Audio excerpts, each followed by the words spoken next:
The following live stream is intended for mature audiences. I don't know where I'm going, but I sure know where I've been. Hanging on the promises and songs of yesterday, and I've made up my mind.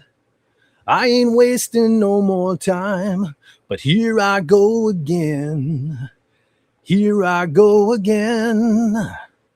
Though I keep searching for an answer, I never seem to find what I'm looking for.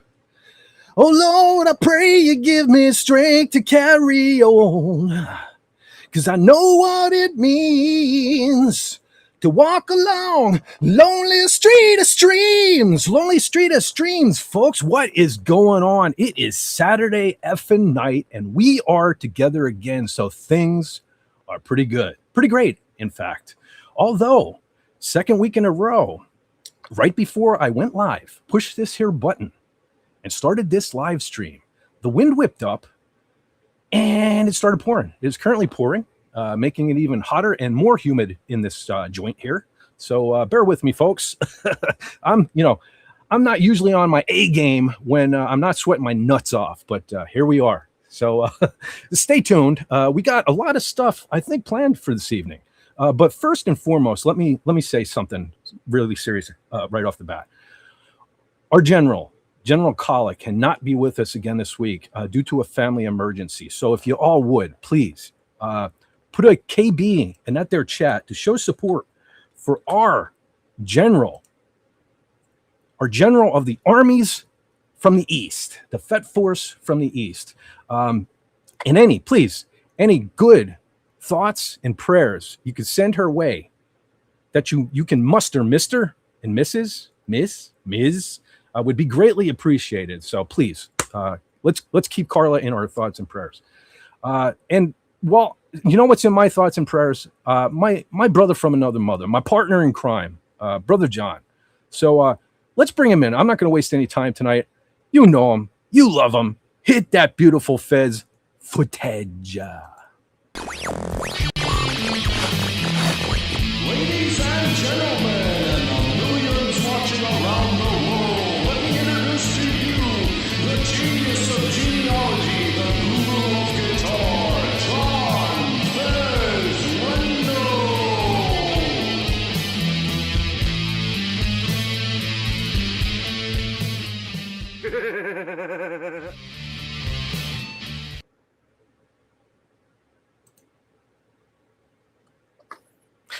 Hello. Shenanigans are afoot. That didn't play for the end. I hope it played for the end for you fine folks. How are you doing, Brother John? Yeah. How you doing? Yeah, played through. I'm doing all right. And, best wishes to Carla. She mentioned she's coming to the States tomorrow in the chat there. Apparently her brother is ill. So, our thoughts, prayers, best wishes to Carla. And, we're with you. Absolutely. So, other than that, briefly, I just wanted to say again, thank you for everybody who sent thoughts, prayers, best wishes for my brother Jody, and for me and the families. We did have the funeral for him on Monday, and it was very nice. A lot shorter than I thought it would be, but all the firemen came in at the late viewing the night before, so that was a lot gentler. but we got him to the cemetery for his last ride on the one fire truck. So, there's a lot of closure there, and we're all recovering nicely.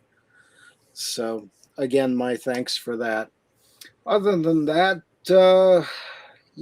had a fight with my lower GI tract today, and I won and just Ooh. barely got onto Raymond's stream. But it was a photo finish, but you don't want to see those pictures. No, not particularly. Not much, no. But good to see a lot of people in the chat, a lot of new names, some old ones. This chat is banging this evening. I don't even know if I'm going to be able to keep up with it. Yeah. It's crazy. Holy smokes. JRC 99 US even in the chat. Holy smokes. Nice. Yeah. What's going on, buddy? Been a minute. Sorry about that. Yeah. Hey, you guys know Fett can't type and talk at the same time. So Yeah. Stand by. So, okay, before we get into anything, let me. Yeah. We had some bad things and some good things happen in the last few days. So I thought I would share some of the stuff with you. Hold on, John, we can talk about this. Yeah. So I saw this today. I wasn't aware of it, and I haven't heard a lot of folks in the community speak of this. So we lost. This was April, but it was still just a couple of months ago. We lost Star Trek alumni Antoinette Bauer, who was in the Cat Paw episode. She had passed away this year. Man, we're losing them all, man. And of course, Bonnie Tyler.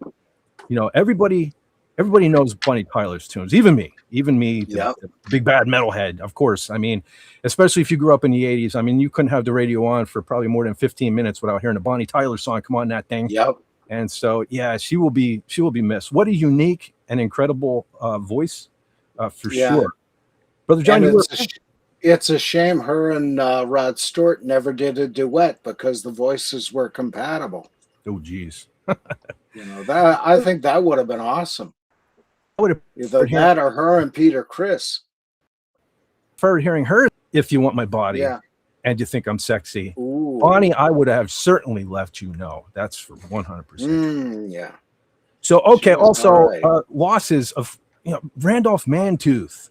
We lost from the show Emergency. Squad 51. My sister had a bigger crush on him than she did on David Cassidy from the Partridge Family.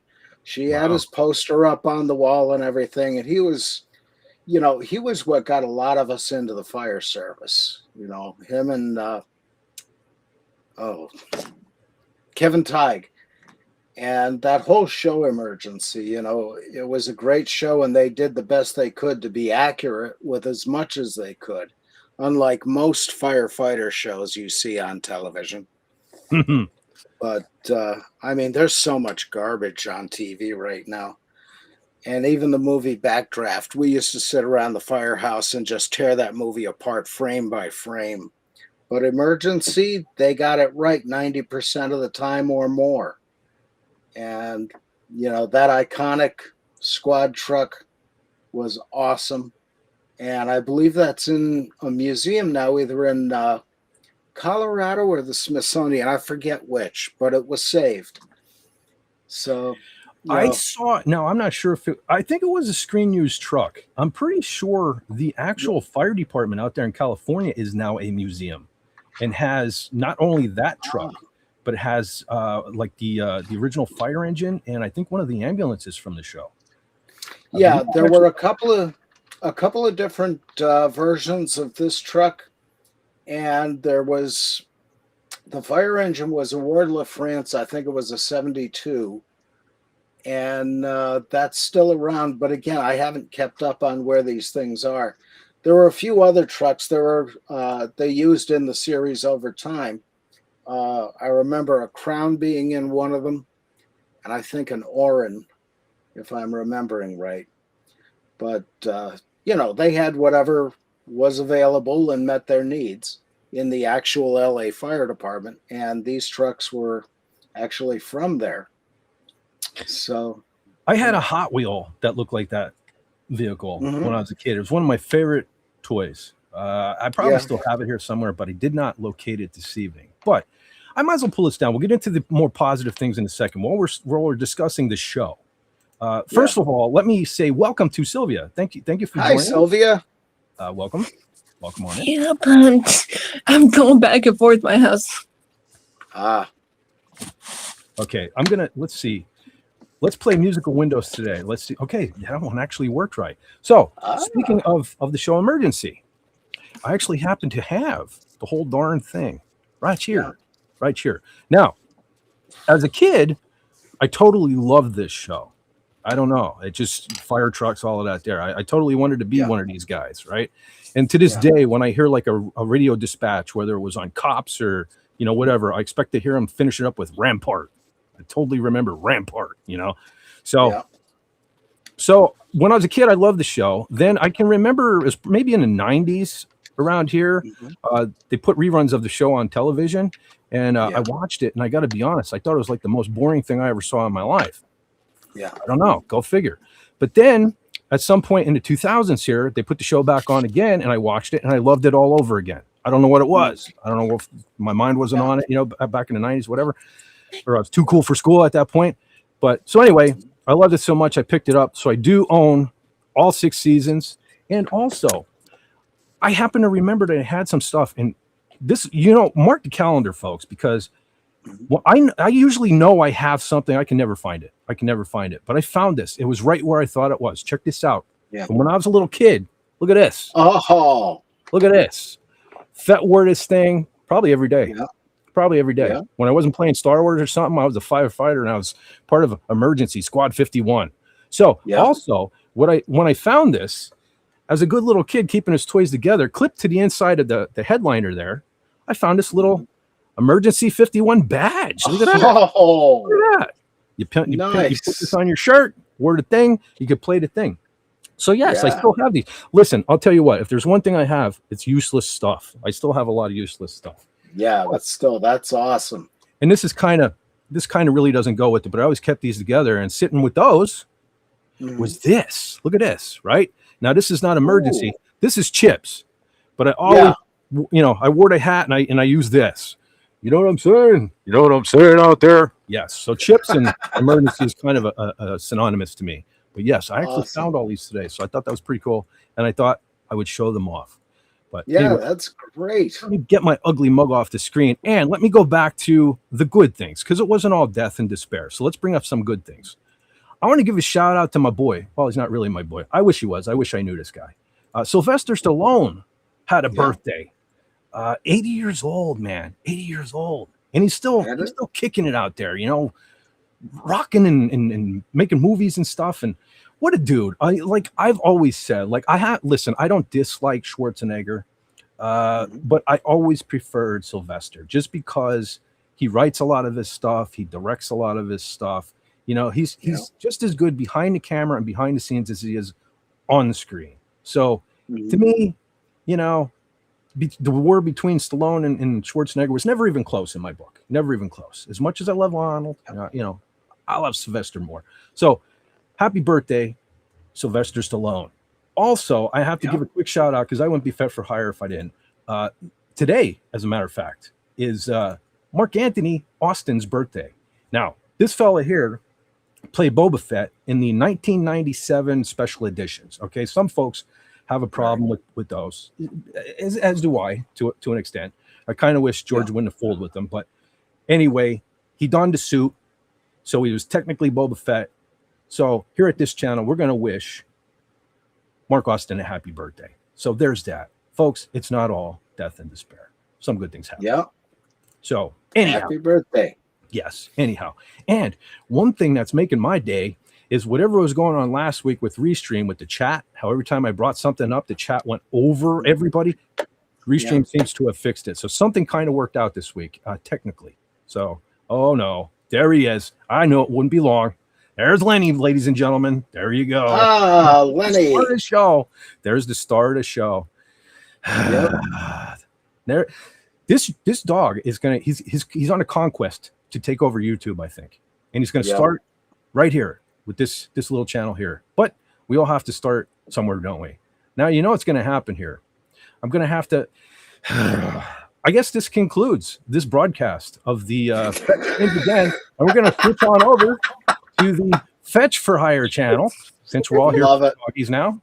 There we go. Yep. Uh, I had to give them their daily Lenny because I don't know. Oh yeah. oh, they're digging it. Look at it. We got even look at my brother from another mother. He's even shouting doggo. We got brother Yep. Jason Love. We're supposed to be like King Diamond fans together. He's yelling woof woof. And he's even saying the poops. Holy shit. Brother John, you know, we should have just took the night off and just let the dogs take control. You know, what do you Yeah. say? Lenny I'm, and I'm, Trike. I'm pretty sure I don't want to do that because I'm gonna have to hold the camera the whole time. Yeah. All right. Well, I'll tell you what. All right. You guys want dogs? I'll leave the dog up on screen while I take a run through this here chat. How do you like them apples? Let's see who's here. Okay. Normally here I would say my brother from another mother, but since he wants a doggo, we're just going to say SP4H. Super pimp. Yeah. Super pimp. He's super pimpy. He says you only live once. And look at that. Sylvia, you're in two places at once. Look at that. Oh, no. If Sylvia can be at two places at once, that dog might end up being two places at once. Holy crap, John, he might be here. Is he here behind me? He can do anything. I don't know. Oh, I'm concerned now. But what I'm not concerned about is Max, the creator, in the chat says, hello, governor. And I say hello right back to you. We also have, Hey. what the heck happened? Please work with me, Restream. I was just singing your praises by fixing this chat thing. Where is it? Come up, please, come up. There it is. Alistor, the radio host, is in the chat. Says, hello, dear friend. I almost said hello again. I don't know. Braveheart, I guess, you know, I don't know accents, but I'm not good at accents. So why would I even bother? We have the queen of all dolphins in the chat. Sandra says, hello, Fet for Hire, Pod Raid. And we're also still rooting for you, Queen Dolphin, for that knee. Because that knee means no, and that's what we all want to see. I also want to see a silly alien cat. That's a new name, I think. I don't think I know that name. Silly alien cat says, hello, humans. Well, we say hello. Well, I'm a Mandalorian, but kind of human. So we say hello right back at you. Yes. Okay. So silly alien cat says, I've come to take over the world. Oh, dear. And, okay, yes. Okay, that's correct. I did see this earlier. Yes, and I replied, oh, now I see what, okay, so there was a joke going on. I messed up my own name. I thought that the Feet Force can help you in your endeavor. I didn't know what was going on. So I made fun of. I literally tried telling you that. Oh, see, well, you know, I'm dense as a rock. So, I was preparing for the show. So okay, so that was hence the typo. I was trying to do multiple things at once, and I think my phone does that too. When I ever try to put in Fett, it puts feet, and I'm like, excuse me. I was wondering why everyone started talking about feet in the chat. Okay, I get it. I started the whole thing. Okay, so there you go. Old Man Bird, if you pop in on the replay, so that time you called me Fett for whore. Okay, now I called myself the Feet Force. So there we go. So I can insult myself as well. Oh, see, there it was. SP4, which is a foot person confirmed. Okay, I'm not actually. I'm not, but yeah. No. Okay, so I was wondering what all this talk was. Okay, yes. I thought shenanigans were afoot. I didn't know what was going on, but it was my shenanigans. So okay, I'm the source. I'm the source of the shenanigans. Yes. Pepper Potts is in the chat. Okay, they were pointing out to me, Feet Force, but you know, I'm sorry. Again, I was trying to set everything up, get everything. Brother John and I were kind of going over things. All right, I get it. Yeah. Listen, I'm a moron. I never said no. I'm the evil genius. What am I talking about? I can't be calling myself. Yeah. You guys know me as the evil genius. That was the evil coming out of me. It was the evil. Right? Yeah, being evil myself. Anyway, let's see who else we got in this here chat. Because holy smokes, is it jumping this evening? I hope I can even keep up with it. We have Aaron Lycan XX says sup. I think that's a new name. I don't recognize that one. While we're at this point too, I guess I should say it multiple times, but I need to do my job. If you would, please hit that subscribe button if you haven't already done so, because YouTube. Oh no, look at that dog. He's oh no, this is good because he'll get me subscribers. Very good. I actually like the doggy tonight because he might get me subscribers. So yeah, and also do me another favor, folks. Just because you think you're subscribed, please check and make sure you still are, because YouTube has been doing something for the last couple of weeks here, and it's happening to everybody. So please make sure you're still subscribed to me and all your favorite YouTubers out there, because they're doing something. Like, share, subscribe, send cheesecake. Yes, cheesecake, absolutely. Because anyone that was here last week, you heard me talking about how un-American Walmart was for not having cheesecake. Yes, I am deprived of cheesecake. I wanted to celebrate the 4th of July, and I didn't have cheesecake on it. So yes, cheesecakes will also work along with subscriptions. So that would be great. Yeah. Yes, see, there's still the Feet Force. Yeah, what in the wide world of sports is going on here? Yeah, I don't know. But hey, Fett. Yes. Canadian Spider-Man is backstage. Oh, shoot. I didn't even hear the blip. He is backstage. Thank you, Brother John. Yes. Hey, Canadian Spider. Is that Canadian Spider-Man? SCS. Yep. Is Canadian Spider-Man here? Are you there, brother? Yeah. There he is. Holy shit. There. Yes, we hear you, brother. Hello from top of my RV, stranded in Revelstoke. Hello. I've been listening to you for a while now. Oh, wow. I heard you were having some tire issues or something out there on the road, right? Is that? Yeah, I wish that was my issue now. Boy, those troubles seem small now. Uh-oh. What happened, brother? Yeah, well, I made it about 2 more hours on the way to moving to Alberta, and the tranny blew up. So now I need to drop a tranny. Oh, geez. And it's not the first time I've dropped a tranny, if you know what I mean. Transmission, you mean, not yes. Yes, that's exactly. So you do know what I mean. Yeah, I've dropped plenty of trannies. Man, well, I've been there, done that, bought the t-shirt, designed the boots, wearing the hat. But how do you get a big tranny out from underneath an RV? So and this weighs more about the same as I do, more or less, take a few pounds.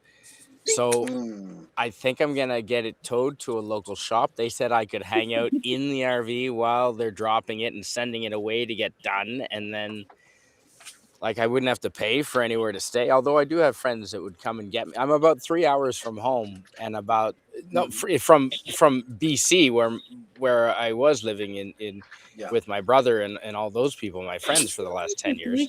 So I've only made it 3 hours, and it's another 5 to Alberta, to where I'm going. So, wow, it's been a hell of a journey. But you know what? It's beautiful.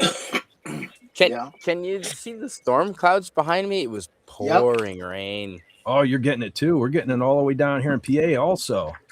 Yeah.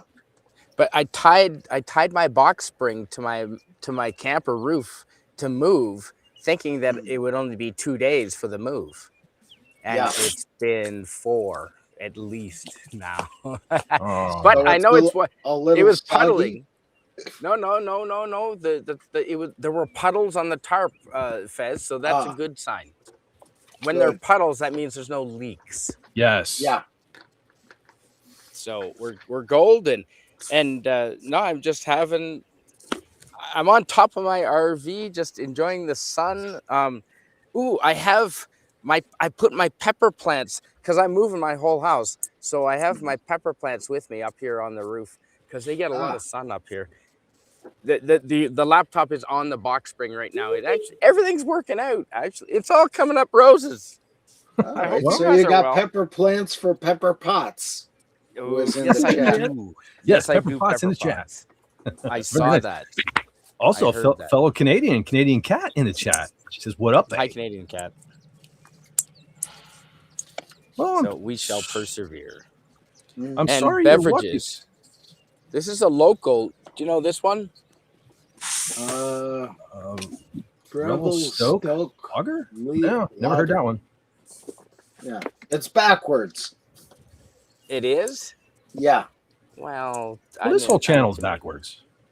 This is the brewery there, the Begbie Brewery. It is never heard of that one. Well, it's right here in Revelstoke. Oh, you can only get it in Revelstoke. Very nice. Well, man, I'm sorry that your luck is kind of gone south, but you seem pretty cheery about it, man. I'd be like flipping my lid and shit would be getting thrown. And dude, I mean, Fett, I still have my 10 fingers and 10 toes. Can you see all the junkyard cars behind me? yes. Oh yeah. Yeah, I thought I'm it was a parking So, lot. so Oh, I nice. know, but I found out how to stealth camp.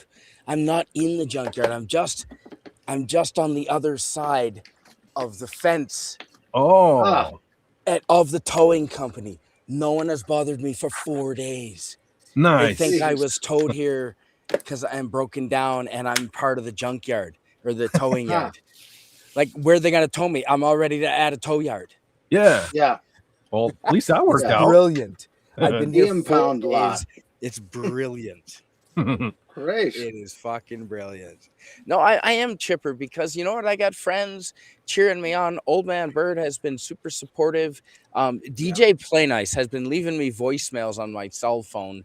Yeah. I don't have the heart to tell him that I have a broken transmission now, but anyway, anyway, it's all good. I changed the filter out, hoping that would solve the problem. Just changing the filter, and Yeah. it was so covered with what I would assume is clutch material and Ooh. little metallic sawdust. It's not Yeah. good. Yeah, Not good at all. I don't have those capabilities. It'll be a couple grand, but you know what? The old girl is worth it. I lived in it during the pandemic. I've saved Yeah. months and months of rent on it when I was stranded during the pandemic. I'm stranded in a beautiful mountain resort. People pay money to come here. If I spin the camera around, you can see the mountains just over there, still with snow on them. If I think you can. Right. Oh yeah, there they are. Right Cool. there. Okay, yeah. Very can you see the good. mountains there? Yep. Yeah. Oh, yeah. Yep. So it's a beautiful spot, but holy shit, are the mosquitoes. Yeah, I'm on top of my camper roof, gentlemen. Ah. I'm making and here's all of my pepper plants and my bicycle and everything. My whole world is here. So it's not like I was thinking about just going to the Calgary Stampede and leaving this here, but my whole world is here, so I can't. And this is a beautiful spot to be broken down in. It really is. Yeah. Yeah. Cool. The mosquitoes are so bad. Yes. Well, they would be. They're going to be bad here soon. Yeah, and here's a theory, and it has to do anyone that studies evolution. I studied it a little bit in school. I think that it's because they only have a short summer here. It's only 2.5 months. That because it's so short, the mosquitoes, everything has to be ferocious and vibrant, and it has evolved to be like bursting immediately for 2.5 months, and then it dies because of the snow in winter. That's plausible, right? Probably. We have the same thing with mayflies. And they're around for what, 2 weeks? Yes. And then they mass die. Yes. Yeah, and June bugs, I guess you'd maybe say as well, perhaps. Yeah, I haven't seen a June bug in a long time, but I haven't been where they are. Sorry. All right, folks. If I don't mean to interrupt, but if you give me a second here, I see we're about 9:30 here. I want to pop the movie of the week up for Pop Culture Breakdown this week. Yes. Yes. So here you go, ladies and gentlemen. Donna's here somewhere. Yeah. Yes, she was in the chat. I hope she's still here. I hope that darn Tim is here. Your movie this week, ladies and gentlemen, on Overlord DVDs, Pop Culture Breakdown is Clash of the Titans, the original good one. Clash of the Titans. Yeah. What an epic movie. Yeah, a little side note. I got to tell you guys a little, and girls. Well, girls, you probably won't like this story, but guys, you will. So this was the first movie I ever saw nudity in. And it was in this house. Nice. So this house was originally my uncle's. When I was a little kid, he bought it and he was fixing it up. Yeah. And in my house, we didn't have HBO yet, but that was like the first thing he did. He had HBO here in this house before he was even done fixing it up. And I came over and I was hanging out here watching him fix up the downstairs here. And he had the TV on and this movie was on. And this is the first one I saw boobies in. Yeah. So I have a I have a soft spot for this movie, just for that purpose. But I mean, it is a good movie. Other than that, when you can get past that, it is a great movie. And I must say, I had to incorporate. If you look under a good old Doomcock's arm there, that devil guy. Holy smokes, that terrified me as a little kid. Like, the effects were so good, right? The practical effects back then, I really thought that thing was real as a little kid. That thing creeped me the F out. So, if you folks have, by some weird reason, never seen this movie, go on and check it out so you can interact with the fellas on this week's Pop Culture Breakdown on Overlord Dictor Van Doomcock's channel. So there you go, folks. That is your movie of the week. Okay. And this is the one, when it came into the theaters, I was just as excited about this one as I was about Star Wars. And holy shit. I sat through 4 showings for $1.25. And, you know, in those days, you could stay through a showing and see the next one and the next one and the next one. Right. That was a Only thing. pay once. Well, let me tell you something. I'll tell you, Star Wars was a big part of my life, even as a little tyke, right? But after I saw them there boobies in this movie, I totally forgot about Star Wars for a little while. Just saying. Just saying. And so Burgess Meredith was awesome in this. That's the trap. I loved him in that. Learn the story of Samson and Delilah and learn it well, Fett. Yeah. Hey, speaking of cool ladies out there, Donna. There is Donna. Donna is in the chat. Hey, hail Donna. Right. Hail Donna. Let me scroll down a little further. Oh, we had, our general was in the chat. I hope everything is well. Well, I know it's not well, but I hope you are well, General Call. We miss you. We love you, and hope everything works out for you. Okay. I didn't want to say anything, but I see Donna. Excuse me. General Call put it in the chat. So her brother is in the hospital in Sacramento, and she has to fly there tomorrow. So taking it slow and trying not to get upset. So just so, I'm kind of glad Carla put that out, because, it's, it's not like her to really miss. And I wanted folks to know that there really is something going on. So we're rooting for you and your brother, General Carla. So prayers, everyone. Travel safely, Carla. Absolutely. It'll turn out okay. Yeah, we're pulling for you and your brother, General Carla. So. All right. Let's see. Lombardi 1969 is in the chat. I want to give a shout out because, man, again, this chat is rocking this evening. Rocking. Fez, you're getting some love. You're getting some love from Donna. Oh, geez. Thank you. Yes. Thank you very much. Brother JRC99 US, man. Again, it's been a minute. It's nice to see you in the chat. Brings back memories, man. Like the old days in Doomcock's chats. We got Canadian Spider-Man here, JRC. I'm getting all nostalgic now. I'm getting all misty eyed. Yep. Sandra as well is in there. Yep, Sandra's here. Raymond's here. Like the band is back together again. Yeah. Raymond. Yes. Yeah. Let's. Throw some more KBs in the chat for Carla. Absolutely. Definitely. Yeah, let her know we're thinking about it. I'm definitely going to do that right now, because otherwise she'll make me do push-ups, because don't forget, ladies and gentlemen, she's our general as well, and she will return, and push-ups are a thing. So do not get her mad. Just saying. Well, push-ups are good for us, and our young kids today should be doing more of them. Yeah. Discipline. They're not good for me. Osteoarthritis. Well, come on. That sounds like an excuse. Come on. Well, that and the osteoarthritis in my back and my hips, and everything's painful. I feel you, Brother John. I just had a doctor appointment myself yesterday, but I mean, things are good. Don't worry, folks. Things are good. Just kind of like to check on everything. But I want to noise. Oh, that's fine. Oh, that's okay. Really don't hear it. John loves it. It's like the soundtrack of his life. Mm-hmm. Of course, Brother John wants to see trains. Yes. Very cool. There you go, Brother John. Very nice. Very nice. He's begun a process of trying to identify the make and model of the cars. Revelstoke is huge with trains. There's at least four snowplow engines that I've seen in kidding. town so far. Do you know what snowplow engines are, Fett? Well, there's the rotary snow plows, the caboose Nope. type snow plows, and then there's the engines that just have the plow on the The pilot. plow on the front. That's exactly it. Yeah. Oh, I There's love at least watching. 4 in town. I love watching videos here on YouTube of that, where they send the snow like 50 feet up in the air as they Yeah, fly. that's people with the down big rotaries. Yeah, Be I love careful, watching chat. Don't just Google plowing videos. Yeah. that. Yes. Oh God, yeah.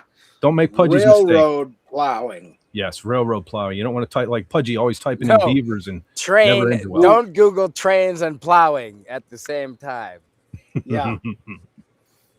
Yeah. You can put in Canadian National or Canadian Pacific plowing and the right thing will come up. Or whatever American Railroad, you know. JRC says, I am poop. Just finished up my son and daughter-in-law's wedding. Well, congratulations to your son and daughter-in-law. Congratulations, man. Nice. Very good, man. That's wow. So he lost what? 2 pounds, 3 pounds Wow. in weight from his wallet. Oh yeah. Oh, probably. Yes. So probably some prayers for JRC 99 US Yes. for speedy Yes. recovery, if y'all would. Yes. Folks. Speedy recovery in the definitely. Hey, let me give a shout out real quick to the Shadow Milk Cookie is in the chat. The Shadow Milk Cookie. Welcome back. I remember the name because Cookie. I definitely remember Cookie. Absolutely. And there's Lenny. Miskatonic Madman is in the chat. Hi, Miss What's up, Madonna. my brother? Hey there. What's up? Wait, what did I see here? Mantooth, yes, emergency. Yes. Oh, nice work. Yeah. Oh, Sandra had a crush on him. 4H wrenching for Doomcock even in on other channels chats. Nicely done, SP4H. Oh, he's like he's the man. He oh yeah. Hold on, let me go down and get that there link. I should have popped that up while I had the thing up. Where yes, right here. Brother SP4H says check out Clash of the Titans on Pop Culture Breakdown only on Overlord DVD channel Wednesday, and there's the link, folks. So go on and bookmark that or whatever you do so you can hang out with the fellas and check that there out. Not just for the movie. I'm sure there will be other topics, pop culture topics discussed, and they will probably be disgusted by those topics, but you can hear them rant and rave on that their channel. Okay. Oh no, we're asking for the dog again. Oh boy. Uh-oh. Oh boy. And there he is. There he is. There's the dog. Yep. Happy Lenny. Okay. Let me get into some of the topics I wanted to hit this evening. Allow myself to introduce myself. Hold on. As I pull this down. Not that. You guys got a dirty mind. Let me pop this up. So, speaking of pop culture topics, I'm hearing there's a rumor that Hollywood is going to remake The Fugitive with Zendaya. I'm really hoping God. this is not true. Please Yeah. stop. Yeah. What is a Zendaya? She's in everything, Brother John. You sound like Kronos. Well, I keep hearing that name along with Wait Taylor a minute. Swift. Is Fez Kronos? Not that I know of. Wait a minute. We're all froze up here. We are? Yeah. Kronos in the chat that keeps appearing in my chat says things like, what is a Zendaya all the time, Fez? Really? And I'm beginning to be suspicious. That's weird. No, I'm not Kronos. I'm only, humble little me, such as I am. Oh, shoot. Hey, real quick. I forgot to say hi to Rose. Let me rectify that right now. Hi, Rose. Welcome to the this thing that I do on Saturdays. And just before I popped on, I was listening, and everyone should still be at least listening. Keep this stream rolling, chat, and give Fett all the watch hours you can. But I was listening to your debate. It wasn't a debate because Stallone is clearly better than Schwarzenegger. And you know what else? Stallone wrote a lot of his own things, and he you know what he never wrote, and he never said "fuck your freedom." Yes. And I'll never get over that. Never, ever, Fett. No, Ever. that one, that is a black mark Never. in my No. book for him. There's no yeah. coming back from that. I don't No, care he- how he- many push-ups you do. There's no coming back from that. Yeah, he has said some dumb things in his lifetime, and Some things you don't get a second chance on, and that is one of those things. Yeah. Child abuse and other things that we don't want to talk about, and fuck my freedoms. That's one of those things. You do not get a second chance. You know what? I'll get beat, but I'll attempt to kick his ass. Even if I get beat, I don't care. Give me a shot. He's older than me. Well, I'll tell you what, man. When it goes down, give me a call. I'll help as best I can. Right? I'll go low. You go high. Hey, I got no problem with going low.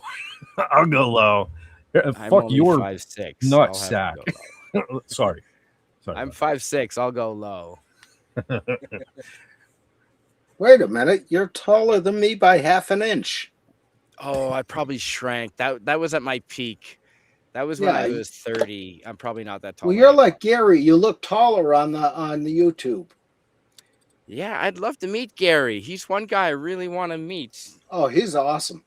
I bet. He's awesome. Him and Andy both. Speaking of which, I've got to pull out my Doomcock ring here. It's in my bag here somewhere. Right. All right. Well, so before I take this down, does anybody have any comments on it? Because I see Brother SP Ford says that can't be real, but I have seen talk of it on I forget what website it was. I forget now. I didn't write it down, but I heard they offered her this role. I don't think it's totally confirmed yet whether she's going to take it, but please no. No, there will be theaters that will be burned down. Yeah. Not that I advocate violence, but in this case, I might make an exception. Yeah, because The Fugitive is one of my favorites. I know I seem like I keep saying it about everything, but I do love The Fugitive. Yes. One of the movies in the 90s, man, where I just left it replay all the time, all day long. Yeah. So. And the train wreck from that movie is still there where it was. It is. That's incredible. That was a real train wreck, folks. And it's still, they just left it. All the cars on the side, it's got become like a tourist attraction and stuff. But it's still there. 100% correct, Brother John. Yeah. Well, it's a spaceship for E.T. where it landed in the forest at the end with Elliot. Is that, did they leave that in the forest? Please tell me yes. I don't know. That I don't know about. I hope so. That was the first movie I ever saw in the theaters ever. 1982. Are you guys still froze up? I don't think so. It's What? hot as hell in the sun on top of the aluminum roof here. Am I froze up? I hear you, Brother John. Can you hear me? All right. Yeah, I hear everybody, but everybody's frozen up. I don't. Well, I have the picture up on the screen. You really shouldn't be seeing us. Yeah, that's the thing. I can see us. I don't see the picture. That is weird. And froze up for a few minutes. You can't see all the boobies on the screen right now? No. Damn it. Oh, okay. So that's a good segue into this. I might as well pop this up. It's a shame. It's a shame that Wendy Trauma Warrior is not here because I saw this. Good old Katie Sackhoff. Let me take this down. We're kind of missing the vital part. Katie Sackhoff posted this the other day, and I thought, you see, she is an advocate for boob armor. See, she's telling you right now, do not leave home without your boob armor. So I thought, it's a shame Wendy's not here. I thought she might get a kick out of that, but so I had to grab it when I saw it. But she seems classy. Well, normally, but the thing of it, she's fun. That's why I like Katie. She's fun. She's not afraid to make fun of herself and stuff like that, so. Yeah. Are you seeing it, Brother John? No, but I found out it's my computer that's froze up. Oh, okay. Yeah, because everything's. So I'm just going to have to wait it out. All right. For once, everything seems okay on my end. Yeah. Hey, the Padawannabe is here. The Padawannabe is in that there chat. He says, hello, all. Hello there. All right. I will be right quickening? Well, I hope not. All right. Wait. SP48 says, Ford is a sellout. He'll endorse it and call anyone who complains about it. And it's an ist or a fub. Yeah. That's why. So when I roll off my list of favorite actors, right, it's always Kurt Russell, Mel Gibson, top of the list. Stallone, like my action guy. Yes. I love Harrison, but again, he falls into the category of like he said some dumb shit. Like I can't stand. Like I love the Mark guy. Hamill. Yeah, not quite as severe as Mark Hamill, but No, not see, the as. thing of it is Mark Hamill. I can't determine whether he's that stupid or they're just paying him to be act like an idiot. But with Harrison Ford, he seems like an intelligent human being. But then he goes up on stage, gets his award, and then he tells us about carbon footprints and all of this here when he's flying around, jets and and crashing them too, by the way. But like, Yeah. if you're so concerned about the environment and all these things, how about stop like flying jets? How about give up a house or two? He's a hypocrite. Yeah, He's a exactly. hypocrite. He's very hypocritical. And So- I believe that Harrison Ford is a hypocrite after that much time in California? Yes, I can. Yeah, he sure is. He sure is. It's sad to me. That's why I sometimes neglect to mention him. I do love the guy. I do love The Fugitive. He has some stellar movies. I will give him that. But hey, hold on. Speaking of the devil, Wendy Trauma Warrior is in the chat. She says, "Hello, everyone. I just got home from being in surgery since 11:30 a.m. Holy smoke! It should be Wendy Trauma Trooper. Holy cow! Well, I thank you, Wendy, for stopping in. And I'm sorry it's such a rough day, but you stopped in at the right time because we were just discussing boob armor, and I saw this picture and I thought of you. And Katie Sackhoff posted it, and she was, she's an advocate for boob armor. She's saying, don't forget about the boobie. We need boob armor. I don't know. That's what I took out of this picture. Plus, I wanted to show her grabbing her boobie. So there's that. But I thought that was a cupcake. The sun is on my screen. That's no cupcake. Well, it's a cupcake. Oh my God, I see what it is now. That's a delicious cupcake, buddy. I thought that was a cupcake she was holding in front of her. Now I get the references. Yeah. Oh my God. Yes. See, that she's Wendy full on grabbing. There's no bra there either. No. Like Wendy Trauma Warrior says. Good God. I clicked on the wrong one. Screen print this. Boob armor is very, very important. Wow. Okay, we lost Brother John, and he is now back. That's no cupcake. That's Death Star. Hello. Okay, Brother John, welcome back. Welcome back. Armors. Thank you. Of the boob. Yeah. All right, let's see. Now, where's this boob armor picture? See. Oh no, it's the one of hold on, I have to take us down. We pop back up now that I had Well, can you put us up top or something? We don't need to be covered. I can remove it. There you go, Brother John. Since you missed it before and it's been up for long. So listen, it's been up long enough now. I'm gonna get yelled at for having it up, so we might as well take it all in and enjoy it. Because I'm gonna suffer. Thank you. It's a very nicely done monogram. This is why the chat comes here. Yes. Good work. Nicely cut out. Titties cake. Yes. Very good color. Yes. So, all right, I would folks. eat the shit out of that cupcake. You and me both. Okay, so let's move on. Let me pop this up first. It's somewhat of a guitar segment, not so much. It's just going to be a quick little thing I want to pop up because for the last couple of weeks, I keep talking about this woman that I'm watching on YouTube, and she does like guitar lessons and stuff. She's also in the new band Blue Medusa with Alyssa White Gloss, formerly of Arch Enemy and The Agonist before that. So if you haven't checked out the Blue Medusa stuff yet, do so also. But I finally grabbed a screenshot. So this here is her channel. It's Danny Sophia. I don't know why I couldn't remember her second name there, but Danny Sophia. Check her out. She's even given me like I don't claim that I know it all about guitar, but I find her instructional shorts very helpful. She's teaching an old dog here some new tricks. So if I find her very informative, I think you all will too. So if you haven't checked her out yet, go on over and check out Danny Sophia, especially if you're a guitar player. I think you'll be very surprised at what she can do.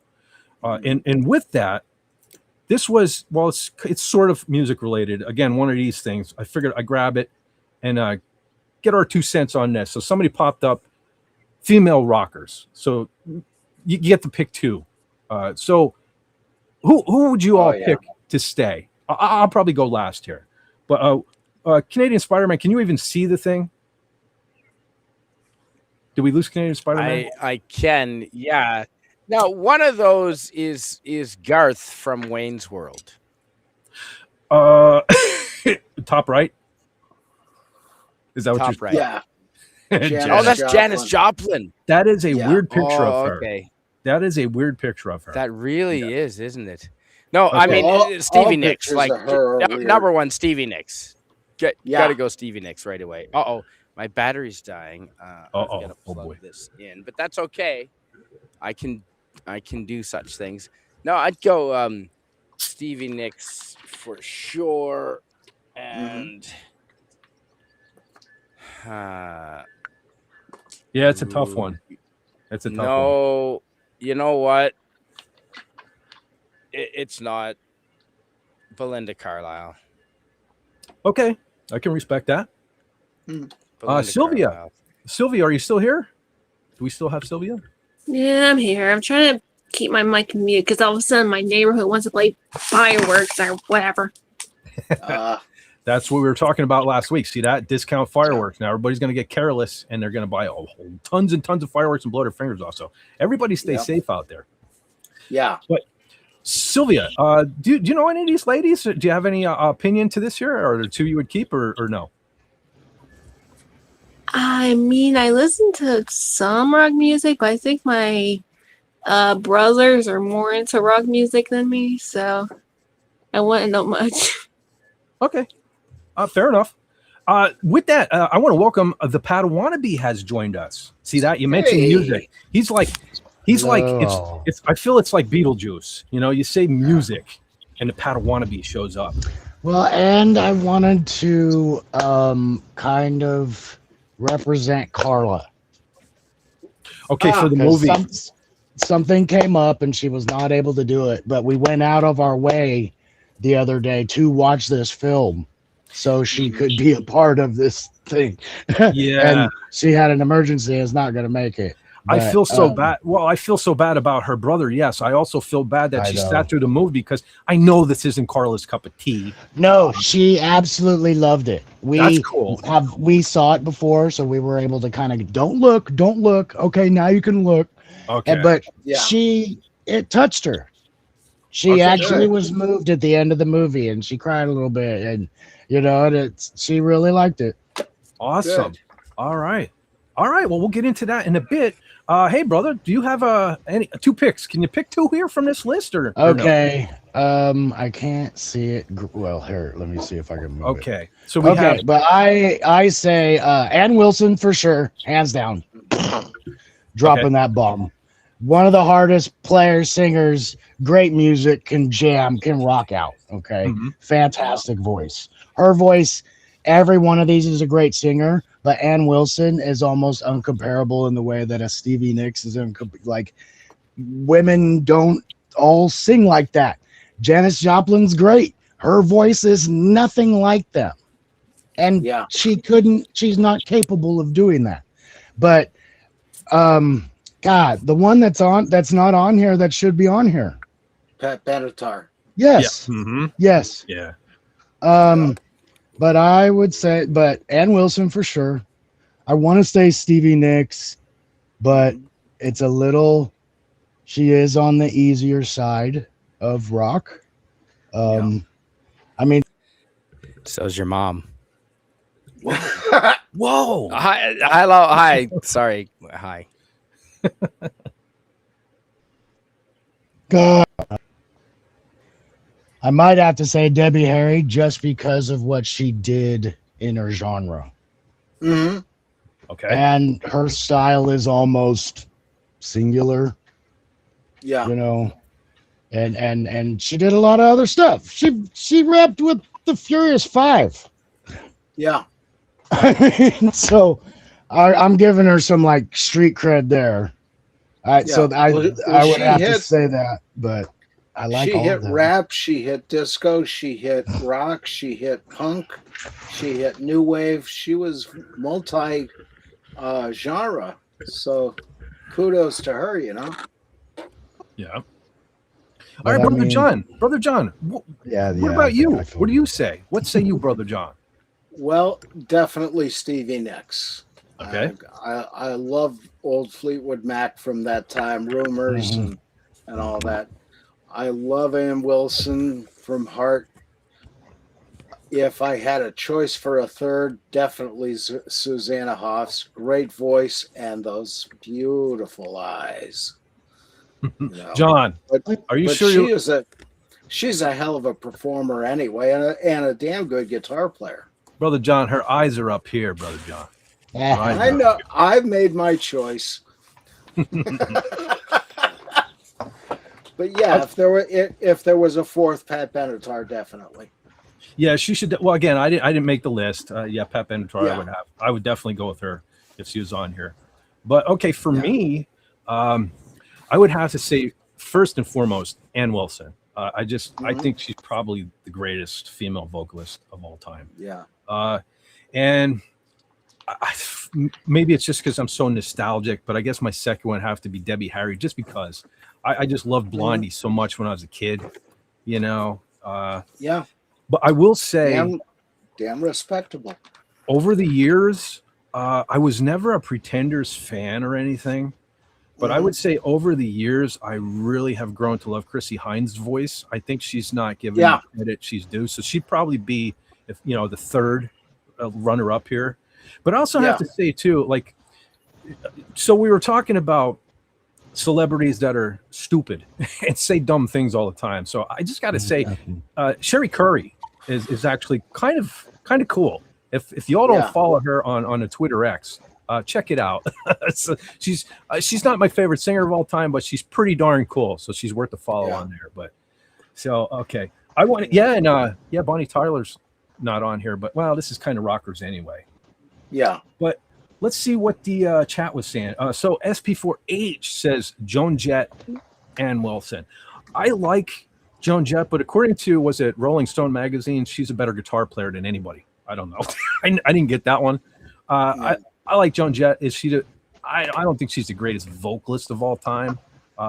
She's got a cool snarl, you know. Yeah. But I won't put her up there with the likes of Ann Wilson or really most anybody on this list. I mean, Belinda Carlisle is even pretty decent. I don't know if I'd consider her a rocker. I mean, maybe with the what was her band? The Go-Go's. Had a brain fart for a second. Maybe with them. But I don't know. Yes, Rip Bonnie Tyler. Yep, we put a graphic up at the beginning. That one. I didn't realize how much I liked Bonnie Tyler until she passed now, because like I was, you know, like all of us, were probably getting bombarded on all social media with her tunes and stuff now, and I totally forgot about, like, of course we all know Total Eclipse of the Heart, but I forgot about like Holding Out for a Hero and It's a Heartache, you know. It's the thing is she had such a unique voice. It always reminds me of another woman, and I can't remember her name offhand. Maybe you folks can tell me who it was. She sang a song called Betty Davis Eyes. Does anybody remember who sang Betty Davis Eyes? I do. Damn it. I can get my other phone though, real quick. I thought that was Bonnie Tyler. No, Betty Davis Eyes. Yeah. Who the heck? Kim Carnes. It was Kim Carnes. Oh, yes. So the funny thing is like, I wasn't super huge on Kim Carnes' voice, but I did like Bonnie Tyler's, and they're very similar. And I remember my mom, from the time she got up till the time she went to bed, she had this radio that sat on the stove in our kitchen when I was a kid, and she played the radio all day long. That's probably why I dig music. Thank you, Mom. Yeah. But it was the weirdest thing. Whenever Kim Carnes would come on and that song Betty Davis would come on, my mom would just freeze in her tracks and just stand there looking. I honestly thought she used to have seizures or something. And she just stand there looking. And like sometimes she just look at me and say, like, who thinks she has a good voice? Like, she was so like unimpressed by Kim Carnes' voice and how raspy it was, or so, I don't know. It was weird. So, but I always did like all of Bonnie Tyler's stuff. So it's weird. I don't know. Yeah. And there's one more that I would pick who's not on the list, is kind of we don't know her well in the United States, but Canadian Spider-Man might remember her, was Sass Jordan. And she did a song that was very popular in the 90s called If You Want to Rock Me. Yes. And my God, she was everywhere. And she has a nice bum. Yeah. And she did the song Believer that was used in a lot of basketball games. Hmm. A lot of sports commercials and things. So yeah, Sass Jordan was really good. And she had a very good band behind her too. Oh, very nice. Behind. All right, let me She see. Yeah. I support her behind. Who is Chrissy Henderson? Is anyone? I don't know who Chrissy Henderson is. Don't know. King Dolphin says Stevie Nicks and Ann Wilson. That's respectable too. Yep.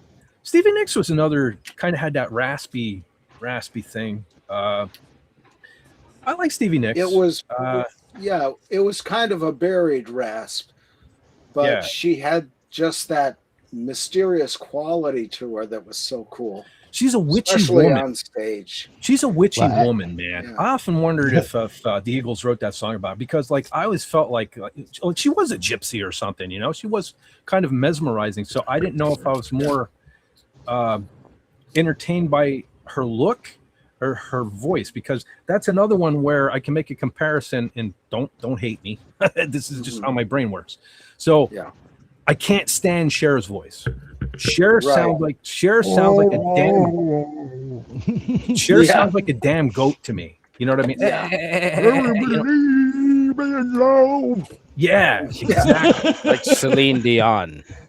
And so going back to the Kim Carnes, Bonnie Tyler connection, to me, it's like Stevie Nicks somewhat had that quality. However, I liked Stevie Nicks' voice. So it's another one of those things I can't explain why I don't like Cher, but I do like Stevie Nicks.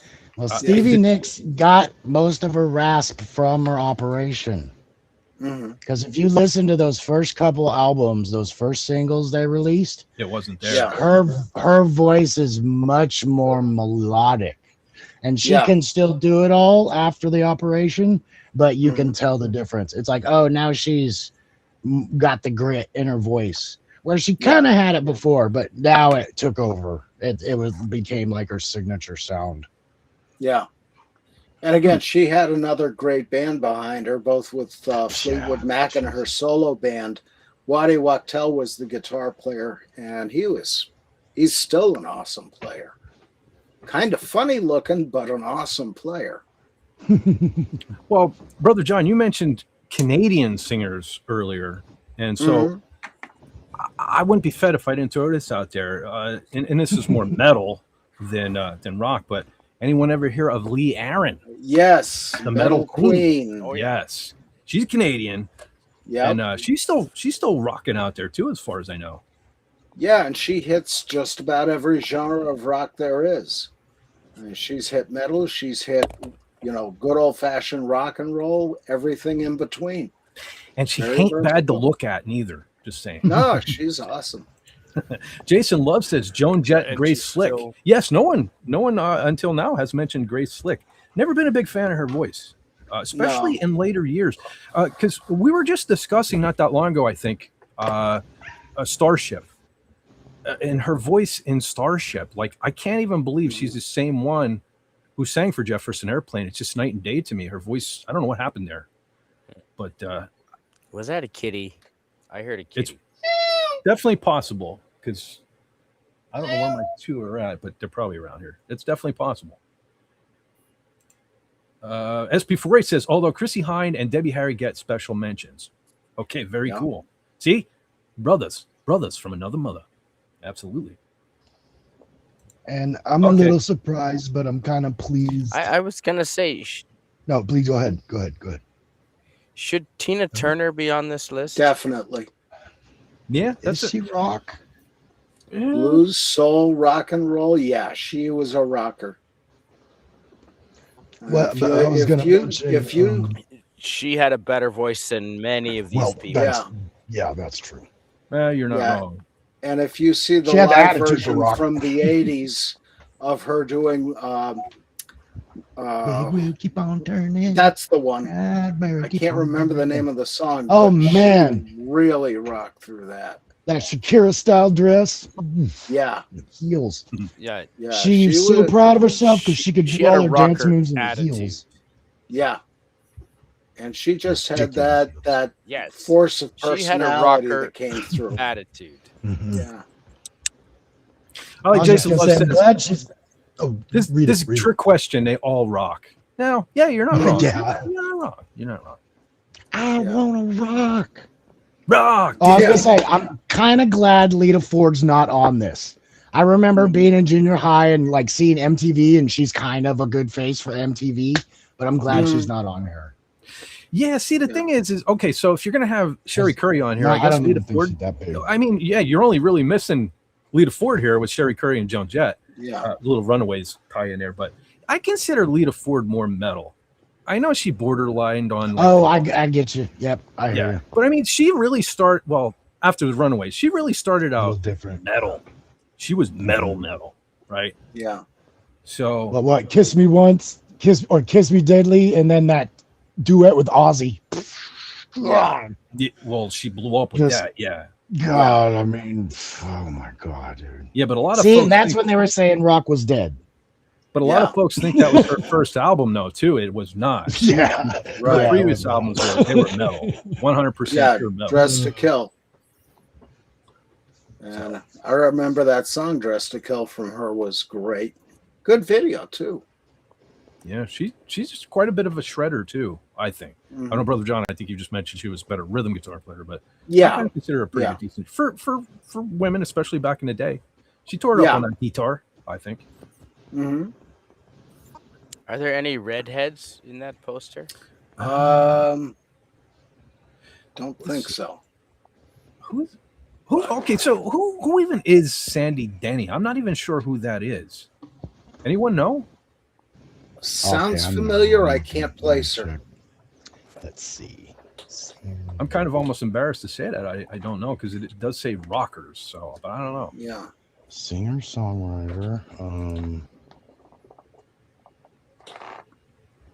going to say Wendy says I say Ann Wilson and Folk Stevie rock Nicks. band. What? What was it? Folk? Singer songwriter, best known for her work with the folk rock band Fairport Convention. Wow. Late Never All heard right. of them. They were another 60s, early 70s. Uh-huh. So she would have been the era of Grace Slick and Janis Joplin. Arguably described as a preeminent British folk rock singer-songwriter of her time. So a little on the probably easy side of rock. Yeah. Like a Joanne Baez or yes, that's more, Is that the put up a parking lot in paradise song or something like that? that was Joni Mitchell. Yeah. Same okay, era sorry. though. Sorry. Same genre. Like 20 people have done that song. Don't feel bad. Okay. Sheryl Crow, the Counting Crows, All Black Crow. I don't know. What Did are the some Black other Crows? names? The Black Crows? I don't know. Speaking of imbeciles, you all hear that a couple of weeks back there, where he kind of insulted the U.S. and all. I didn't know whether I wanted to hit on that back then, but it's like I don't know. I lost. Yeah. I never really got the Black Crows in the first place, and so like I don't know if I'm alone in this, but like I didn't even know they still existed, and so it's just a little funny. Like now everybody knows, hey, like we're still here. I think it was a plan, because sometimes you get more traction with the hatred. You know what I mean? By saying stupid things, and I think that's all that was. So like I never got them, and now I never will. They had that kind of one song that everybody knew. Yeah. They had other ones, but it's that She Talks to Angels. Yeah. I think that's the only one I know. Honestly. And Too Hard to Handle was the other one. That's the one that broke them. But Chris Robinson got into an argument with his brother and didn't talk to him for 20 years. I don't blame him. The hell out of them, and suddenly they come back together. So somebody must have put money on the table for him. Oh well. But they had a good bluesy rock sound, but I can go back to the Georgia Satellites or even AC/DC for that. Oh, the Georgia Satellites! Holy crap, that's a blast from the past. Yeah, they were a fun band. I mean, even the Black Crows, kind of like after Pearl Jam came out, all of a sudden there's a half a dozen bands with the same singer type. Yeah. Oh, don't get me Hinder started. comes out, like all these bands come out, and it's like they sound just like this guy. The marbles in Yeah. the mouth people. You know. I can't stand that. And I mean, even like the Stone Temple Pilot, the Scott Yeah. Stapp guy, like even it's Yeah. and Scott Weiland and those guys, it's kind of close. You know, I can't stand Stone Temple Pilots even more than the rest of them because I'll hear a part of it and he sings really good and I'll be like, this is all right. And then it goes back to the, you know, Yeah, I don't know fuck either. up. And you know what's hard to believe about all those bands is they came from the same place as Ann Wilson and Queensryche. Seattle. You know, I mean, it's just unbelievable. Yeah. I don't know. Well, anyway, Wendy Trauma Warrior said Ann Wilson and Stevie Nicks, they tie for first in my book.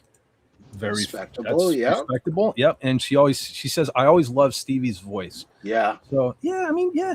A lot of love for everybody, I guess, in this here thing. Yeah.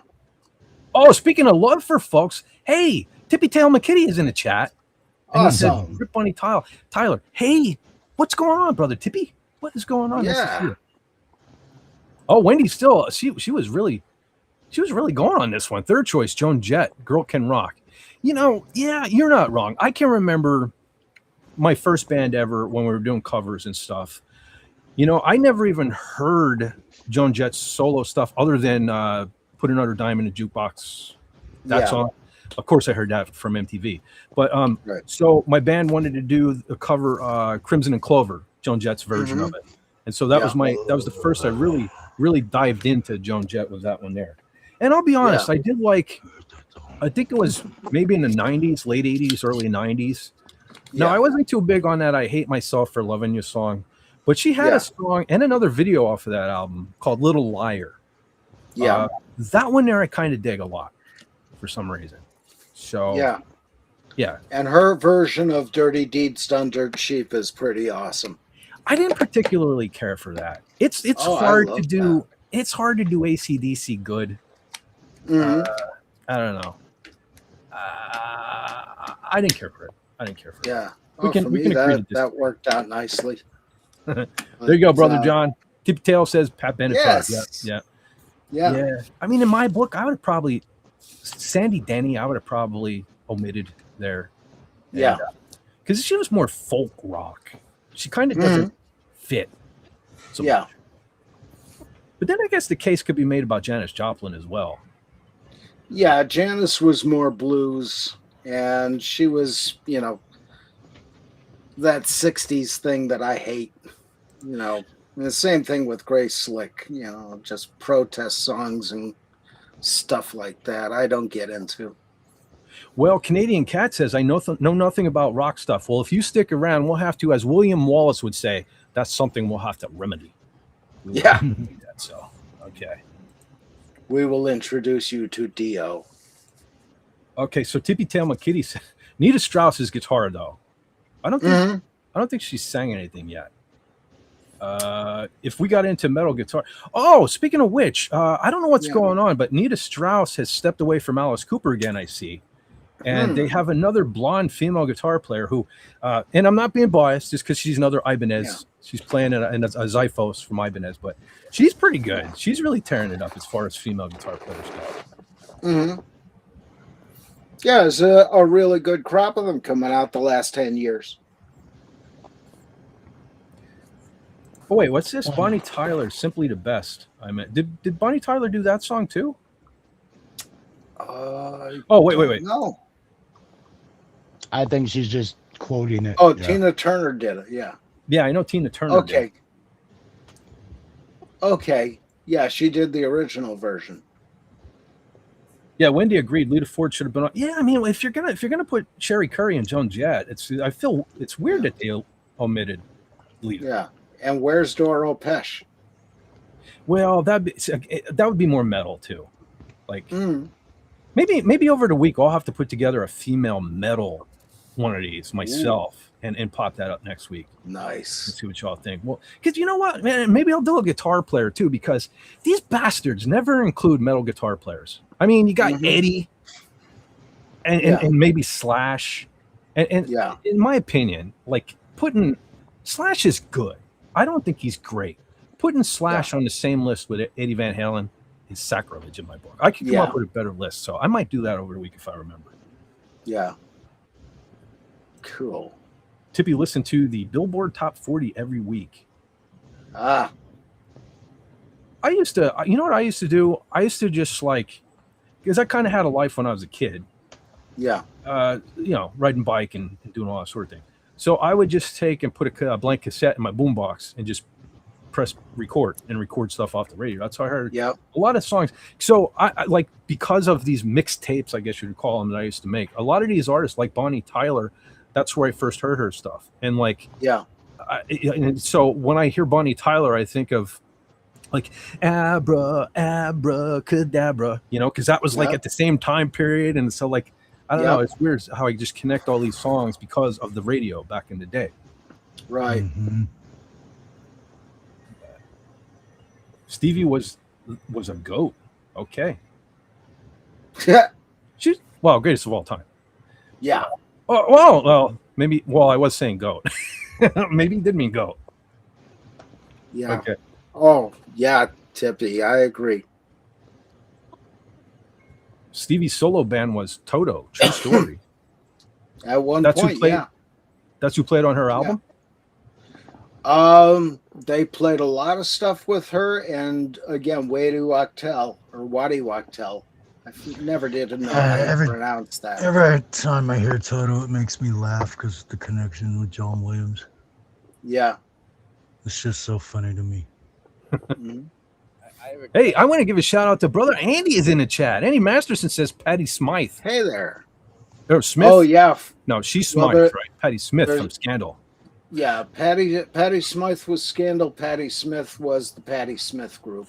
Oh, yeah, you know what? She was dating Alan Lanier from Blue Oyster Cult. So she did quite a few lyrics for them. That is an awesome mention because, man, I loved me that song, The Warrior, when I was a kid. Yep. That was pretty. Yeah, Patty Smith should be on here. Yeah. Absolutely. Yeah. Joan Jett was a terrible actress. What? I don't know if I've seen anything. What was she in? I didn't even know she acted. Yeah, I don't recall. I remember at one point they were all like, remember Madonna did some movies, and I didn't particularly care for her in anything. Although Tina Turner, going back to Tina Turner, she was fantastic in Beyond Thunderdome. I will say that. And a trooper for wearing that heavy ass gown for that whole thing. So yeah, especially out in that heat. Okay, who is Dusty Springfield? That's another, I know Rick Springfield. Dusty Springfield? Dusty's another legend. Okay, I should know this one, and it escapes me. Okay. So here we got brother Andy's list here. He says Stevie Nicks, Ann Wilson, Chrissy Hind, Debbie Harry are the top tier here. Yeah, I'm not going to argue there. Yeah, he's not wrong. Chrissy Hind had a very powerful delivery. You know, she gave you a no-nonsense attitude when she's singing. And again, another good guitar player. Oh, what was the name? Dusty, what was it? Dusty Springfield? Is that son of a preacher man, I think? Oh, yeah. Looks like that might be it. Okay, I know the song. I know the song, I just didn't know the name. Okay, gotcha. Yeah. The Shadow Milk Cookie says, I rock hard. Awesome. My battery's running low, so I think I've got to dip out here, Fett, but thank you so much for having me here. Okay, man, I'm sorry to hear that. All right, let me take this down. Yeah, good luck with your transmission, man. I've been there. Absolutely. Thank you for having me. I appreciate it. Fett. Yes, sir. Maybe you could maybe knows this But why do we have a Kansas City Southern engine on front of that train up in British Columbia? Probably a leased unit. A lot of the railroads will lease out their engines that are surplus at the time. Union Pacific does that all the time. We get their engines out here. Yeah. So then.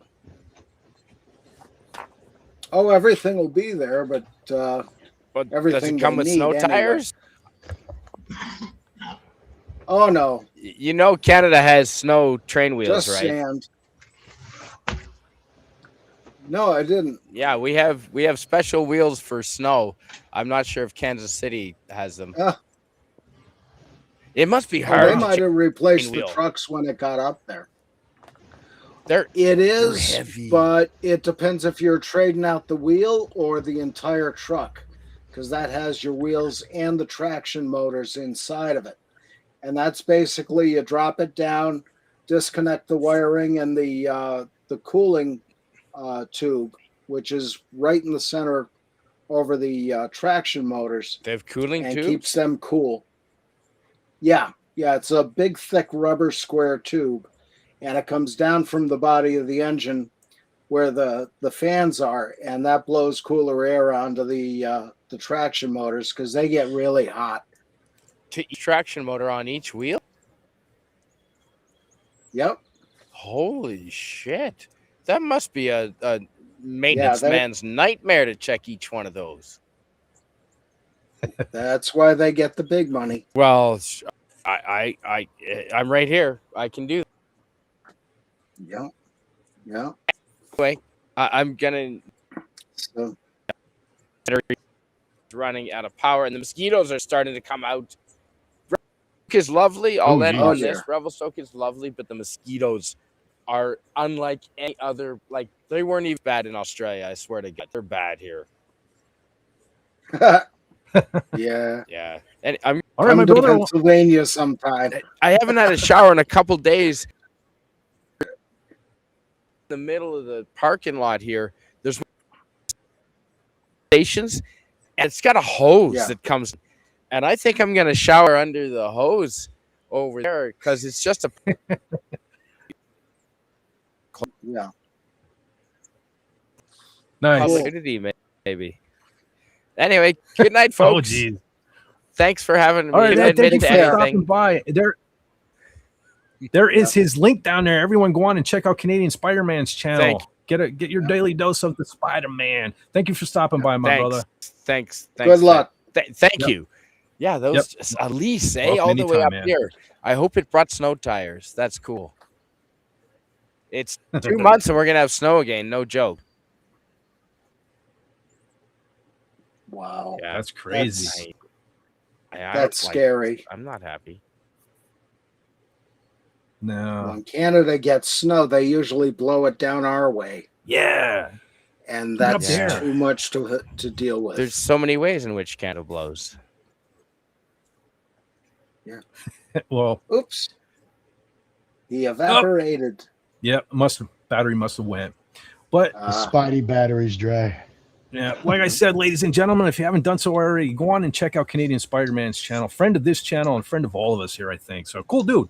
Also, by the way, so go on and hook him up. But I was thinking that he asked about that train car or whatever being or engine or whatever was being there. I was just thinking maybe the graffiti artists just got so good that they painted the new logos on it. I don't know. They'll never be that good. It's funny how that is like the canvas of choice for all your taggers and delinquents out there and stuff. The railroad car. That's another rant of mine for another time. But yeah, I remember when you never saw that. Oh, hold on a second, Donna. I miss Donna. Donna was gone. She's probably already gone. But Donna says good night, all. Good night, Donna. Good night, Donna. Thank you for stopping in. And if you catch this on the replay, we're thinking about you, Donna. You have a wonderful night. So last week when we were talking about the Patriot, I should have said this while she was still here. So I had this long thing I was going to go into, but I don't give a damn if you people don't like the Patriot for its historical inaccuracies and this, that, and the other. And then right before the show, Donna was kind of pointing out some historical inaccuracies in the thing, and I didn't want to make it to sound like I was yelling at Donna, so I really didn't know what to say. And I think Donna thought I was mad at her. I wasn't mad at all. I don't care who likes and dislikes. I was just expressing my feelings towards the movie. Same with the movie tonight, Braveheart. I know it's not 100% historically accurate in this, that, and the other. But again, disclaimer: it's a movie, and I like movies that entertain me, and The Patriot and Braveheart entertain me. That's all I'm concerned about. So it's fine if you don't like it. We can agree to disagree or whatever. But historical inaccuracies, I don't care when I'm watching a movie. As long as it's a good movie. Okay, just saying. So anyway, good night to the great, the awesome Donna Hergenrether. So Nighty night. All right. I mean, why am I forgot to pull that down. So since I mentioned the movie, we might as well get into that darn thing. Yes. Yeah, because it's on the thumbnail, So if you're not aware, the movie tonight is Braveheart. Much like Marty Moose, the thumbnail out front should have told you. But we're gonna talk about that right now because I love it. I love it. I can't express to you how much I love the thing. Mm-hmm. So, I will attempt to do so in a minute. So let me bring up a graphic.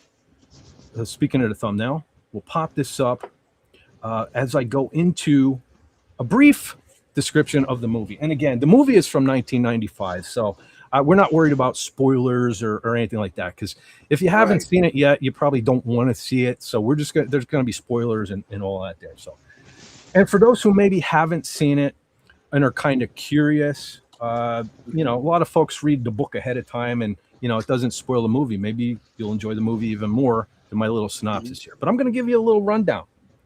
So, Braveheart, the 1995 epic historical film, follows Scottish warrior William Wallace as he leads an uprising against the cruel English King Edward Longshanks. Wallace's rebellion is sparked by a personal tragedy and grows into a legendary fight for freedom for the Scottish people. Young William Wallace watches his father and brother die fighting the English. See, spoilers.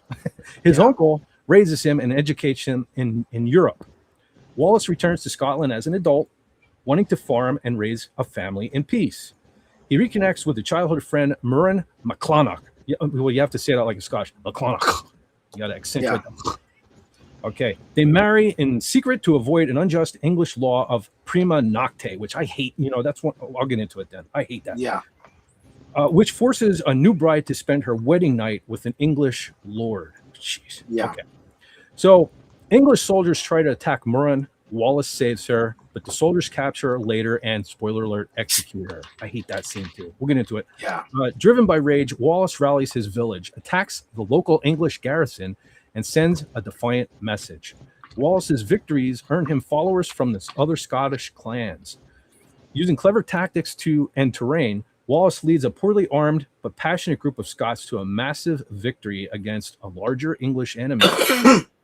Wallace crosses into England and captures the city of York. King Edward sends his son's wife, Princess Isabel, to negotiate. She is charmed by Wallace and secretly begins to supply him with English state secrets. The selfish Scottish noblemen betray Wallace during a crucial battle against Longshanks. This leads to a devastating defeat.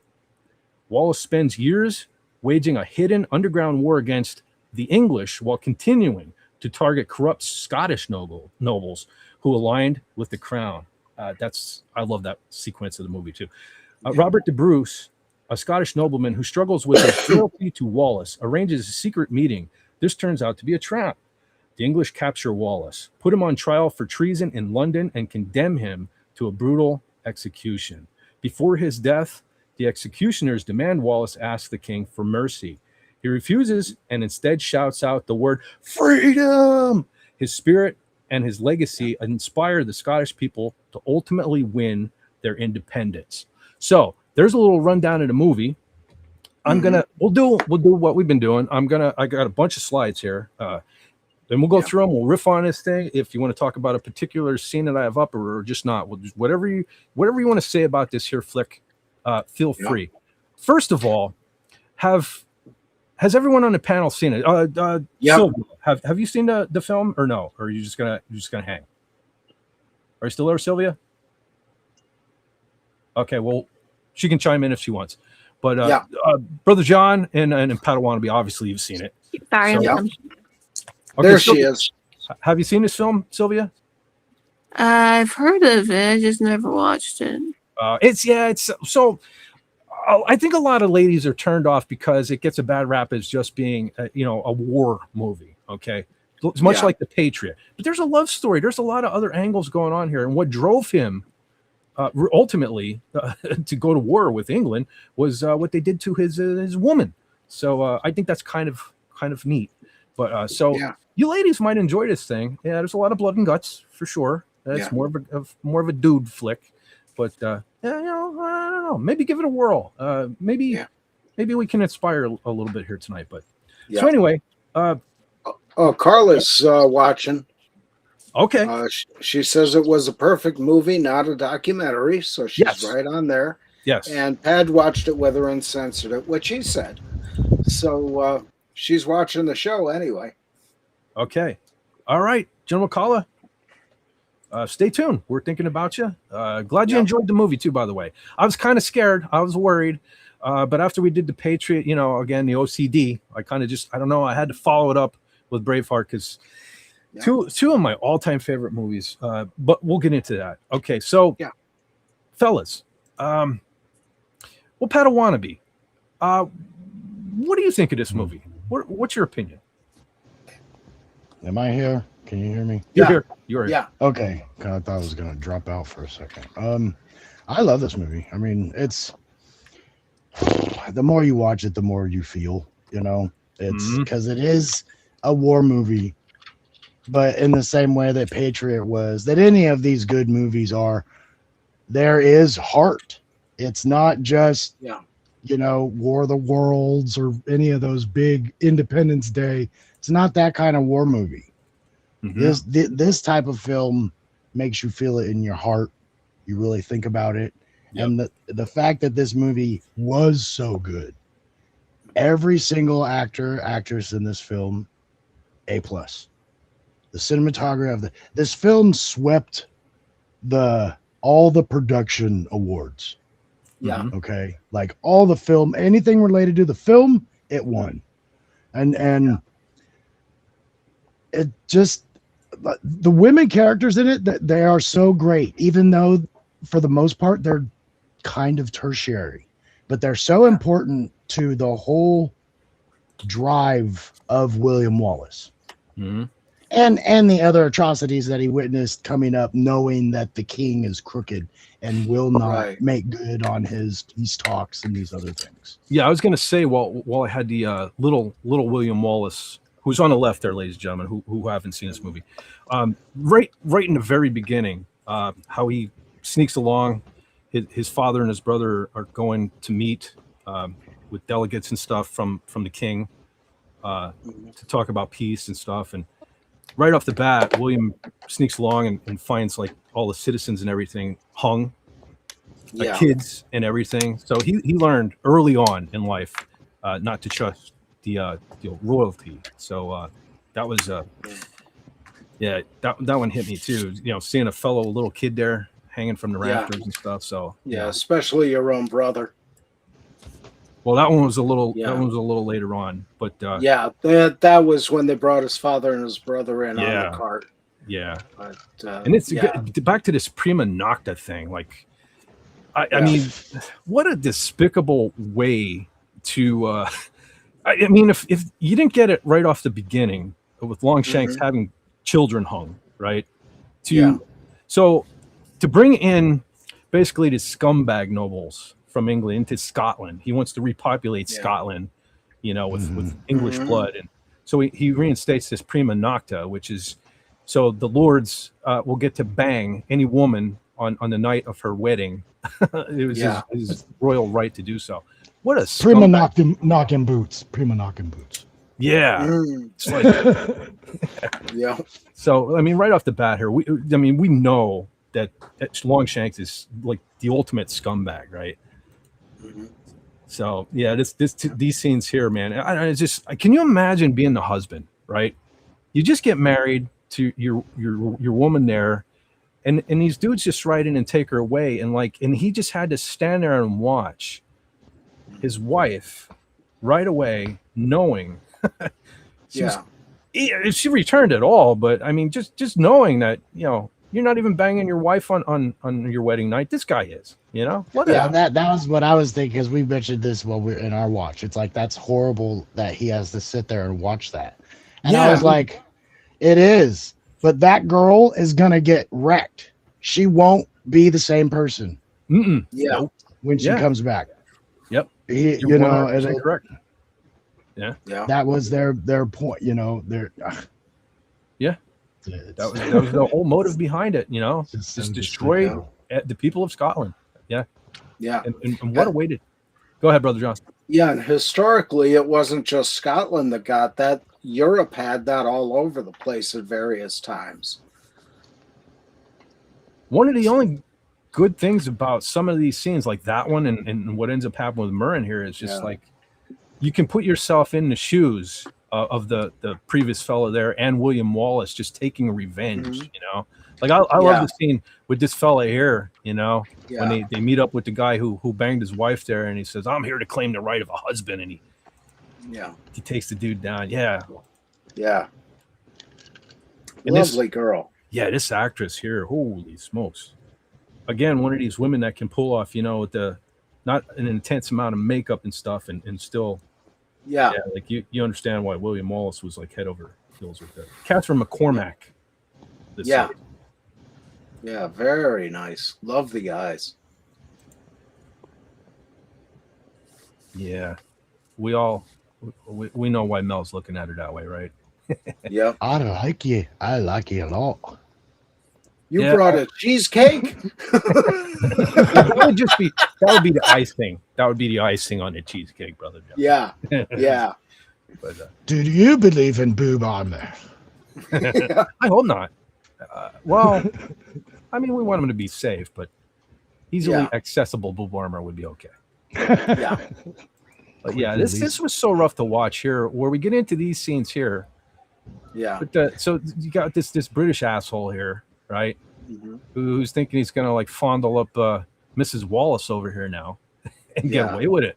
Well, and they make themselves even creepier. Just the way he walks, and he's like licking her and stuff. It's like,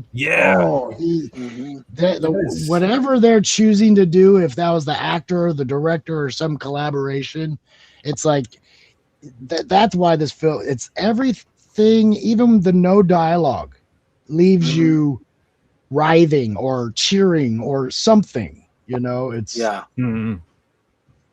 it's effective.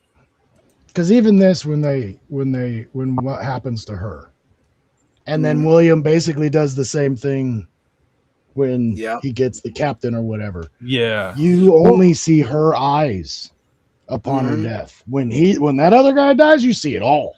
Yeah. Like they're really making you feel things with the way they shot this. But this scene, it hit me even harder today than it used to. Like I'm looking at it like.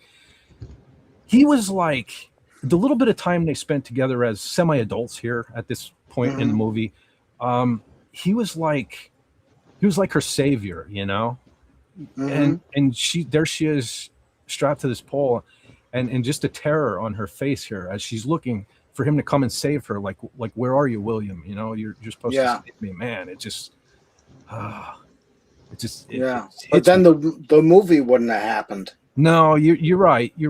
Because I'll be honest too, I really don't particularly love the end of this movie. I understand why it had to happen, but I mean, we had the Patriot where you had Benjamin Martin kind of lived on and So, and spoiler alert, William Wallace doesn't make it out of this either. So, but but man, these scenes, like almost every scene in this movie is so like powerful. There's no wasted for another almost 3-hour movie. To me, there's no wasted time in this movie at all. There's like not a bunch of shit you don't need. I remember the first time I saw this. I I don't even think I had HBO at the point, but we had like a free HBO, like a week or something of it, and I was night shift at that point too, and I started watching it, and it just kept going on and on and on and on. So I looked to see how long it was. I'm oh shit, I can't stay up that late. I'm like, Yeah. at one point I was like, well, I guess I'll go upstairs and watch it upstairs until I fall asleep. And next thing I knew, it was over. I loved it that Yeah. much. I didn't even know like 3 hours went by. That's how you know when it's a good movie. Yep. You know? And same today. You know, I watched because I honestly I started watching this all week, but I like wanted to take some notes and stuff. So I'm like, now I better wait till I can sit down and take notes. And I couldn't wait to get up today and watch this movie. That's how much I still love this thing. But this fella here. So Yeah. man, so this is the guy who killed Murrin, who you just saw in the previous slide there, Yeah. by cutting her throat. And so, man, this is like the first, like, oh, you know, that moment in this film when Wallace gets his hands on this guy. Yeah. So this is like the first time I ever wanted to see like a Star Wars alumni bite the dust. This is Tierney, by the way, for folks out there who don't know the Star Wars connection there, because everything goes back to Star Wars for me. But so he played Lieutenant Shan Childson in the first Star Wars, sometimes called A New Hope. He was an Imperial officer. And when I throw this line out there, you'll probably know who he is. Where are you taking this thing? Oh, yeah, that's this fella. So for God's in the sake. prison block when they're coming in with Chewbacca and Yeah. Han and Luke are dressed as the stormtroopers. Yeah, this is the Yeah. guy. So Yeah. So not only does he pay for killing Murrin, he pays for calling Chewie a thing. So anyway, so this was some sweet satisfaction. And I did love too how Wallace, when he cuts this fella's throat, Wallace could have took time. He could have enjoyed it. He could have made this guy suffer, but he was just so done with this fucker. He just boom, done. He's done. Yeah. And it's just like the rage on his face and stuff. Like I could see how it started a rebellion in his mind. You know what I mean? He just right there. He freaking became something else. He became the legendary William Wallace right there in that moment in my mind. And so I hate what happened to Murrin, but man, he woke in the beast, this guy. So, and even the way the whole revenge thing starts, like he goes to meet her at the place, she's not there. But he doesn't just charge in. Like he kind of stalks around the village on horseback so everybody can see him. Yes. Yeah. And it's like, what? This dude is snapped. Yeah. I mean, it's over. Like you said, as soon as he kills, like it's done. It's slit and walk away. Yeah. Yeah. You know, And like the explosion in the background thing. It's just next. And you know, another kind of it reminds me of the Patriot a little bit, kind of like the Ghost thing, where he just walks in here and he takes out like a small army, you know? Yeah, well, I noticed that too. I started realizing it's like all these big movies like this, if they're done well, they almost have the same outline. Yeah. Hey, Robert. Like, you know, this happens and the hero takes the fall and then they build back and then so, you know, it's like a formula, but it's done. If it's done well, you get these, right? Yeah. Yeah, and hey, brother Rob Wright in the chat, he says great movie. Yeah, man. I love this thing, dude. Yeah. Oh, and this fella here, this Steven. This character, he's almost like the comic relief of the movie. He has some great lines in this too. Oh yeah. Definitely. Oh, the crazy guy's so funny. Yeah, and much you're needed. Crazy, aren't you? And he's like, so I must be in the right place. Yeah. Well, with the movie as serious as this, I mean, it's a much needed piece of the puzzle, I think. So, where the hell? I wrote some stuff down here. Where did I write it? Hold on. I don't know. I'll have to get to that later. I did like, with these going back a little bit here. Yeah. When these fellas were kind of sitting around, and this was the scene where they were talking about how in like 2 centuries, no army has ever won against full heavy horse army on horseback. And this is where William Wallace was looking up at the trees, and he thought about we need sticks twice as long as a man. Yep. And I like how Amish, his partner there off on the far left, he says, some men are longer than others. Yeah. And then his dad, who happens to be here too, says, your mother been telling me stories about you again. I thought that was pretty funny. So it wasn't just Steven. There are some cool comic elements in it too. Oh yeah. Wes Cagle is here. Real Hey, life Wes Cagle. jokes though. They're not forcing it. No. Hey, Wes Cagle. What's up, Wes Cagle? Nice to see you, buddy. It's been a minute. Yeah. Glad you could join us. Hope all is well. Yeah. Like even the scene when they first realize who they are, and he's like, "Can you do that in battle? Can you crush a man with a rock?" Oh, the When you rocks. need to do it. Yeah. And that's that whole scene's comedy. He's like, "Oh, I Yeah. should have remembered the rocks." He's like, "Yep, you should have." Yeah, that was great. Yeah, for folks who haven't seen it, yeah, his friend there. Let me go back because I had him up. His friend here, Hamish, right? They haven't seen each other since they were young, him and William Wallace, and so they meet up at it's kind of like a town festival or something. And so Hamish comes up to William Wallace with a big giant rock, and he like challenges him in a rock throwing contest. These big heavy rocks. Yep. And so Scottish games. Yeah, so of course Hamish is like this big muscular dude, and of course he throws it further than William. And like Padawannabe was saying, well, William says, yeah, but can you do that when it counts? And so William picks up a little rock and says, well, you throw your big rock at me and I won't move. See if you can hit me. And he does, and he misses him. And then William Wallace proceeds to then hit him smack dab right between the eyes with a little stone and knocks him out. Yeah. Knocks him down. So yeah, David Goliath style. Yes, exactly. Yeah, that was And he uses that so many times in the movie. Mm-hmm. Yeah. Like that it is not just something, because Appion mentions it, that one of the boys we watch with Carla on the films. And because you see him throwing when he's a little kid and he's hitting the skulls, pap, pap, pap. So he's really good already. And then even later on in the battles, like you see him running out and he throws a rock at the guy first and before he attacks him. And it's like it's a constant thing that he uses. Well, even in the one scene later in the movie where the British Army thinks that they found a couple of these Scottish guys and they lead them here. It was an ambush, and you had Wallace and all his men were up on top of the mountain there. And the way he gets their attention, he throws a rock down and hits the guy right in the head with the rock. Yeah. So it plays a big part in the movie. Yeah, absolutely.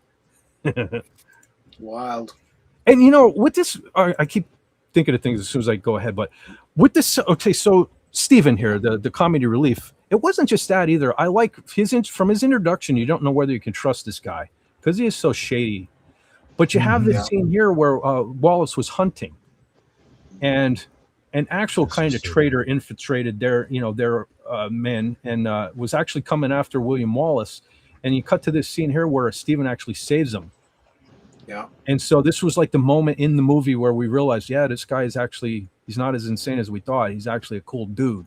And throughout the rest of the movie, he does look out for William Wallace. I thought that was really cool. Yeah. And hey, Sylvia's heading to bed. Okay, Sylvia, thank you for stopping in. You want to tell us anything about your channel or anything before you head out? Are you there, Sylvia? Or is she already gone? Yeah, I'm still here. I don't have much to say about my channel. I'm just starting to post again. I haven't been posting for a while since I have a lot of family issues that are hard to explain. Yeah. I'm gonna start posting more. I did see your short little video today. It was cute. I didn't have time to comment on it or anything, but I enjoyed it. That was funny. That was from a video game or something, I think? Yeah, it was. Look at this. Sylvia. Now look how awesome I am. I actually beat the fastest gun on YouTube. Look at. Hey. That's pop it up, but I beat him. So there you go. That's before it says darn it. Yeah, you got you sure did. All right. So you got 2 plugs this evening. So, hey, Sylvia, thanks for stopping by. You're always welcome here. And again, if you ever get bored down the road or something like that, check this movie out. You might enjoy it. Carla did. Our general did. So it's not just loved it. Yes, she did. Not just a good movie. So. Well, have a good night, all of you. You too. Thanks for stopping by, Sylvia. Yeah. Okay. Back to the flick. Back to the flick. Oh, Sophie Marceau. yes. See, I didn't even have to look it up. Brother John was already. You must really dig this one, Brother John, because he already knew. Oh yeah. Yeah, she was a breath of fresh air as well. Yeah. Yeah. And just the way they dressed her in this just adds to the beauty. I mean, awesome. Yeah, the costumes in this, everything in this, sets, it's just amazing. I mean, Yeah. Yeah, no doubt. Yeah. And she did a very held back performance. She didn't go over the top on anything. So that was great. Yeah. I love too how right off the bat, she could smell the stench on Longshanks and just kind of took to William Wallace right from the get-go, pretty much. And then everything she continued to hear from him about him. And their meeting especially, where I love that scene where she met, of course, she had like bodyguards and stuff surrounding her. And the one fella there tried speaking in, well, I think it was Italian first. And because he didn't think William Wallace would understand. Was it Latin? And he didn't think William Wallace would understand it. And of course he did. And then Wallace was like, I can't speak French, but then he speaks in French, s'il vous plaît. See, I know this stuff. I'm not just a mindless barbarian. So yeah, she knew. He was a better quality human being than Longshanks, right from the get-go. Yeah, and this other girl, she doesn't get enough credit. She did a fine performance. Yeah, she was pretty good in it too. You're just no, I can't say that because I didn't show the picture yet. Never mind. Forget I said anything. Okay. All right. Yeah. And love that. Yeah, I know that's probably a wig, but holy smokes, look at that. Look at that hair. Oof. Man. He sure got the all one. natural. That there was a joke. And I see that hair, I'm like, my handmaiden brushes my hair 1,000 times every day before I go to bed. Yeah. See, see, my mind always goes to Star Wars. Okay, it just makes me think it's Princess Leia, right? Because if you look, where was it? I just had to slide up. So she kind of has like the buns going here. She kind of has the buns. And then here, this is totally Return of the Jedi. You got like Endor in the background, and it's totally like Princess Leia walking out of the Ewok hut. I still want to know where they got them clothes. And Prince of Thieves. Yeah, Robin Master Hood. Antonio, Elizabeth Master Antonio. That's the hairstyle too. I was like, it looks just like her. Do you like that movie? Do you like Prince of Thieves? It's not bad. Kevin Costner needs help, but no, I dig it though. I dig it. I'll probably talk. If you can't do a good one, I'd rather him not do it because it'd be worse if he had a bad accent the whole time. Right. He probably did us a favor. I couldn't have enjoyed the movie as much as I do. I dig it. I got to say, I dig it. I mean, but come on. I mean, what's the sheriff? What's the real guy's name? Darn it, I can't remember. Sheriff Nottingham? Yeah. Oh, Alan Rickman. Yeah. Alan Rickman. Come on. He's so great in that movie. Yeah, he makes a movie. Yeah, for me, he makes a movie. Oh, my God. He's so good. All right, let's see. Yeah, all these shots, and you're really, as you were saying, like when you were older when you watched it again, you thought you liked it more, and it's like we start to pay attention to the music, and it's like God, the music's so good here. So many times it's like this, the shot is beautiful, and they're doing so good. Look at how good it's lit, and the music's just so, and we're just going on and on the whole time. Yeah, it is the total package. It is, it deserves all the awards it got. Yeah, I'll be honest. Though I had to go against Apollo 13. Yeah, that's just, I don't know, that movie for me. I don't know if I spoke of it before. I know, Brother John, that's my movie where my father passed away, and days before Christmas, and my mom got that for me as a Christmas present. So it took me a bit to watch that, and when I did, I don't know. I was just kind of like, that's kind of a bad memory for me. Yeah, I dig the movie, but I was just thinking because we were looking at the awards. It's like they had to have won some acting, and it's like, nope, not one. And then I was like, okay, what came out in 95? And I'm like, okay, just blockbuster. It's like, Yeah, And back- then we were so Showgirls. spoiled. We Back when Hollywood had Showgirls, yep. hits. You remember Yeah. that way back when Hollywood had hits? So Yeah. many you Well, you couldn't keep had- up.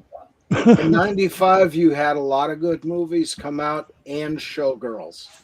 Oh, and Showgirls. And they're still fans of Showgirls, oddly enough. I haven't Yep. seen that in forever. I can't imagine still liking it, but I do. I will never not like Gina Gershon. That's all I'm going to say about that. Yeah. Yo, these scenes here, I absolutely love. Mhm. So you have the British Army. They're kind of sick and tired of Wallace's shit. So they send in the big guns and everything, and they're meeting with these Scottish nobles and the normal Scottish folk there, and they want to make terms of like not surrender surrender. Yeah, they want to end this thing. The British are going to offer the nobles, whatever, to screw the common folk and just to end this war, to squash this before it goes any further. And I love when William Wallace shows up, kind of uninvited with his guys. This is the scene you all know with the face paint and all that stuff. And Yeah. so they come up and they're talking to the Scottish people and they're like, what are you here for? And he says, well, I'm here to pick a fight. Yeah. And he walks out onto the field and talks to this guy and tells him, he says, here are Scotland's terms. This is William Wallace's negotiation here. He says, here are Scotland's terms. He says, lower your flags and march straight back to England, stopping at every home you pass by to beg for forgiveness for 100 years of theft, rape, and murder. And then he says, I'm not finished. He says, before we let you leave, your commander must cross that field, present himself before this army, put his head between his legs, and kiss his own arse. I thought that was freaking spectacular, man. It's like that's the sort of thing when you're in a fight with somebody, like, you want to come up with the right stuff just to get this guy like so heated that he's beside himself. It's like that was it. It's like he the balls on William Wallace, right? And I love that. I think that was where Hamish said, "Then we didn't get all dressed up for nothing." that was yeah. I love it. I love this. I mean, even the first time when he's not part of the group yet, but he's like, you guys can't do this without me, more or less.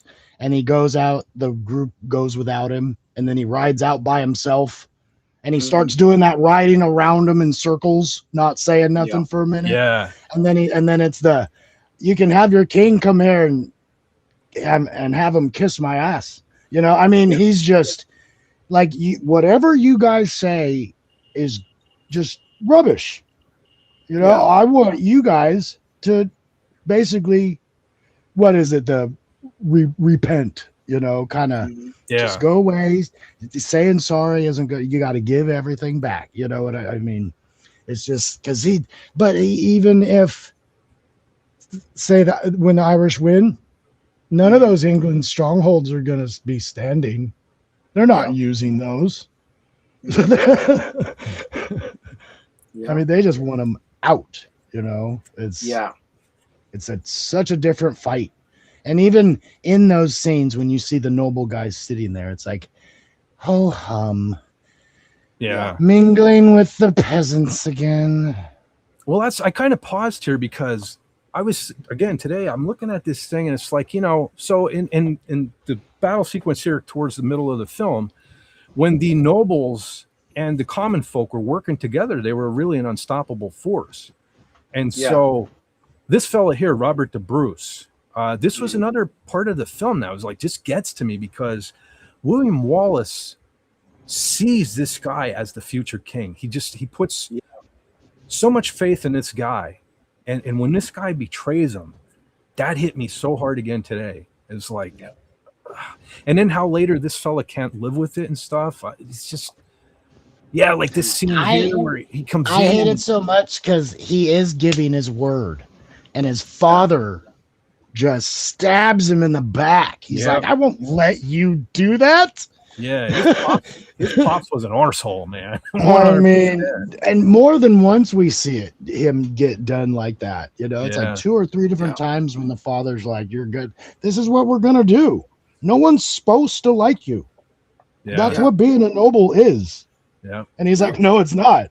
It's like, but Robert the Bruce is the only noble that gets people to follow him willingly. Yeah. Including Real quick, William Wallace. Yes. Sandra and Raymond are heading for bed.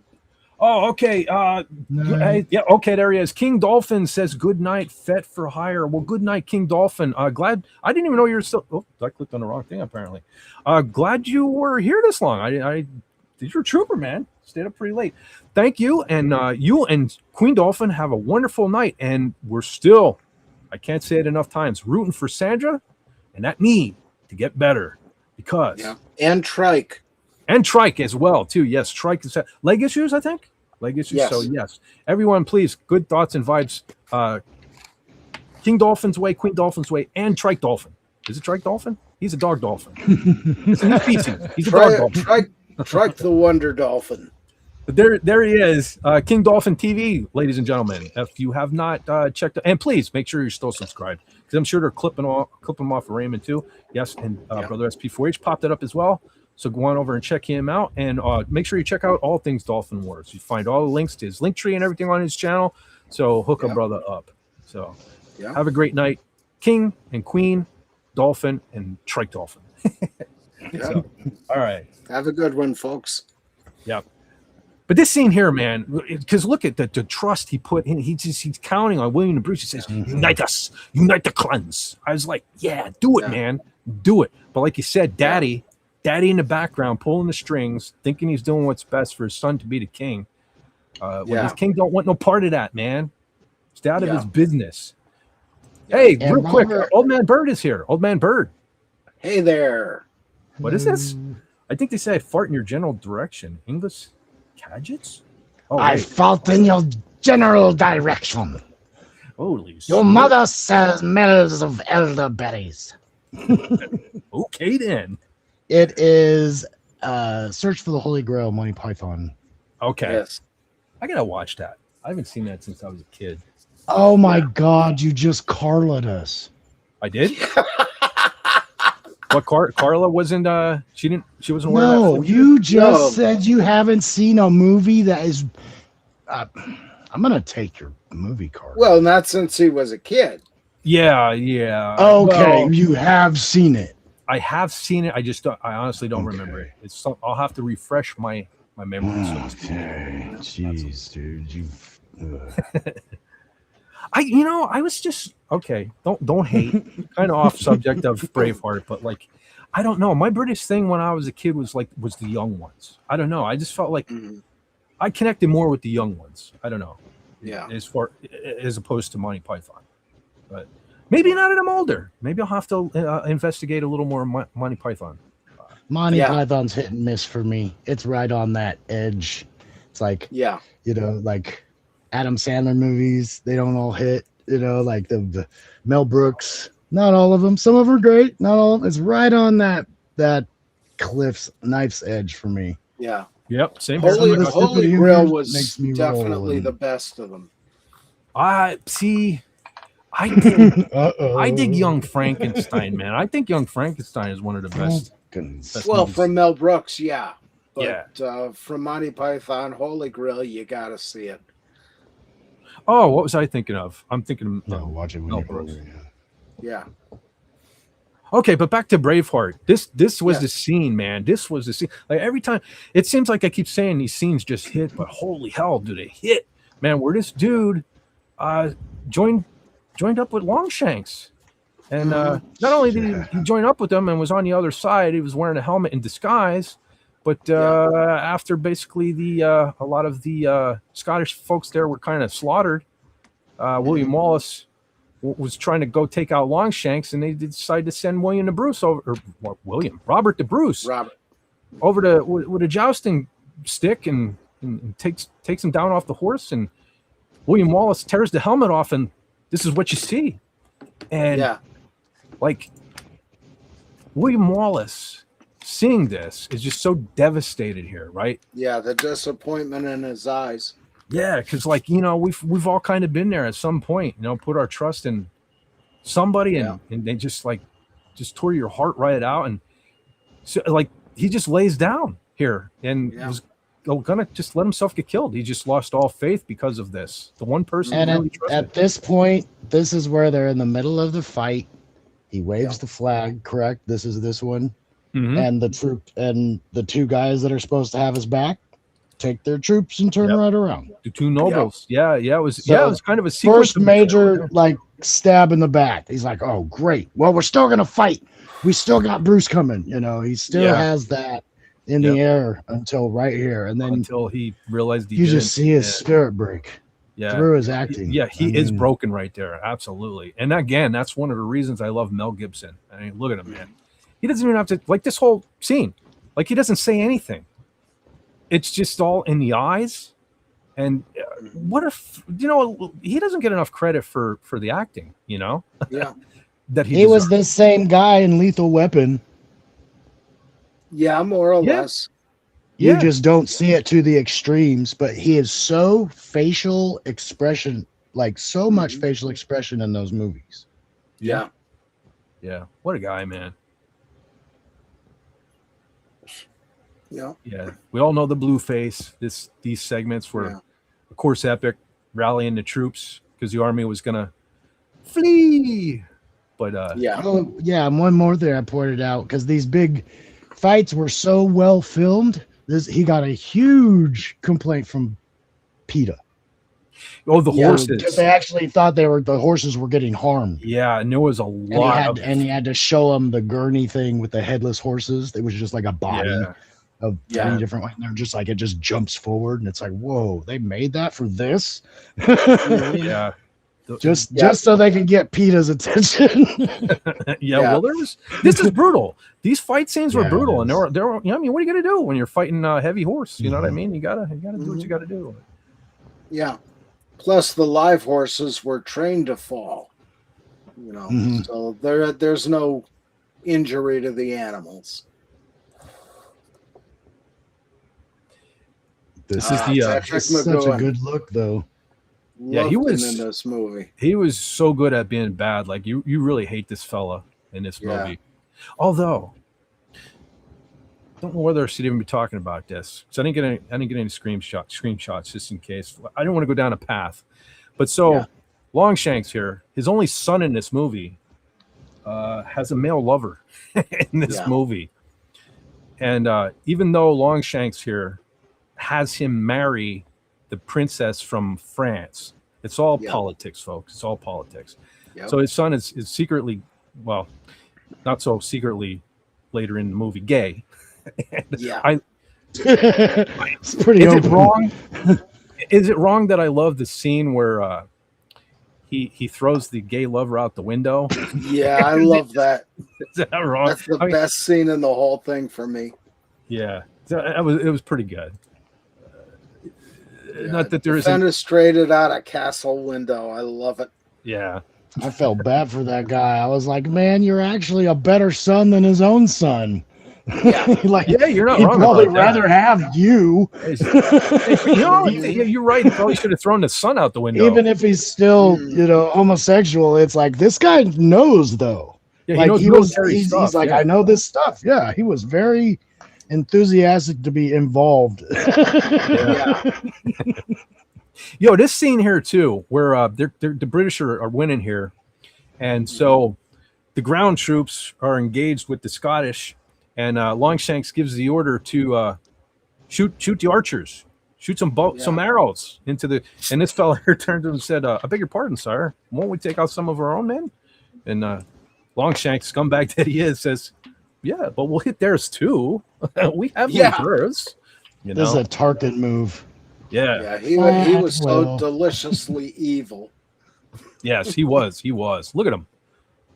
Yeah. I mean, this is the character where we get the stereotype from, right? A guy like this. That this evil is Dick king. Dastardly. Yeah. Well, yeah.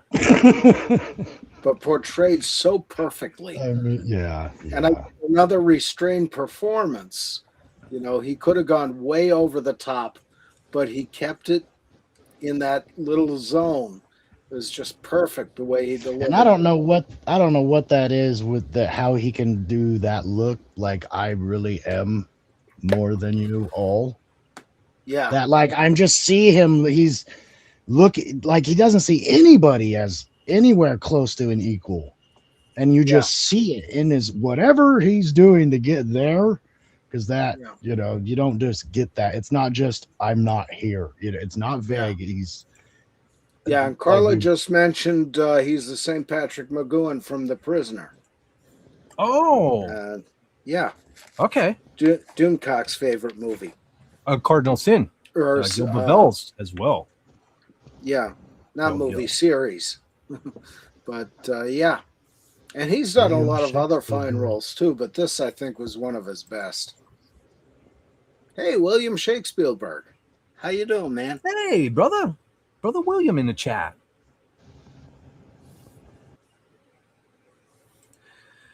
Yeah, getting into the end of the movie. Mm-hmm.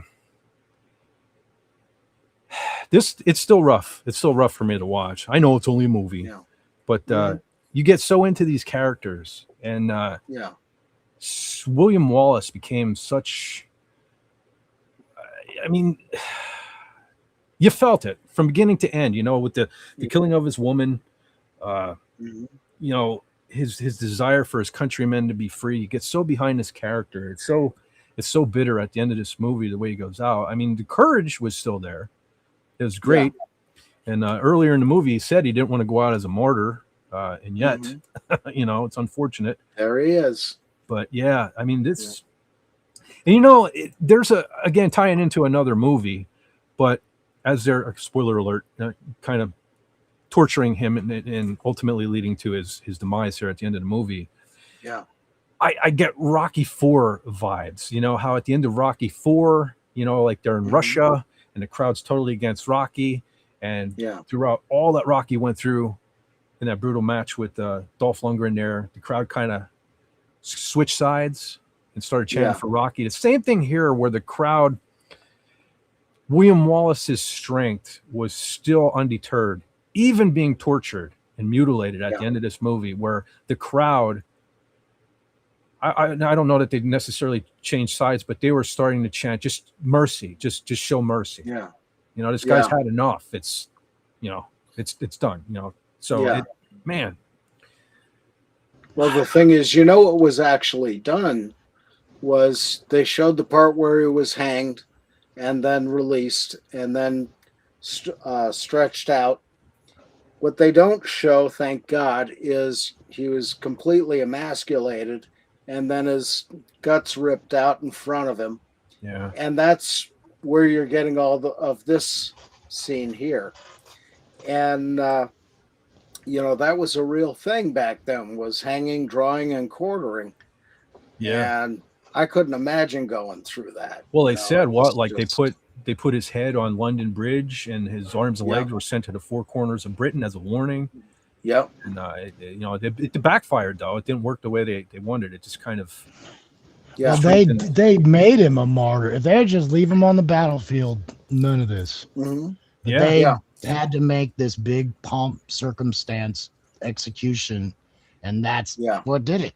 They didn't think he'd let. They didn't think he'd, you know, who's gonna do or rise up one more time at death's door. You know what I mean?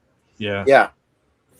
Yeah, he gives that last scream of freedom. Yeah, and what's great is how they intermingle the cuts with Edward the Longshanks, because Longshanks at this point is dying himself. Because throughout the movie, he gets this gradual cough, which is, it's leading to his, you know, he's dying too. And he's basically laying on his deathbed at the same time as William Wallace is being tortured here. And I actually, so many great things at this part too. I love how at this point, Longshanks dying in his bed, the princess comes up to him and basically tells him, like, you know, your bloodline dies, you know, with your son won't sit long on the throne, and a baby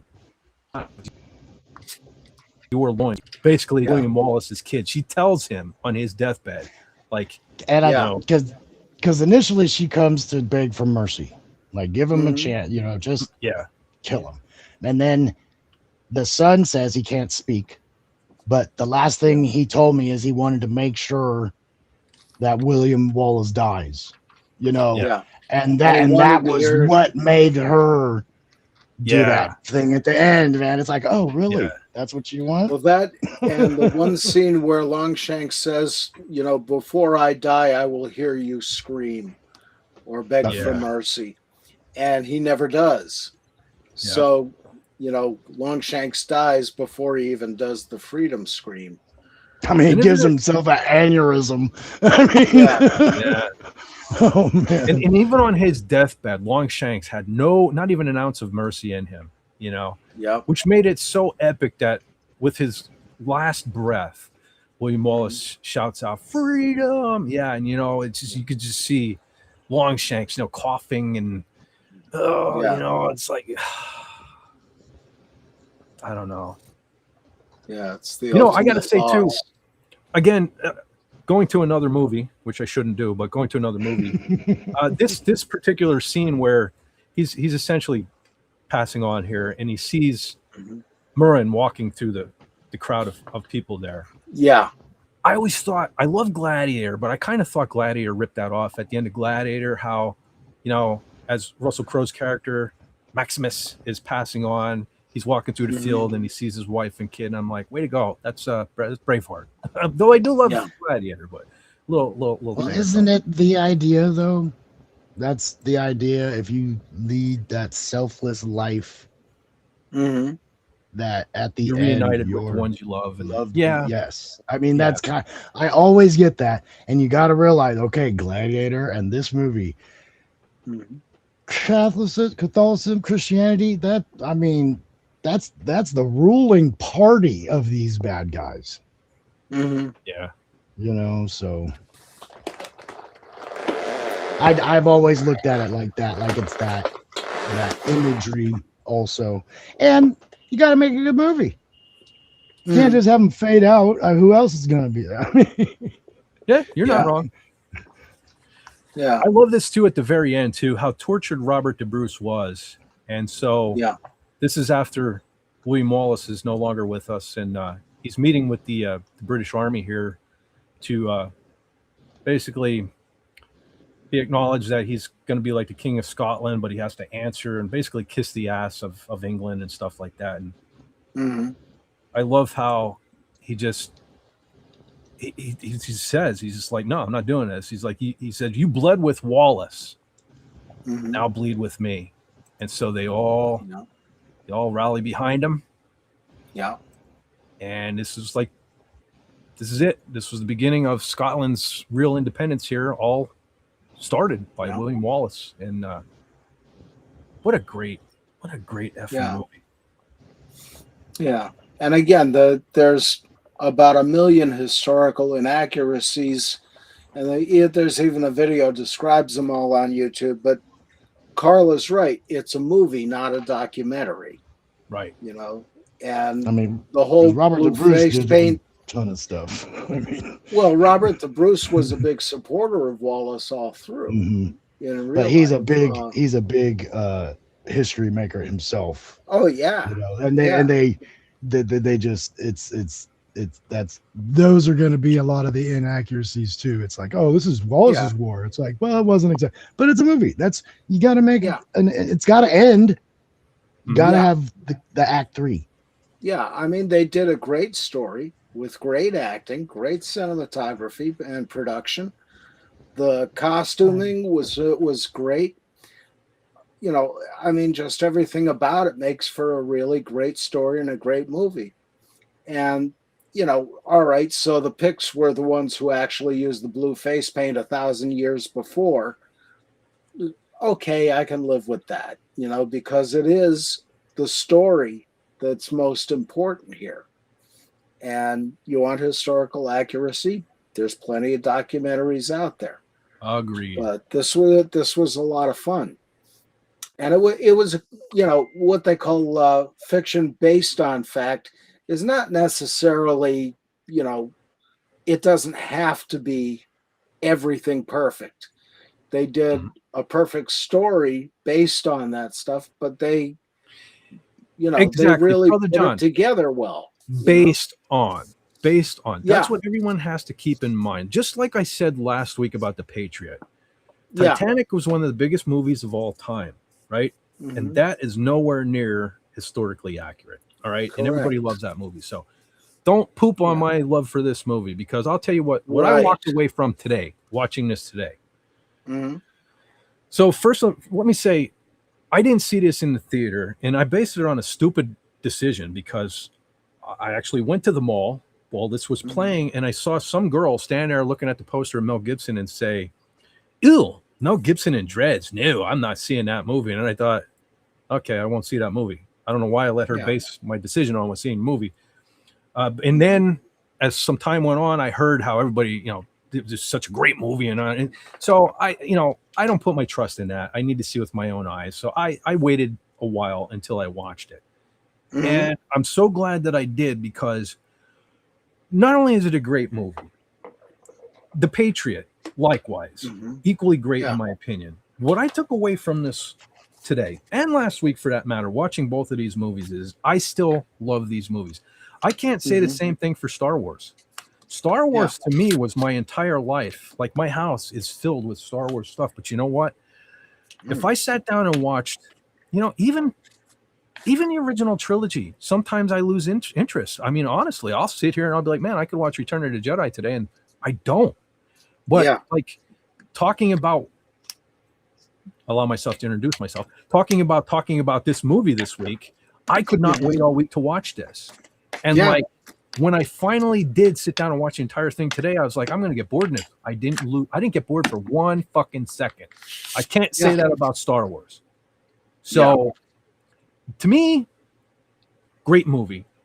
It's epic. Like, that word gets every trailer you hear nowadays, the hit of the summer, the epic, whatever bullshit. There's nothing epic these days. This is epic. The Patriot is epic. These will always be two of my favorite movies of all time. So I'm glad that you guys, and Carla, I'm sad that you couldn't be here tonight, but I'm glad you enjoyed the movie. I hope anyone out there, if you've never seen this, give it a whirl, right?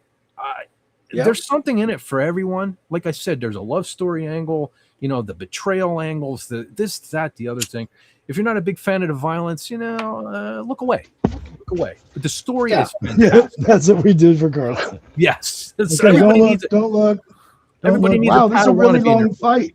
Everything this is really long. Yeah, it is. Don't look. Keep not looking. So you might need a Padawan to be in your corner, but give it a spin. Well, the one thing I want to know is, before the one battle scene, the Scots moon the English, but they also give them the front view. Did Carla actually watch that? We saw it all. Although I don't know what device she had, because on my phone, I was like, you can't even hardly see anything, except when they do the butts, but they're a lot closer. They don't do any close-ups when it's the frontal. Good thing. I don't want to see that get shot. No. Carla says it is a perfect movie, especially if you have a sensor. Okay. Yeah. I will say, is heading for bed. Who is? Rose Diaries Daydreams. Okay, well, you have a great night. Thank you for hanging in there. Thank you, everyone who's stuck around. It's we've been going for. Oh, there it is. I had a lag. Sorry on my end here on Restream. But Rose Diaries Daydreams. Who? Again, somebody pointed out that I forgot to say hi to you in the beginning, and yet you still stuck around. What a trooper you are. I want to say thank you for sticking around. Thank you for, I hope, being part of the Fett Force. So Rose says, hey, Rose, is it with the thing above the either? I think so, yeah. Oh, yeah. Sorry for not chatting much. I'm trying to work and watch at the same time, but I got done. I get done work, so I'm going to head to sleep tonight. All right, you have a fantastic evening. Have a great rest of the weekend, and always welcome here. Hopefully, we'll see you again next Saturday. So have a great night. But okay, so I have 2 more pictures I want to show, because you know what I do. So I was looking at this Yep. picture here of Braveheart. Okay. Yeah. Now I'm going to take us down for this. So I got thinking about this. I'm sitting here looking at it, and I'm like, Brother John, Mm-hmm. we doing this every Saturday. I feel like sometimes we're going into battle. You know what I mean? We're fighting these technical gremlins and these technical demons, and all these issues here on Restream, and we're fighting the algorithm. We're fighting the algorithm on YouTube. And so I feel like we are leading the Fett Force into battle every week here on YouTube. So Oh, dear I made God. a minor adjustment. I knew it. So Perfect. yeah, so Perfect. Oh God. but you know what's even better about this? You know what's even best about this? Brother John, lean in. So if you look in the center, that's Lenrod. Oh my God. You got Yes. Lenrod in the center. So the best part is I made Lenrod the little guy, and I made us the big burly guys in the front, right? So Yeah. what's going to happen here is this photo, it'll be passed down from generation to generation, right? Yeah. And history will tell the tale that we were 7 feet tall. Shot bolts of lightning from our arses. Oh, I love it. So yeah. I love it. So there you go, man. I almost want to make this like my YouTube like cover photo thing. Yeah. Yeah. That is awesome. Yeah. So there you go, ladies and gentlemen. So keep in mind every week when Brother John and myself and Lenrod, who couldn't be with us tonight, I think he's at a gaming event, but he's with us in spirit. When we lead you all into battle every week. Picture us in the blue face paint screaming freedom, because we're fighting for freedom for all of you fine folks. Yep. Every member of the Freedom from bad movies. Yes. Oh, speaking There's of devil, Lenrod. there he is. Hey. See that? Brother Lenrod, I was just pointing out how you're in the center of the picture here as we lead the charge against the internet demons. And I took a little pride in, because Lenrod, for those folks that don't know, Lenrod towers over Brother John and myself. So I took a little satisfaction in making you the little guy. So anyway, so there you go. That's awesome. All right. I look good with long hair. You look like a badass, Brother John. Like, I'd follow you into battle. No joke. Well, No I joke. do have some Scottish heritage from the Cameron clan. And All right. I think Tippy Tail McKitty does too. I think Different he did. clan. I think he did say something earlier in the chat. I try to keep an eye on that while we're kind of riffing on the movie. It's hard. It's hard. Tippy, to do are so. you here? He usually works on a Saturday, I think. So I think he stops in on his breaks.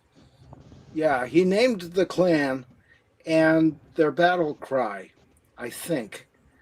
And for the Camerons, it was an Ivory Kylie, which means sons of dogs come and get meat.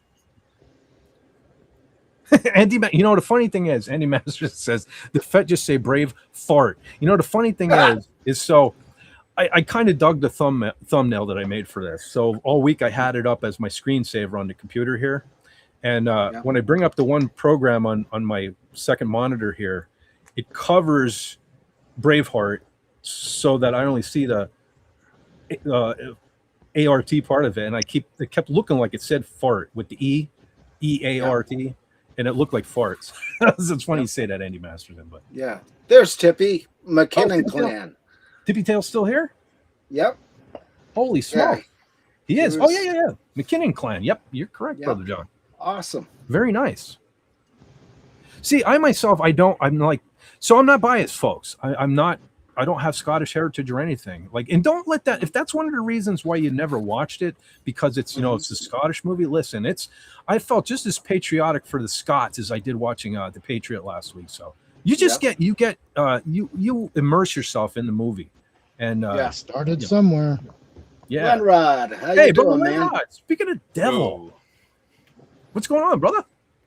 Oh, stuffing things, playing some cards, all that kind of jazz. Ah, very cool. I played a Very Pokemon good. tournament for the first time in 27 years, and I took first. Oh, And I only fantastic. played in the event because I happened to be in the store, and they needed another player to make it an even number. And I'm like, okay, I'm not paying for it anyway because the store owes me money. So they just paid for all my cards. Nice. Cool. And then I gave all my cards to awesome. one of the kids there. Like, I don't need these. You can have them. Yay. Good man. Yeah, very nice. Carlos says, Landrod. Oh, Tippy Tail's off tonight. Oh, very cool. Yeah, partay that's Tippy. I'm getting the dreaded 2.5 hour lag because I'm clicking on it and it's taking like 10 seconds for them to come up. But Tippy Tail has Austrian too. Cool. very nice. I'm just Polish and German. Yeah, I'm German. I think I have a little Dutch too. Same difference. Dutch and German. Pretty much everybody in this area is. So no big surprise there. European mutt. Yes, congrats, Lenrod, on the win. Yes, definitely. Very A cool. completely random win that, like I said, I only played because I was the odd man. They had an odd number of players. I'm like, yeah, sure, I'll play. I've got all afternoon. And then I just dominated. Well, you're not just the odd man. You're the little man now too. Did you see the picture? I see that you've shaved about like 3 feet off of me. Yes. Yeah. It's as if I don't have legs. I said He's sitting down. He's sitting you down. tower over us. So I took a little satisfaction in making it a little pipsqueak in this picture. Hey, Fett can dream, and you can't take my dreams away from me. Oh, Carla's got to go. Okay. Carla says, okay, got to go. Love you guys. We love you too, General Kala. And everything prayers. goes well. Everybody, prayers. Every kind of prayer and good vibe and thought and everything you can throw Carla's way, please do so, because we love her. We love her. Yeah. And it doesn't even feel right not playing this. So I'm going to play this on Carla's way out. But here you go, ladies and gentlemen.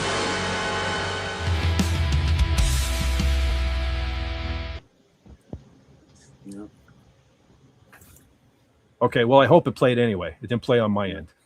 It did. It Okay. did. Cool. So travel safe, Carla.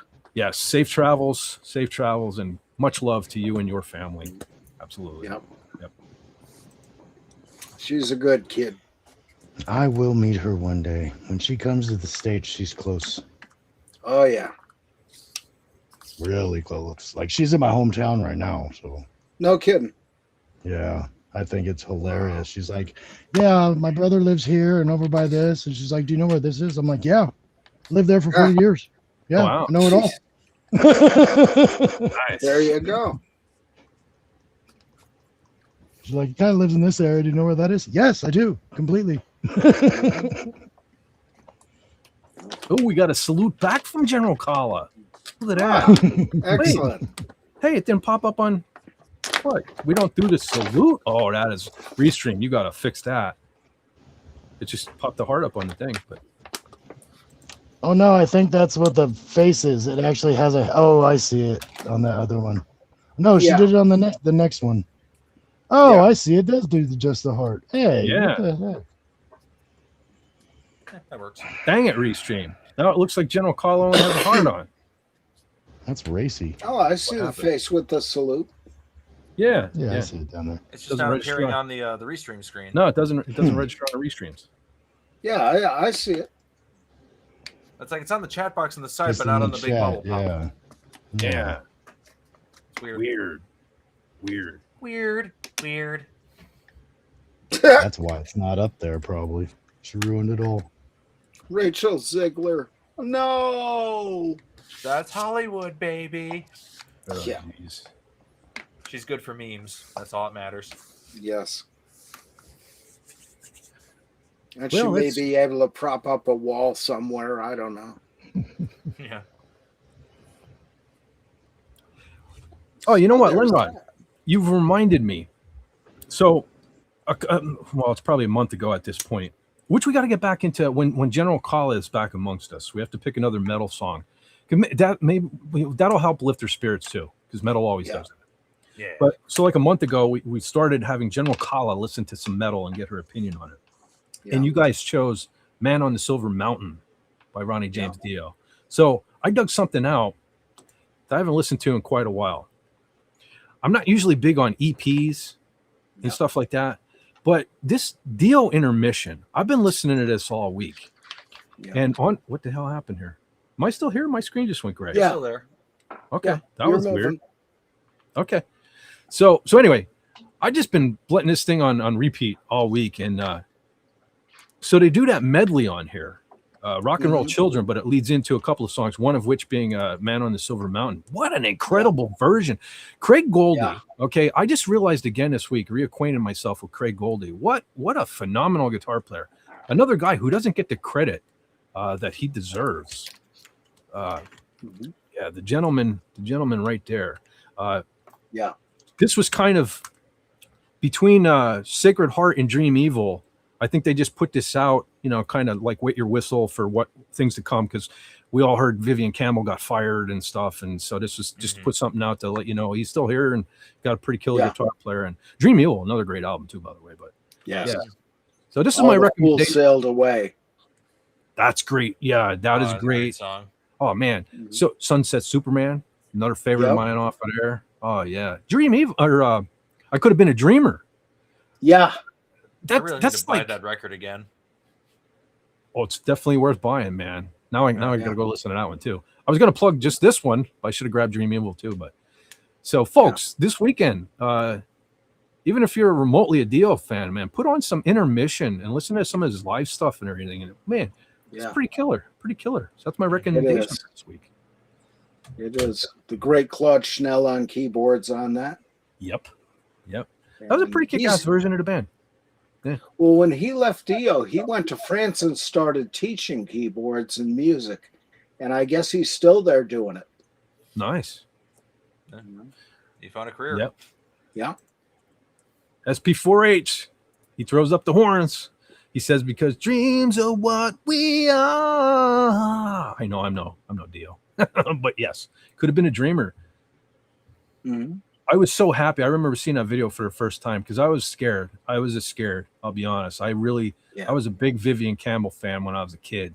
And, I knew of Craig Goldie from Jafria, who was a whole different animal than Dio. I was a little scared, but for those who are familiar with the hearing aid thing that Ronnie James, the band Dio basically did, was kind of like the USA for Africa thing, but there was the metalheads got together and recorded a song to raise money for to feed the folks over there in Africa.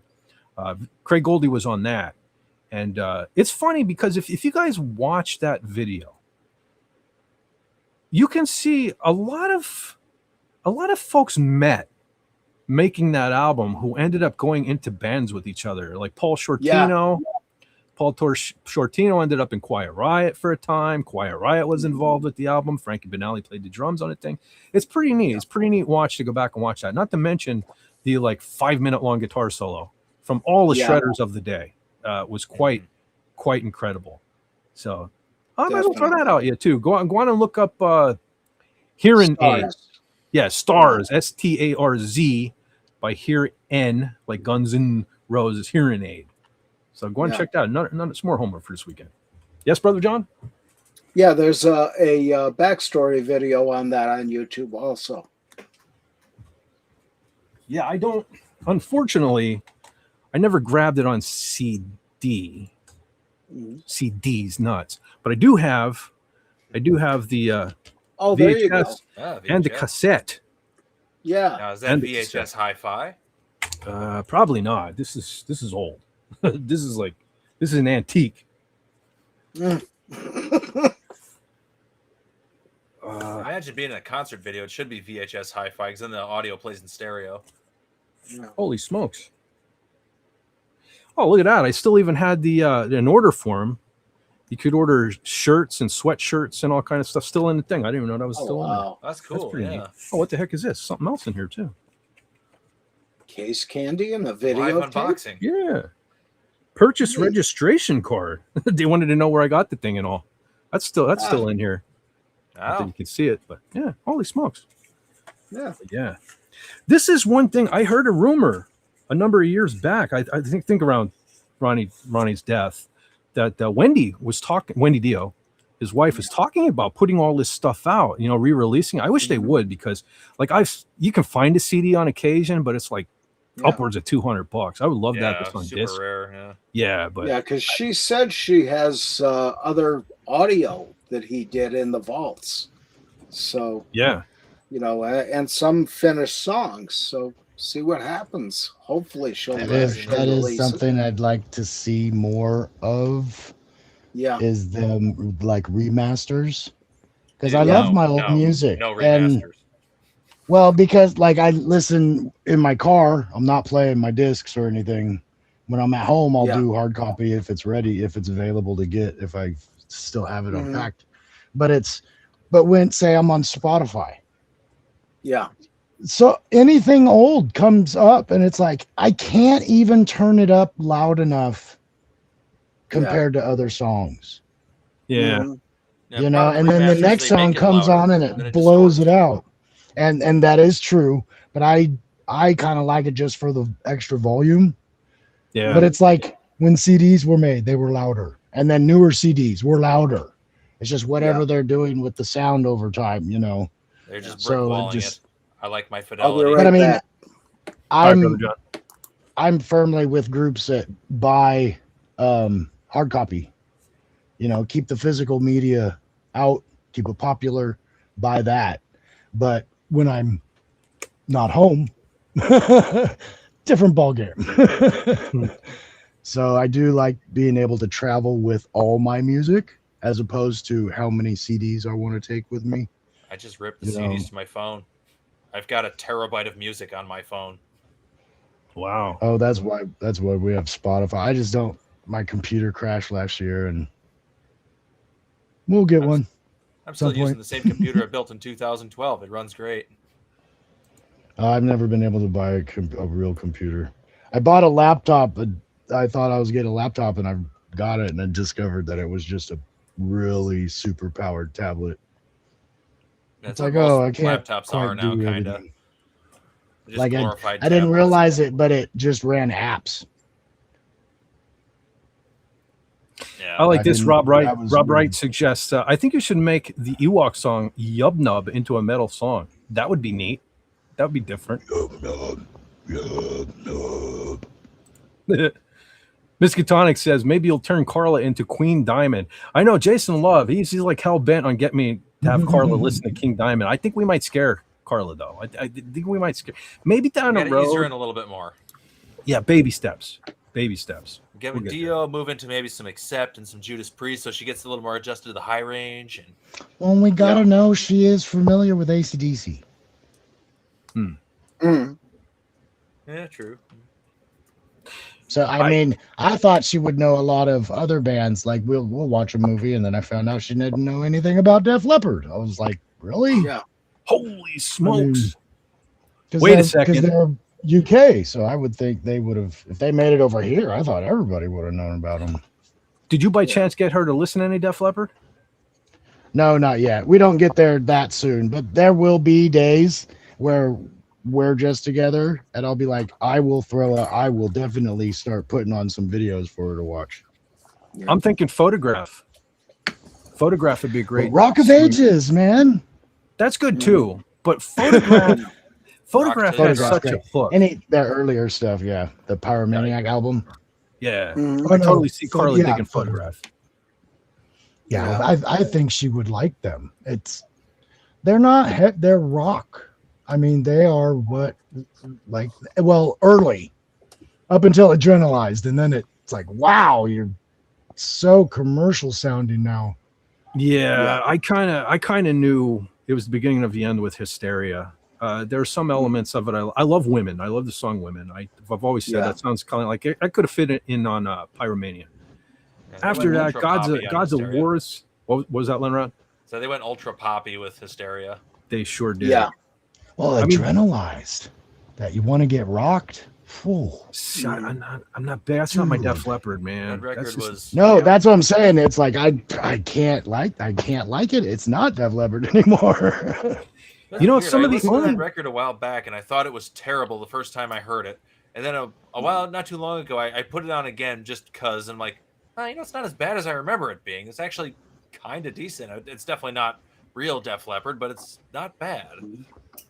I mean, even Hey. what is that? Bringing on the Heartbreak? No, what is that?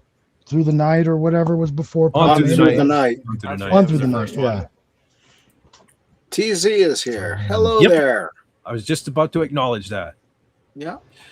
Yeah. Well, okay. So Carla and Queensryche, Operation Mindcrime is spectacular. I love Operation Yes. Mindcrime, but I'm kind of leaning towards, in my opinion, my vote would be for Take Hold of the Flame. Mhm. I think would be a great introduction to Jeff Tate's voice, because all the ladies here on YouTube, all the reaction video women really love Take Hold of the Flame. They're really gaga over that. So that would be my vote, would be Take Hold of the Flame. Yeah. Which album is The Lady Wore Black on? First one. Okay. Queensryche. All right. I would start her there with The Lady Wore Black and then have her watch the unplugged version. My only problem with starting Carla off with the first Queensryche is they were really metal. They were really power. They're like the early power metal on that first one, and the production is very 80s. I don't know if that would be the best. Jeff Tate sang a lot different too on that first album. If they're worried about the intro being too, then why wouldn't we do the normal two, like Silent Lucidity and well, that's Jet a little City too Rhythm. late. I can't go there. Too long? Okay. I I can't. thought that was a Pink Stand Floyd song Silent for the longest Lucidity. time. Yeah, it's total Pink Floyd. Silent Lucidity is Queensryche. It's an attempt at Pink Floyd. Yeah. I can't stand Silent Lucidity. I really can't. Yeah. Sorry for those who like it. On the other I was side, thinking Vampire- easy introduction. It's like, well, those are so easy. Like, Yeah, but they don't it sound like is. metal. yeah. No, I prefer my Queensryche. My Queensryche kind of goes to maybe Empire. Like after that, I'm out. I'm out, because even Empire, I have to be in the mood for it. Yeah. Because that's like the song Empire. Yeah. Sounds like it could have been on Operation Mindcrime. Everything other than that, it was a real departure. I'm glad they didn't try to duplicate Operation Mindcrime, which they have done twice now. Without I still haven't heard. DeGarmo. Have any of you heard this new Operation Mindcrime 3? Nah. The Jeff Tate thing? No. I haven't brought myself to listen to it yet. I'm afraid. I can't see it being any good. Yeah. No DeGarmo, no Queensryche. No, yeah, they lost it No. when DeVarmo left. As much as I love Eddie Jackson, great bass player, and Scott Rockenfield, Yeah. the drummer. But No, the chemistry left with Chris DeGarmo. yeah. 100%. Because What if I was album in- was? okay, Rob. What album? Rob was- Wright's leaving. Oh, Rob. Wait 1 second. Hold that thought. I just want to give a shout because Rob Wright is leaving. I just want to say he wanted to know, did we talk about, yes, we popped up at the beginning, Bonnie Tyler. Yeah. And also I saw your video, which was fantastic. He did an in-depth video about Bonnie Tyler and so her tunes and stuff. So please, everyone, go check that out. That was very great. Rob Wright threw some stuff at Doomcock last night that he didn't even know about Bonnie Tyler. So everyone go check him out. And he's got to run. He says, have a great weekend. Yeah. And hold You too, on. man. I'm scared. I'm going to try to open another tab. SP4H, are you still here? Can you grab Rob Wright's link? I'm attempting to, but there it is. All right, there Yep, it he is. See, got it. fastest gun. My slow ass computer. So everyone, please go check out Rob Wright's channel if you haven't already. Make sure you're still subscribed to Brother Rob, because it is damn YouTube people taking people away. Make sure you're still subbed and go check out that Bonnie Tyler video. That was great, epic video, Rob. I can't stress it enough. Am I still here? Yeah, you're Yes. still here. Mhm. Okay, I froze on my end. That's what I get for trying to open another tab. Yeah. But there you go, everyone. Rob Wright's channel. Go on and check him out down there and check out that video. I guarantee you will love it. Awesome. You're welcome. You're welcome, Brother Rob. Yeah. Okay, Brother John, what were you saying about Queensryche again? Which album was The Killing Words and Walk in the Shadows? Rage for Order, one of the, I think, most underrated Queensryche albums. I love that album. It's very synthesizer heavy, but man, that freaking thing. Yeah. I love. Okay, of all, see now for me, I'm trying to think of things that kind of would ease Carla into it, but for me, man, Neue Regel, Yeah. his scream at the end of that, Mhm. to this day, it gives me chills. It gives me like goosebumps. Like my voice hurts listening. My throat hurts listening to his scream at the end of Neue Regel. Yeah. So, 'cause Rage for Order. I'm Killing also Words curious. is awesome. And again, that's one where I would have her listen to the original and then the unplugged version and get a real feel for the range of that band. Geez, I can't even recommend one song off of Rage for Order. I mean, yeah, the Killing Words, I Dream in Infrared, Walk in the Shadows. Yeah. Holy freak, that album's a masterpiece. Oh yeah. Yeah. And what were you saying, Padawannabe? What were you saying? I am curious. I might get a brick thrown at me for this one. Not Led Zeppelin? Was that not ever a like something that be easy to introduce? Are they not metal enough? Don't want to go there?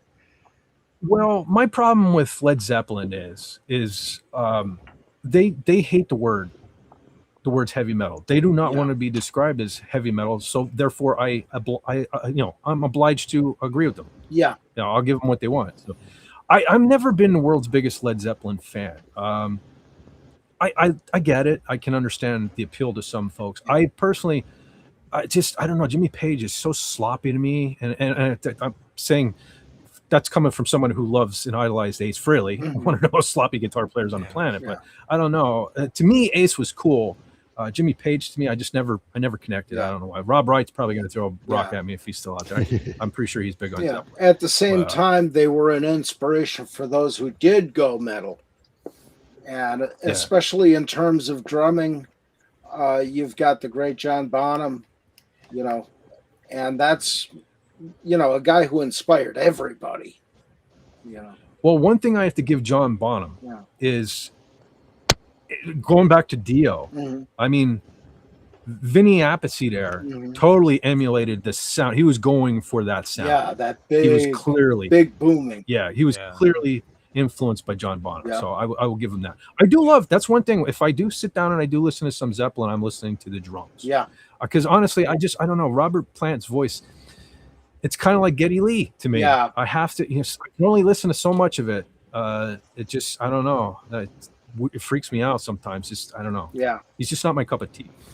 Yeah. But you guys go deep on the bands and things like that. I'm like, well, I might have all kinds of handful of songs from all kinds of groups right away. I'm like, well, I definitely would suggest these 4 from this band. This band's got like 8 really good ones I like, and I'm that kind of one. If you guys seem like you're more trying to like who gives a whole body of work that she might want to keep listening to, that seems more what we're going to. Okay. Yeah, because the goal. The goal is to make Carla a metalhead. Yeah. That's my goal. That's my goal. At least not specifically a metalhead, but at least have a soft spot to listen to some metal on occasion too. Because for a couple of reasons. Number one, metal gets a bad rap. People think it's all about devils and all this crap. It's not. Iron Maiden, like, they're one of the they have some of the most intelligent lyrics on the planet. You know what I mean? I think Carla would love Iron Maiden, especially like if we gave her some lyrics to read first. I think Carla would dig Maiden. So, and because Carla, myself, brother John, Len Rod, we're all metalheads, and it just Carla's. Well, she's usually here, and it would involve her. She wouldn't be like an outsider when we start talking about our metal thing. And Carla, she's like, when we do start talking about guitars and all, she asks more questions than the chat even. Yeah. So she's open to it. So that's why we're just trying. That's why I'm like, man, I can lay some seeds, man. Because I talk to her a few times a week, and it's like sometimes it's just us two, and we're like, what should we do? Well, one thing you might do, suggest the era of the time when you had Foghat and Nazareth at the same time going out there. Hair of the Dog album all the way through is just killer. God. That was my growing up. That was my growing up stuff. So I'll just remember. It's like, okay, what did my mom have on record? Yeah, because it was a lot of the sounds that they were doing and the power they were doing, even though it was more blues based like AC/DC, it still was another set of inspirations going into metal within just a couple of years. Well, I remember listening to a lot of that stuff because I'm a higher tempo person. It doesn't have to be hard, but I just just listening to the radio for so long, for so many years, it's like, God, slow songs just are everywhere. Ugh. Yeah. And not every town's got good any station. Pick your genre. Yeah. You know, Well, one of the best of the slower songs, even though it's harder edge, Miss Misery from the Hair of the Dog album. Just killer. And you know, it gets kind of monotonous unless you're the bass player, because every time they play the riff, the main riff of the song, there's a little bass break for about half a measure, but it's different every time. And yeah, FKHC, Slow Ride, and also Fool for the City, two of the best from Foghat, especially on the 2 Centuries of Boogie video. I have to listen. I listen to that album so much. I listen to those so much. I can't even remember the names. There's a of them. stream on that TV and something furry on the bed. There you go, Tim. Sorry. Okay. Hey. So, well, first of all, let me apologize to our brother Tim there. Fella is always like sending me memes and stuff like that. Now, I have been working in the background here, trying to bring this up because I saw that in the chat where he said he has a friend watching the show, share it with the panel. So it just took all the while you fellas were talking about Foghat. That's how long it took me to be able to share my screen here. Almost 3 hours in. This is the lag I got going. So let me apologize to brother Tim. I feel so bad all the time not being able to share your stuff. But since you were cool enough to share this with me, there you go. Thank you for being patient and sticking around with me. And thank you for watching the stream. That looks like a big I don't think you know. dog. It does, doesn't it? Oh, wait a minute. Yeah. Wait a minute. Is he trying to tell me something? These dogs coming in here taking over my show. What's going on with these dogs, man? That's how you get the clicks, though. They're infiltrating the Fett Force every week. Every week. And it is now the Fetch Force. Wait a second. Oh, I think we put that dog to sleep. We put that darn dog to sleep. Well, it was the boring guitar part. Like, I did show up. That's probably part of the equation. Yeah. All right. See, now let's see how long this takes. I click stop sharing. Let's see how long this takes. Stand by. Clean on my screen. Sissy Rose. She's a dachshund. Okay. So see that now it came down on your screen, but okay. Now it's down on my screen. Okay. There we go.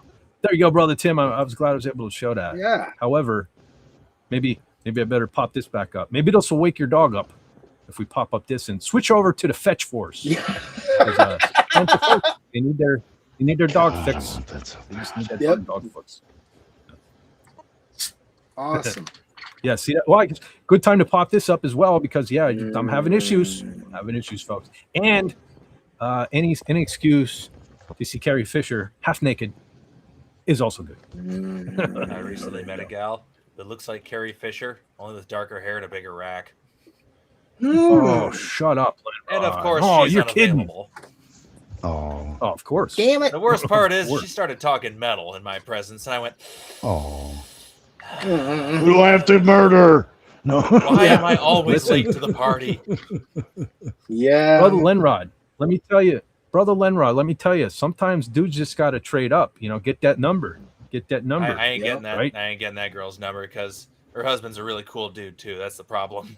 Oh, damn it! That's the problem with nerd husband. girls. Is like you meet the girl and it's like awesome, and then you meet her boyfriend or husband or whatever. And it's like crap. He's really cool too. I can't do that to him. Yeah. Hmm. Bloody matters of honor. I know. Always getting in the way. Now, well, at least we know Brother Lenrod is a bros before hoes kind of guy. So that's a good thing we're taking away from that. Awesome. But yes. The honor of the homies. Yes, William loves that Leia pick. I mean, what red-blooded American man wouldn't love that pick? Richard Simmons. Yeah. Richard Simmons. Yo, is Richard Simmons still alive? Nope. Or did he pass died away? last year or the year before. Yeah. I thought so. Because, I swear, I kept seeing that he passed away, and I'm like, I thought he died long ago. Yeah. But then I'll see it again. He passed away. Wait, his career died a long time ago. So hold on, it is official. Richard Simmons is no longer among us. Correct. Okay. It was the Fez ASMR. Yes. Sweating with the angels. Yeah. Oh, Tim says that's my dog, Sissy Rose. Yep. She's a dachshund. Yep. God bless you. Dog. His poor dog is sick too. God bless you. Aw. Freudian slip. Well, yeah. See, I would have said Lay. Mm. That's Princess Lay. Lay. Yeah. Lay. Leia got me on my Yeah. knees. Leia. Uh-oh. Oh. I forgot she was still here. Oops. Oh, you're in Brother trouble John. now. Brother John, you always get me in all this shit, Brother John. I Always. didn't put Always. the picture there. Okay, you know what? Well, here we go. This did not happen. The neuralizer is up. We're going to take your mind off of it. So, TZ, you weren't here. You weren't here earlier. Check this out. Look at this cool, funky Braveheart pic. Look at that. You'll get a kick out of this. Look at it. There's me on the right, Brother John on the left, and I made a little tiny, teeny little Lenrod in the middle. I am tiny. Just because. Okay, now we forgot all about that layup pic. Mhm. Okay. Yeah. Okay, gentlemen. What were we discussing? It wasn't Princess Leia. Richard What were we talking about? Simmons. We're talking about Richard Simmons Oh, yes. and his exercise Richard videos. Simmons. That's Sweat right. to the oldies. Yeah. Yeah. That's right. And deal-a-meal cards. Yeah, Deal a Meal. I remember Yeah. those creepy commercials. Yes. Pauly Shore was trying to do a biopic. Richard Simmons. Really? Really? Yeah, he wanted Why? to do it, but he was still alive. It's kind of funny. He actually does look like him when he dresses up. Wow. I guess he's just always liked him, for whatever reason. But he wanted to make a movie, and he was really getting back into social media. So he reached out, and they told him, "No, you can't do it. If anybody's going to do it, we're going to do it." And then he passed away like less than a year. Aw. So everybody's telling him that Gentlemen, he should pardon get me to for do one- it, but I don't know. Pardon me for 1 second as I continue to try to dig myself out of the hole. I didn't mean to say I forgot you were here. I didn't realize what time it was, and I thought you were still on your way to work. Now that's kind of sounds like I'm saying like I was trying to do things behind your back. So the hole continues to get deeper. So what I'm going to do is this.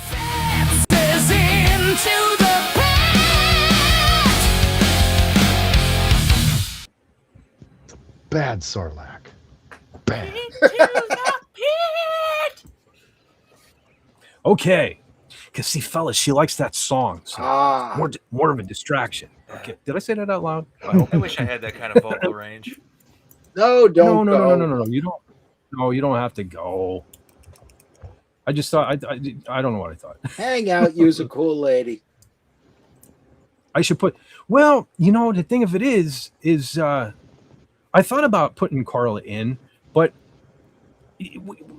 our general leads from a place of safety. We put our general on a pedestal. We can't have her out there on the battlefield. She'd have to be We can't on have her. kangaroo. We can't have her out there. Yeah. Well, we can make that happen too. We can make that happen. Now I want to make a picture of General Carla on a kangaroo. This is where Carla would tell me that New Zealand doesn't have kangaroos. Oh yes, yeah. She's not But they have Australian. murder That's parrots. Yeah. murder A parrots. species of parrot that's actually a predatory bird. Yep. They're like eagles, but they're Oh. parrots. Holy smokes! Imagine them in the forest. Oh, it's so pretty. I'm then coming there for you. goes- Rock. Watch out from above. I mean, Yeah. saying you're hearing it do other victims' screams. No, get away, get away.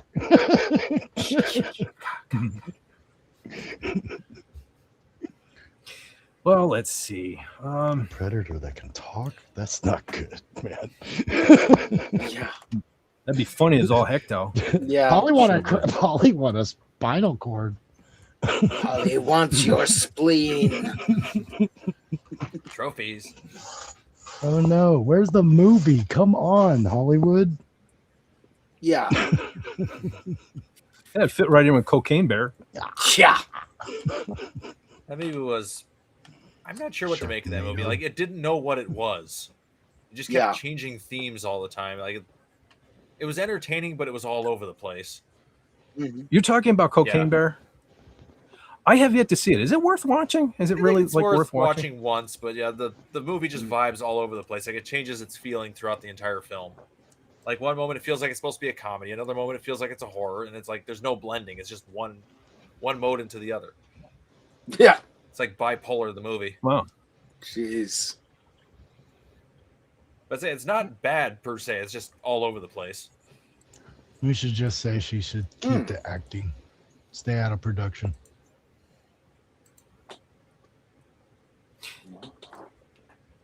Well, I'll tell you what, folks. I think this was a pretty decent episode. Yeah. Considering I'm starting, 3 hours in, getting the technical demons Yeah. kicking. What if we Yeah. stop the stream and then immediately restart it? Would it reset it? Ooh. I don't know. I'm not sure. I wish there was a way that I could just like refresh because it's clearly me. I wish there was a way I could refresh it. But I'm also at this point saying stupid things that are getting me in trouble, which I tend to do, especially when I'm getting tired. That's it. I'm getting tired. I've been Yeah. up since 11 in the morning. Okay, that's it. That's my excuse, and I'm sticking with it. Yep. But He has adopted the No, sleep it's- is a crutch it's- mentality and is not sleeping anymore, so now he's just really tired. Mm-hmm. yeah, it is sort of accurate. It's not really just an excuse. I've been up for a while. I've been up. I texted you when I got up. I think. Pretty sure I did. So it's been a long day. It's been a long weekend. Yeah. Like I mentioned earlier, I had the doctor's appointment yesterday and screwed everything up. Like my normal sleep habits aren't, Yeah. really a schedule anyway to begin with. And now I'm really like off. I was up during the day. That's like that's not a good thing for anybody, Mm-hmm. not for day people or me. Yeah. So, all right, this was pretty decent too. I'm glad. I keep throwing out there Escape from LA, and Yeah. but at the last minute I was I got to do Braveheart after the Patriots just to get it out of my system. Mhm. But I was thinking kind of ahead because I know Brother John at some point wants to get into the Clue, with the movie Clue. Yeah. I kind of want to give it a little time too because I know Pop Culture Breakdown just did that one as well Yeah. too. But hey, Brother Rob, I'll take some screenshots if you know. Anyway, but yeah, because I do have a couple of things in mind. Okay, as I freeze. Oh See, dear. am I here? You're You're there. still here. Now you are. Okay. See, that's what I'm saying at the end. It's the magic number, 3 hours. You don't 2.5 freeze hours for they us start happening, the and same 3 as hours it is like shows the you. freezing and all. Yeah. So here's what I'm thinking. And not definitely set in stone, but I'm thinking finally do Escape from LA next week. Right. If I can find somewhere to get a copy for everyone to see it who hasn't seen it. Mhm. John and I, Brother John, we're talking. Lenrod, I'm not sure. You might know this movie, Runaway with Gene Simmons and Tom Selleck. Yeah. I was thinking kind of that one. No, I'm not familiar with that one. And then, no, you never saw that.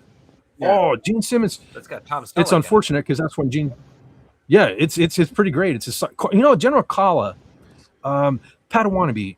In case I forget, because I'll probably talk to Carla throughout the week too. But ask her if she's ever seen Runaway with Gene Simmons and Tom Selleck. Mm-hmm. Because I think General Kala would like that one. Yeah. And that's kind of getting us back into the sci-fi realm of things because it's a bit of a sci-fi Yeah. flick there. So Sci-fi, murder That's really mystery, robots, fun things, and Gene Simmons. I yeah, think that was I know at his some point- debut. I think so too. And unfortunately, that's what kind of got him distracted from Kiss and why we got lyrics like "I want to stick my log in your Yeah. fireplace" and stuff like that. But good movie though. It was a good Yeah. movie. In Lenrod, here you're big on like guns and stuff like that. Gene Simmons has a gun in this thing. He designs this gun where the bullets can go around corners and stuff. Ah. Yeah. So that might entice you to check it out. Weirdness, okay. But I'll try to find a copy and send it your way too. And I know too at some point we'll take a break from the movies as well. But also I'm thinking about The Crow recently too. So that'll probably be in the pipeline here. And again, I really want to do a Wasp. Back to like a metal live stream. I want to do a Wasp. Yeah. But I'm hoping to be able to play on that too.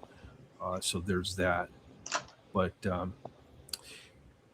in the meantime, Brother Padawannabe, you got anything going on? What you got going on? Anything? Any channels are going on in the coming future that we can check you out on, or anything you want to plug? Not that I know at the moment. I go on member streams on Pacific 4 and 4, but he hasn't announced anything that I know to say look at yet.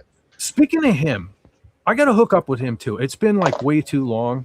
I'd like to hook and then Brother Baron. Yeah. Baron, Oh, want to yeah. tag if you're out there too. Yeah, I'll Yeah, let them know. Yeah. Yeah. Because I What watch, is I mean, these? I Maybe watch I'll their even have- streams a lot so I talk to them.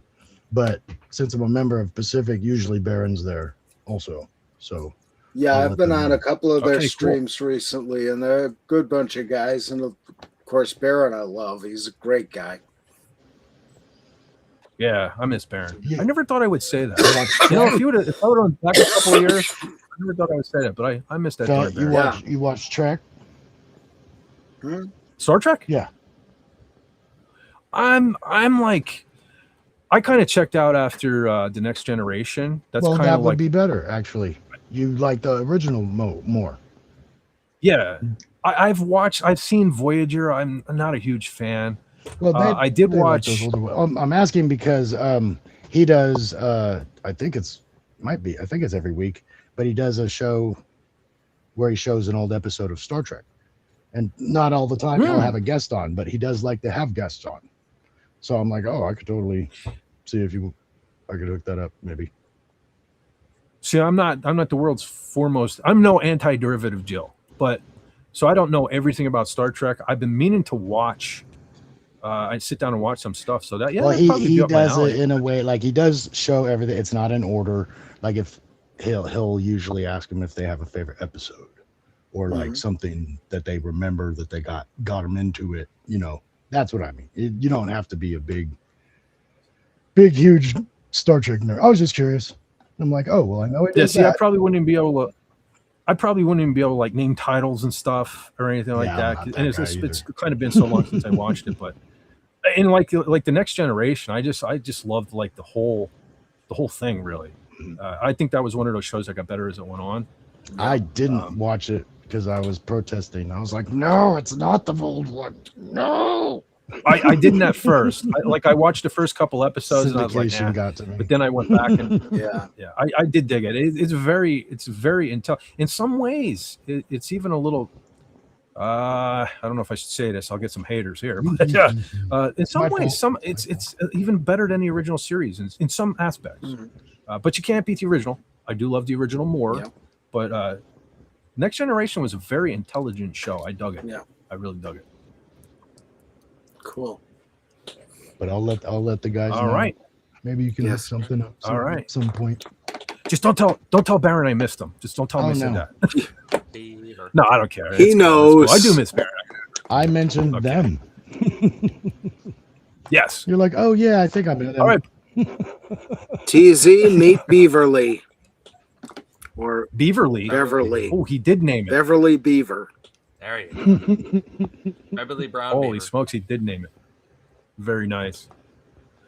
All right. Butler Linrod, what you been doing? You've been working on some tunes or something, I have Yeah, a I got feeling. another. Aside I got of more music playing done. cards. I got 2 songs in 2 weeks. I'm on a roll. Yeah. Very nice. Yeah, I played one last week. Very nice. Yeah. The other one wasn't quite done. And I got that one, the second one, done now. So I'm on a roll. Mhm. Very good. Beaver. Hey, Max Redstone. Meet the Redstone. In the chat. Yes, Beaver. Yes. Somehow we always end up talking about wood and beavers at the end of these live streams. I don't know what the heck's going on. Well, TZ And it's not brought even it Jason up. Love. Oh, that's right. Beaver. See, usually it's Jason Love, but wasn't him this When I evening. was at the Ward Bowl tournament, I got all the game devs to sign my beaver. The beaver Damn, being a that's a common big card beaver. in the game. Ah. And I just had everybody sign the beaver. And it was funny when they're like, why are you having me sign the beaver? And then they went, oh, I'm signing your beaver. Hey, Brother John. Yeah. I got to do it. I'm under instruction. Hey, General Call is not here, so I got to take the advice of TV here.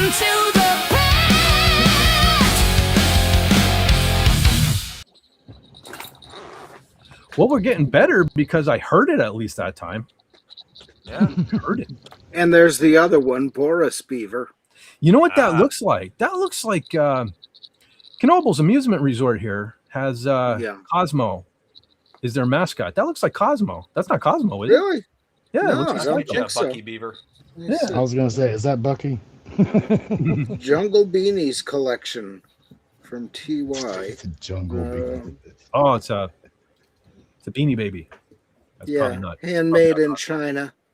Oh, what is it? Yeah, What is so that's not a Knoebels, but I think he has a bell inside, or used to. It's like a jingle bell sound there. It's a Christmas beaver.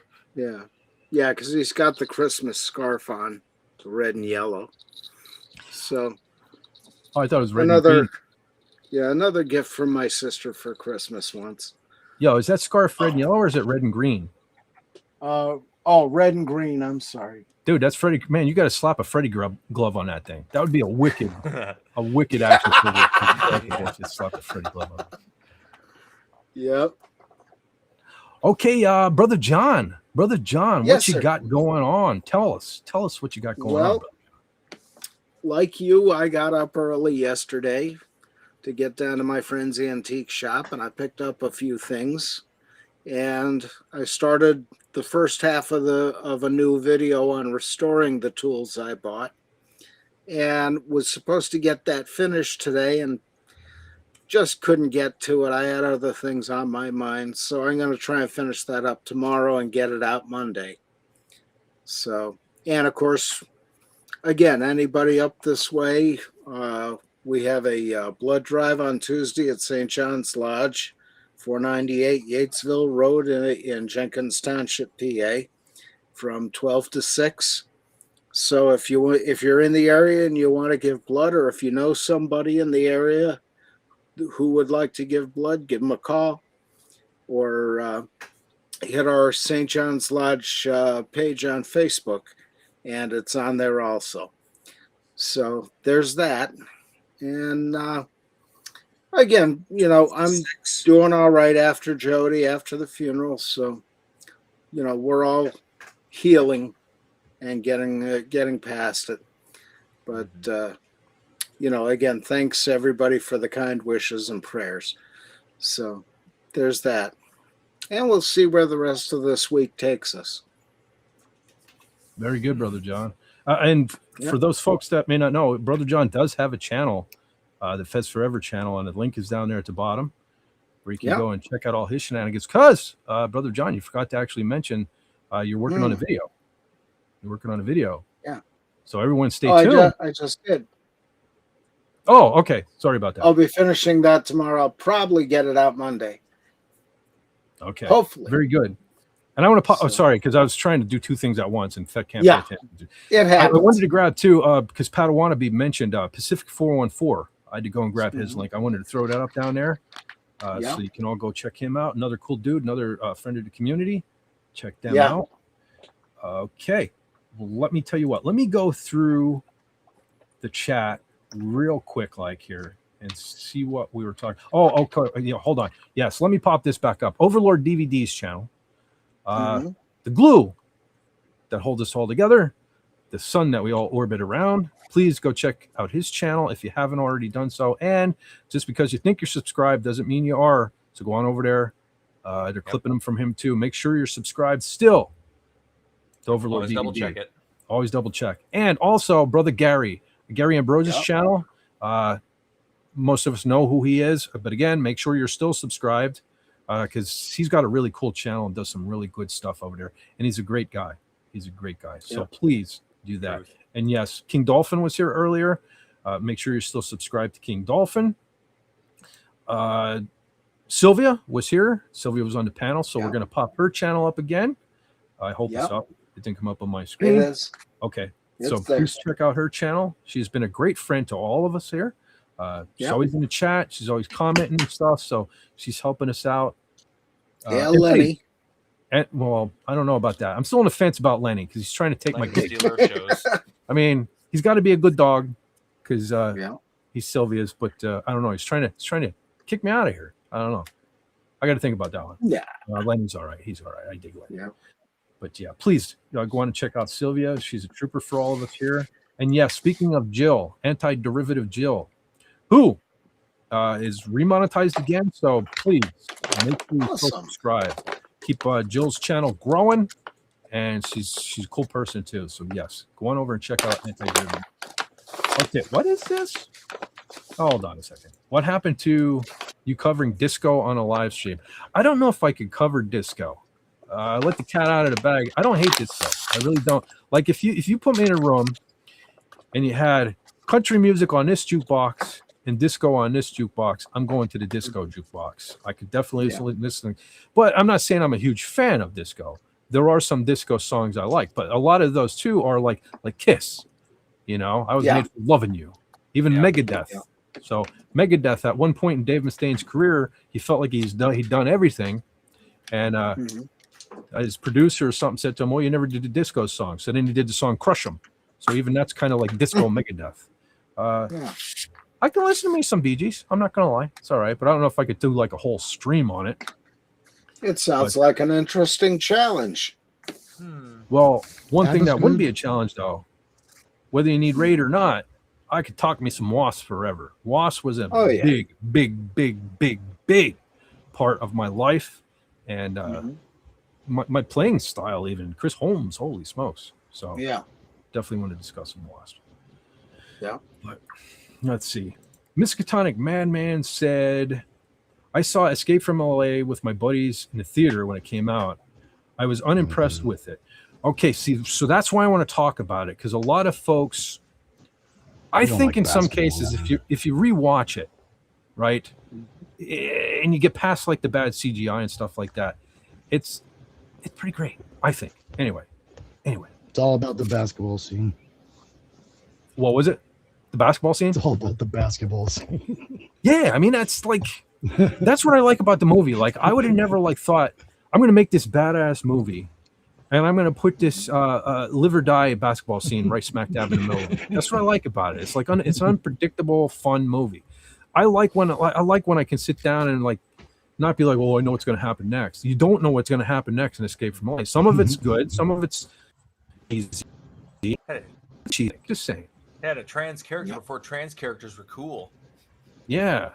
And you know, that's a sucky thing too, because Pam Grier was so darn good looking.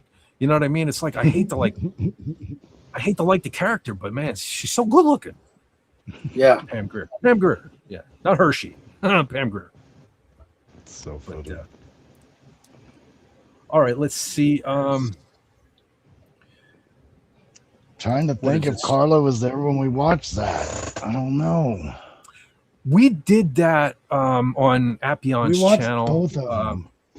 I can't Yeah. remember if Carla. Yeah, I think Carla did watch that. But hey, I'll watch that a million times and love it every time. So SP48 says, for anyone wanting to see what is essentially a follow-up to Braveheart, Outlaw King on Netflix, starring Chris Pine as Robert DeBruce.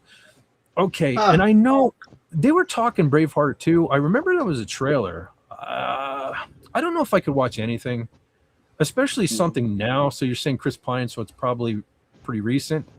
I have no issues with Chris Pine. I actually liked him as Kirk, to be honest with you. Like, I'm not big on those J.J. Abrams Star Trek movies, but he was pretty good. I liked him in Carl Urban as Bones. But I don't think I want to see anything else with Braveheart. But you recommend it, so maybe I'll give it a spin, because you generally know what you're talking about. But nothing's going to top Braveheart for me, for sure. Nothing.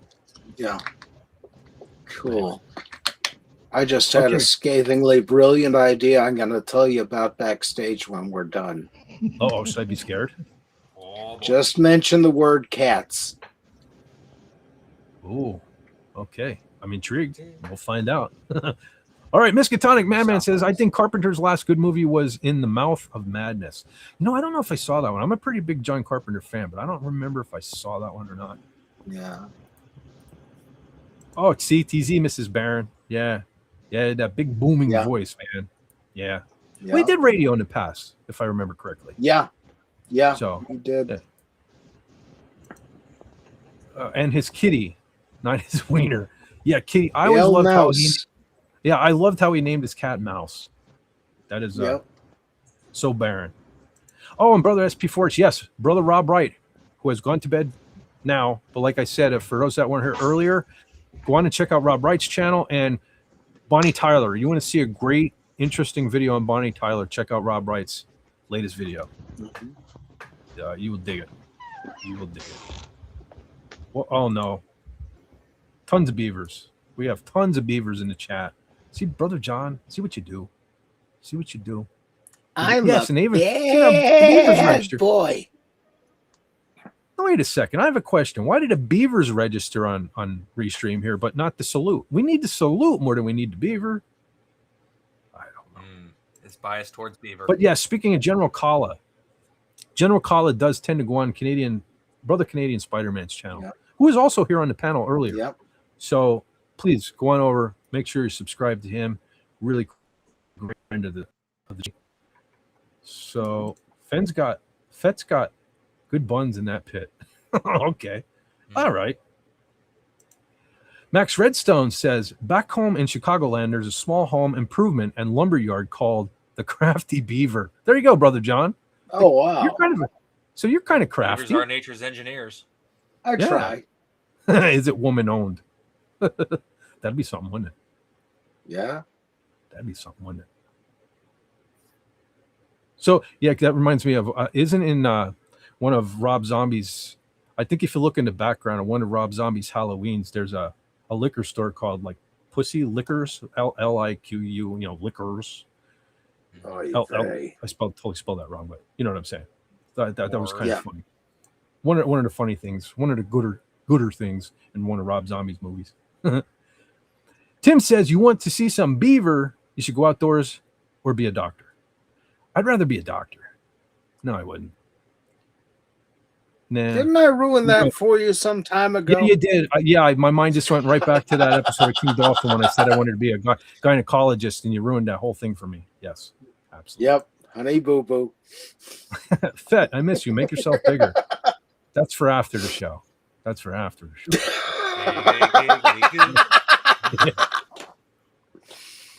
Oh, yeah. Brother Lenrod. Oh, that's right. Thank you, Brother Lenrod, for putting that up.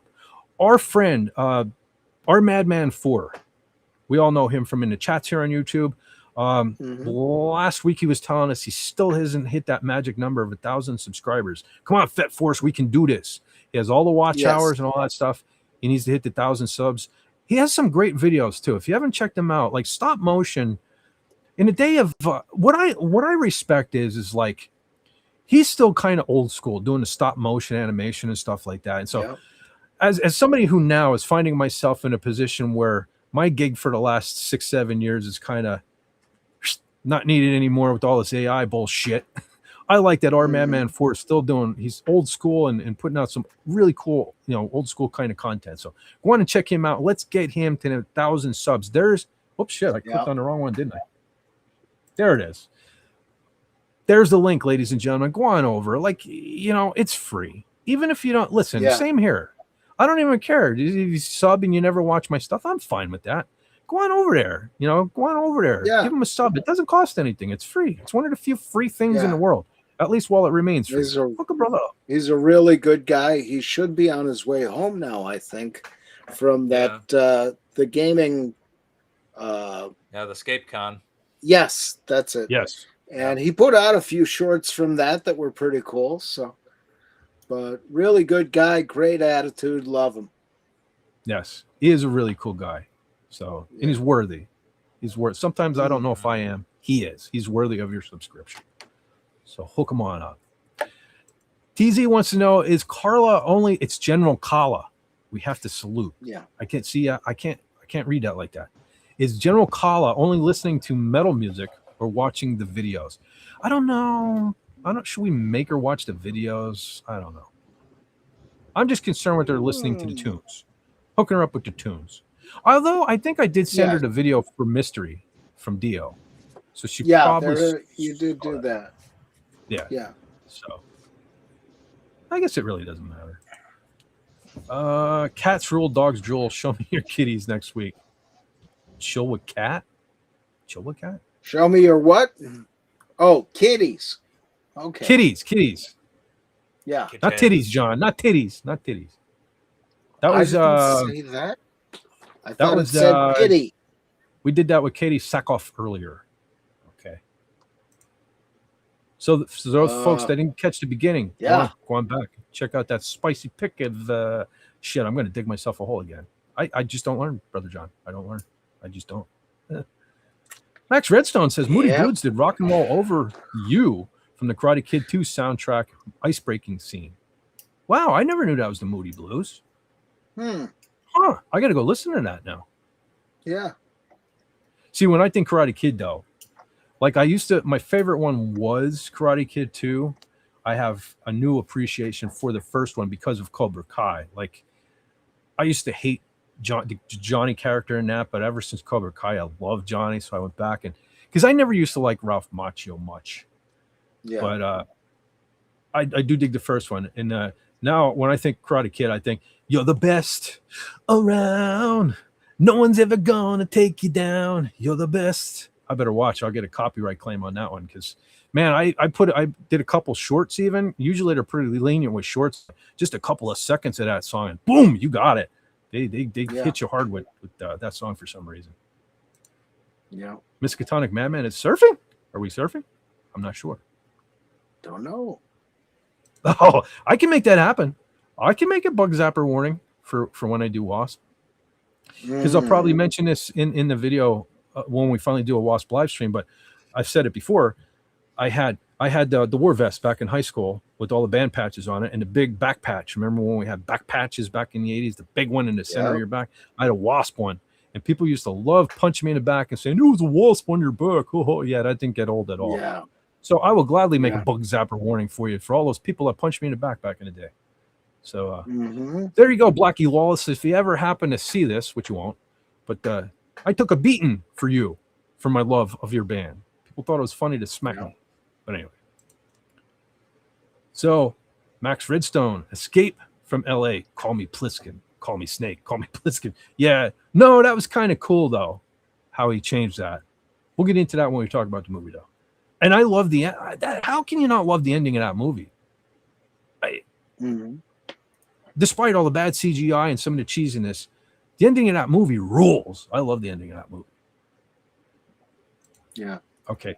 Did you see my text last night from Don Knotts as Shake Pigskin in Escape from Mayberry?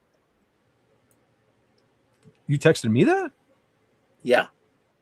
No, I didn't see it. I got to watch this. Yeah. I did not see that. I will have to watch that. It's a little description of a stupid trailer that came into my head, and I got a few chuckles out of it. But could you imagine Don Knotts with the long hair, the eye patch, and Pigskin, Andy, Shake Pigskin? You know. I kind of want to hear him go, "Call me Furley." Yeah, Ralph Furley. Anyway, no, I gotta check that. I don't know how I missed that. Oh, definitely. Yeah. So we're talking about the surfing scene was actually more unbelievable than the CGI. It was. It's outrageous. That's what I like about it. That's what I like about my movies. You know, not only great epics like Braveheart and The Patriot, but I like when a movie is like outrageous and it takes my mind off of the bullshit. And that's what that movie does. Yeah. I enjoy it for that reason. It's great. I love it. So TZ says maybe a Joker warning for crappy Kiss talk. Well, we're always going to gravitate to Kiss talk, but I'm going to try to keep the bulk of it to. I think we kind of determine like every Valentine's Day, because you need to kiss somebody on Valentine's Day. Well, we'll do like a mega Kiss stream, but there's always going to be like I can't make a bumper because Kiss is like Star Wars. Kiss just works into the conversation no matter what. So I just be popping it up and popping it up and popping it up. So Kiss is just because they were actually parallels in the pop culture of that area or the era, I should say. Yeah. Wait, there were too many goofy things in that movie that just took me out of it. Which one? Yeah, I mean, I think they're still talking about Escape from L.A. I know not everybody digs it, but I do, and maybe I can make you. Because that's why now, if I didn't think there was a chance at like making you dig it, I would just say okay. But going back to Appion's channel, that was one time I was on there. And he used to do a show called The Hill I Would Die On, and he would ask a guest to choose a movie that a lot of folks didn't like, and you were supposed to explain why you did, and maybe try to win people over. And Padawannabe, I think you were there. Were you there? Mm-hmm. Yeah, they us two did that. Yeah, he had me do that because he wasn't able to get with Rocco as much as he wanted to. So that one in particular was his and I's. Yeah, I remember. I wish he would have kept going, man. That was such a good idea. Yeah, it was. I miss him, man. That was I'm hoping one day he gets back on the horse. But this YouTube, man, it's frustrating. I get it. Sometimes I want to just like get the F out of Dodge. But Yeah. But anyway, so on that episode there, I think we kind of won some folks over, talking about the All movie. of those So movies we watched on there, none of them are bad. I mean, they flop. They don't make as much money, and they say it's a flop, and people are told not to watch it. And these movies came out at a point we couldn't really see it as easy as we can now. Yeah. I mean, a lot of the flop, none of those movies that we watched, I was like, oh, this movie's horrible. Not a single one of them. They all were plenty good. Mm-hmm. And with the escape movies, it's, you know what you're gonna get. This isn't super high quality, you know what I mean? It is a little cheese, a little nonsense. To me, it's like what we got with the Verhoeven movies. It's like, you know what it's gonna look like. Yeah. You know what you're gonna. This guy is unreal. He's the craziest character. 80s rock hair, patch, all black, like stretch fitted shirt. No sleeves. It's buttered popcorn fun, as somebody said earlier in the chat. Right. And I mean, especially if you're a video game player, you have to watch this just to see where they got the character from.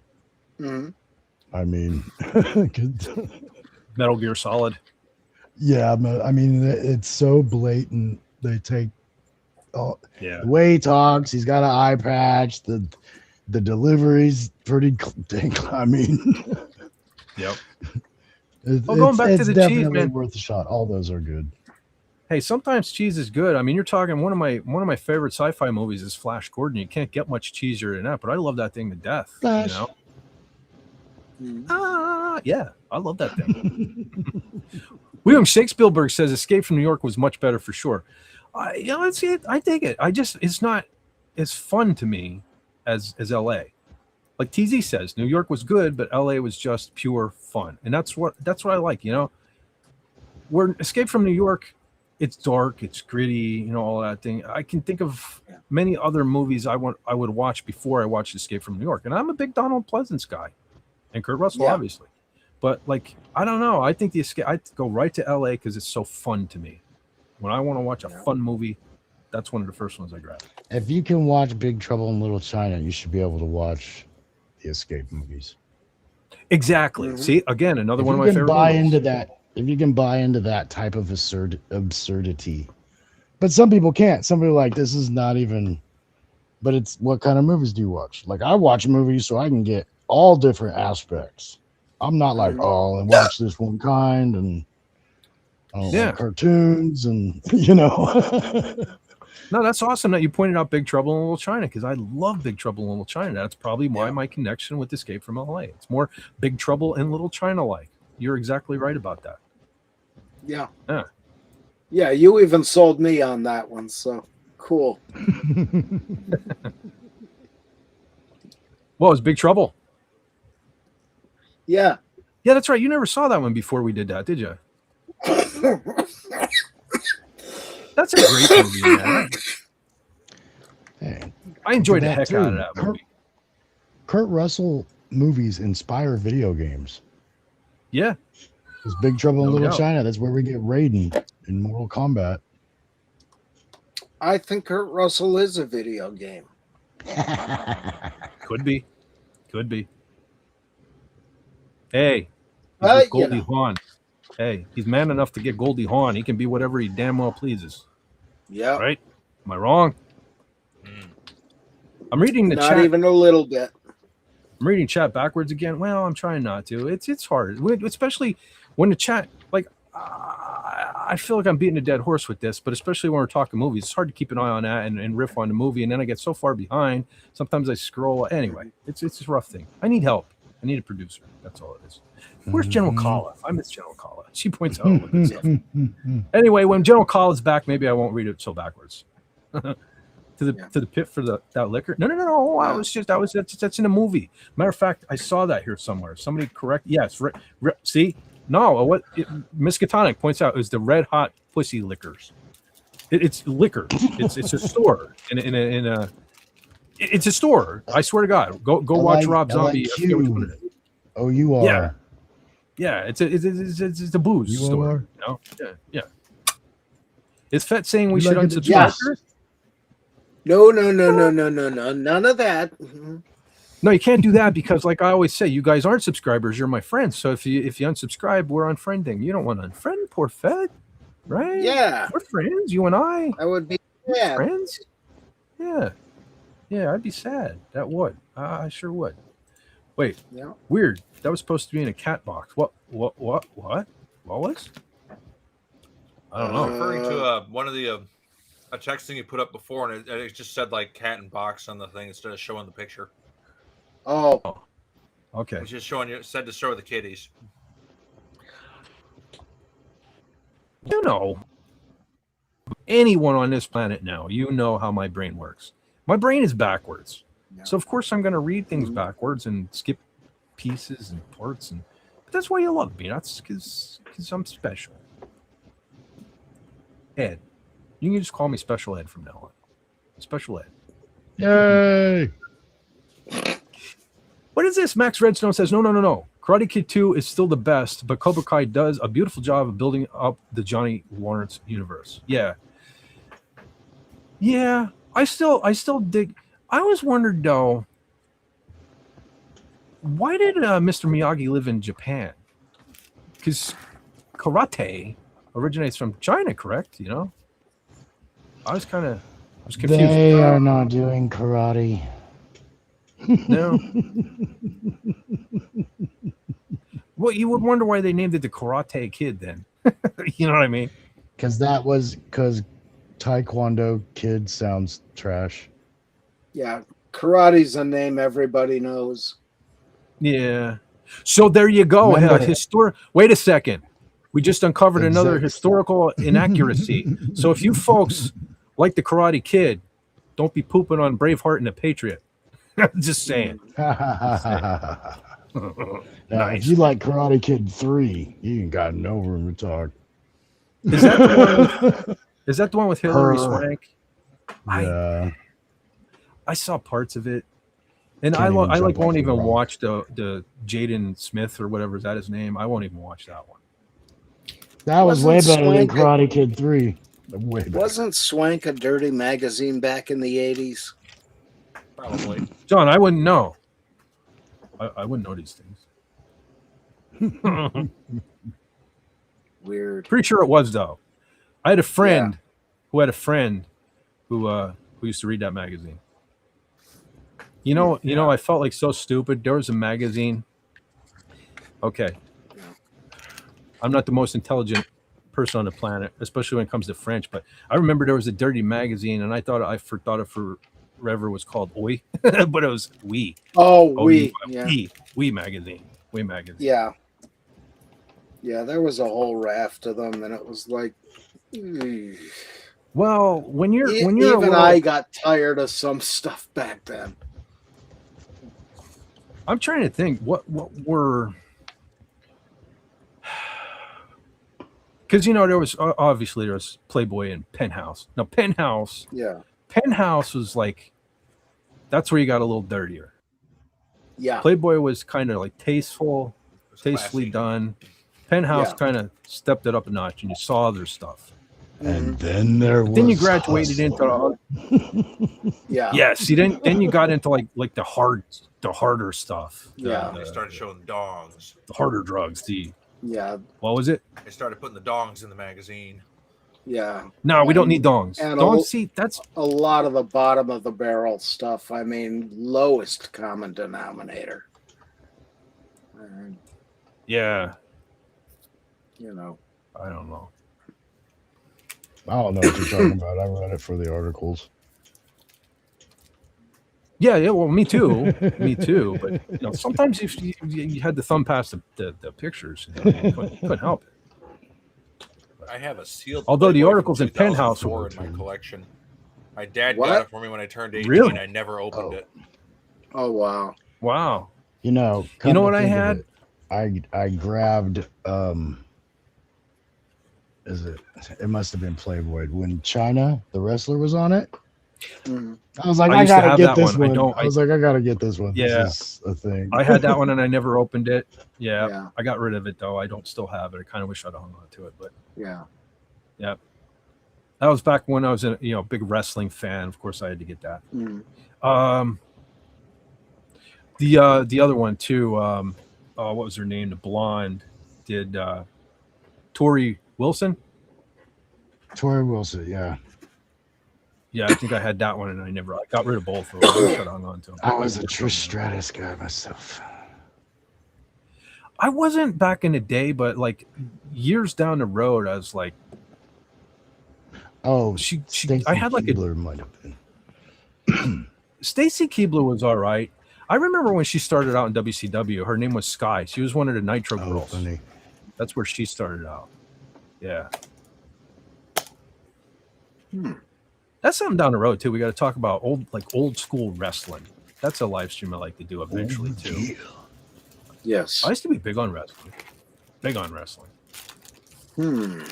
don't know much about wrestling. I just know that there's some people who jump around a court wearing underwear. Yeah. The Hardy Brothers wear well, cargo one time- pants.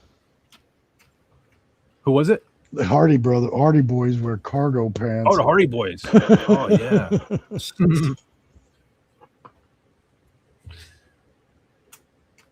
It's Okay, I guess I kind of got sidetracked here.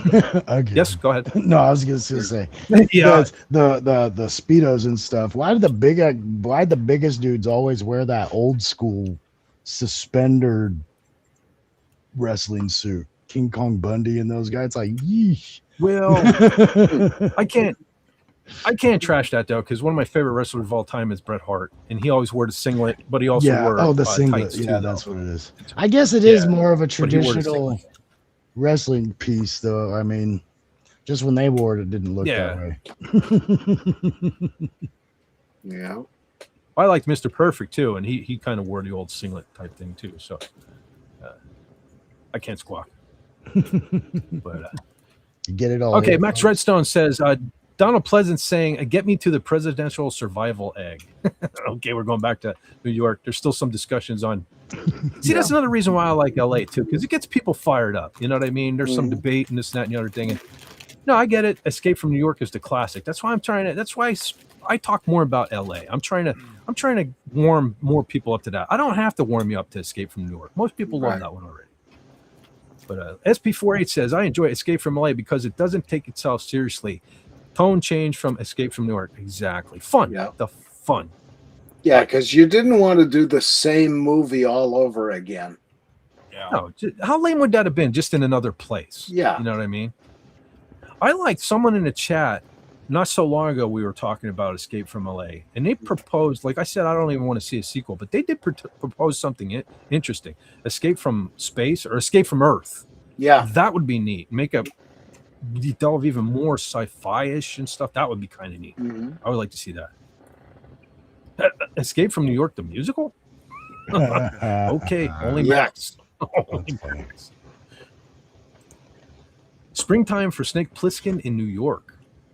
It's springtime for Pliskin and Hollywood. You know what Jack Burton always says? Yes, sir. The check is. Have you paid your dues, Jack? Yes, sir. The check is in the mail. Yeah, I love Big Trouble in Little China. I still love Big Trouble. I have a poster hanging right above my desk of Big Trouble in Little China, right there. Yeah. Painted by Drew Struzan. I love that movie. It's too bad that movie was Flash a flop. Gordon right there, and Big Trouble. Yeah, originally. Yeah. That was another HBO. You know, HBO It was did one of wonders those for some It flicks. was one of those movies that only became big after it became a rental. Yeah. It gained its cult following from the rental film industry. HBO also. Yeah. HBO. Same with Flash Gordon. When people It got a the chance cult to actually status see from- it, they loved it. But it was when it came out, it was butted up against like a million other great movies. Yeah. Yeah. Love me some Big Trouble. All right. I think we made it through the chat. Yeah. Oh, hold on. Wait. Max Redstone said, all right, wait till I can pop it up. Where is it? Wait, I see it over here on YouTube. Okay, right here. They did escape from Earth. It's called Soldier. Oh yeah, Kurt Russell. No oh kidding. yeah, that's right. Hmm. I don't know if Yeah. I guess it kind of does because they send him off to some other place. Well, that's Oh, weird. SP48 says Escape from Earth was actually planned years ago. That'd be neat. I want to see that. Regardless, if it's if it's a ripoff of another movie, I still Snake Plissken and because what else are you gonna do? I mean, you could do Escape from well, it is LA. You could do Escape from Canada. I mean, what are you gonna do? I think Earth is the next logical step, right? We already covered both coasts, New York and LA. So TZ. My dad had dirty brochures too. Found them playing hide and seek when I was 4. I had no idea what I was looking at. Yeah. Pamphlets. Yeah, I never found my dad's stash. Most kids, that's usually their thing. I don't know why I'm about to tell this live on YouTube, but so I've always lived in the same small little town, and people just drop shit off alongside the road, like all the scumbags around here. And one day I just found like there was like just like a box of nudie magazines, and there they were. That was like my introduction to nudie magazines. Yeah. I think one of them was Cherry. I think was a dirty magazine from back in the day. I think that was one of them. Yeah. Sounds like it would be. And that was like hardcore stuff. 'Cause I had parents that, they didn't want to talk about that sort of thing. I had to take matters into my own hands, if you know what I'm saying. I had to take matters into my own hands. Or hand. Just say. But took both hands. Hey! Rancor Steve is in the chat there. Hey. Howdy, y'all. Hey, Steve. What's going on, brother? Yeah. Hope all is well. Oh, John, you kind of look like Santa Claus when you do that. You look kind of like Santa Claus. I am Santa Claus, damn it. Yeah, I kind of felt like you were like writing a list and checking it twice. Well, none of us are nice. We're all naughty. Yeah, we're in trouble for this live stream. This thing kind of went off the rails a little bit there. We're naughty. It's that damn beaver. It's that damn beaver. Always sets us down a path for failure. The beaver comes out of the woodwork, and we start talking about stuff we shouldn't be talking about. I blame the beaver. All right. He's hiding. They're both hiding. Yeah. Oh, SP4H was the one that mentioned Escape from Earth. That is a fantastic thing, though. Hollywood should make that happen in a few years. Wait till all this woke nonsense. Well, Kurt Russell. I don't think Kurt Russell will be involved with something. Kurt Russell's like very against the woke train. Yeah, he's one of the good ones out there. That's why I like him and Mel. They're two out there. Yeah. Old man Pliskin getting away from Earth, that'd be cool. Yeah, that would be cool. Yeah. Oh no. Whatever happened with that? That certainly got quiet, didn't it? That whole Diddy thing. Yeah, That's probably a a big money old changed thing. hands. Yeah. That fell off the map pretty darn quick, didn't it? People lost interest and they stopped publicizing it. Yeah. Holy smokes, look at this. Wait, hold on. Rancor Steve says Braveheart is one of my favorite films. Had a blast meeting Mel Gibson. You got to meet Mel Gibson. Awesome. Cool. Tell me he's as cool in person as he comes across in like videos and stuff. That's awesome. No, I'm jealous, man. Yeah. And is he as tall as I think he is? I never thought he was super tall. That's another one of the reasons why I like him. Super awesome, though. And that's what matters. Yeah. Oh, Jesus. Max Redstone. There you go. For all the doubters out there, there is such a thing as a crafty beaver. Crafty freaking beaver. Oh, jeez. See that? Look it. Now, okay. Now, see, I just mentioned that was the beaver that set us down this path that we were not supposed to walk this evening. And there we go. It's like people just bring up these beavers. It's like they want us to go down this path. Whoa. Well, I mean, Jesus, it is almost 1 o'clock in the morning here. So, yeah, it is technically fed after dark, even though it's not. So I feel we can discuss. And last week I said I was only being polite last week because it was the 250th anniversary of this fantastic country that we are lucky enough to live in. And so I was trying to keep the curse down. But from this point going forward, man. Curses are welcome here, all that stuff. You know? So we're gonna deviate. We're gonna be all over the place. We're gonna talk about things, and could even be political down the road. Like I said, I hope we're all adults here, and you know we can agree to disagree on certain things. You know, don't flip your lid. No, I'm a spoiled child. I have to throw a tender tantrum every time somebody disagrees with what I say. Yeah, I mean, how lame is that? How lame is Pay that? attention to me. Yeah. I never had real parents, so I'm just screaming for attention from the parents that I never had. Yeah. Yeah, like grow up. You know what I mean? Like literally. Yeah. It's like dealing with toddlers. These people. Yeah, Miskatonic Madman says when General Kala is away, the mice will play. That's what it is. Well, let's all blame Carla. She left us unsupervised. This is what happens. Mm-hmm. This is what happens when General Kala is not watching us. I can't help it. We don't have a foil. We talk about guy stuff. Yep. As I sit here and eat nachos. Ooh, nachos. I have a taco I've been platter trying to and I work- have stay away- tortilla chips, and it's great. Ooh. I don't exactly want eat healthy, but nachos. I've been trying to. I haven't had fast food in, geez, I couldn't tell you how long. I've been trying to stay away. Says the person who just showed a picture of like a 10-pound burger Yeah. that I had last. I guarantee that 10-pound burger is weeks probably ago. healthier than anything you would have at McDonald's. Yeah. That's true. That is true. All that crap and Yeah. chemicals and You everything. didn't they eat it all put- at once, I haven't either. had McDonald's in. I probably haven't had McDonald's in like 5 years. Because I was never a super huge fan. The only thing I got to give McDonald's is the Egg McMuffin. I do have a soft Mhm. spot for the Egg McMuffin, but I haven't even had that in forever. I'm going on Yeah. almost 20 years since the last time I've had fast food. Last time Yeah. I had it, like, Well, you all know, the I places think- just make me sick, except for one. There's like one place that doesn't make me sick, and that's Culver's. We don't Every have once that in a here. long time, I'll get a burger from Culver's, Yeah. but like, everywhere else, no matter what it is, it makes me sick. Wow. Wow. Not good. Well, I used to try to fool myself. I used to tell myself that Burger King was healthier because it's flame broiled, right? Yeah. That was my That's the justification. marketing. But I haven't even had Burger King in Yeah. forever. Well, back in the I see old something. days, it was flame broiled meat. Now it's flame broiled, whatever the heck Napkins? they're making God knows it out what. of it. Yeah, You know? that's the scary part. That's one of the reasons I don't go anymore. Well, I see something here out of the corner of my eye. See TZ saying, and now I can take your matters into my own hands.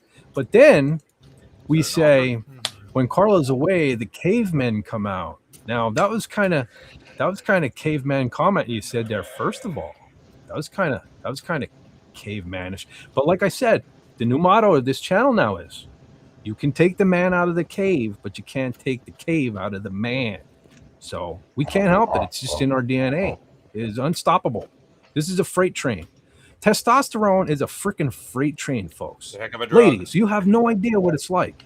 Man, Makes you do things you don't want to do. back me up one. What's that? Testosterone. It makes you do things you don't want to do. Yep. It does. It's like we don't have control over it. That, you know, you don't know what it's like. It's just like, I don't know. I don't even know where I'm going with this. But ladies, it is a curse that we have to carry around. Yeah. Are any of the ladies buying it? I doubt it. One example is auto racing.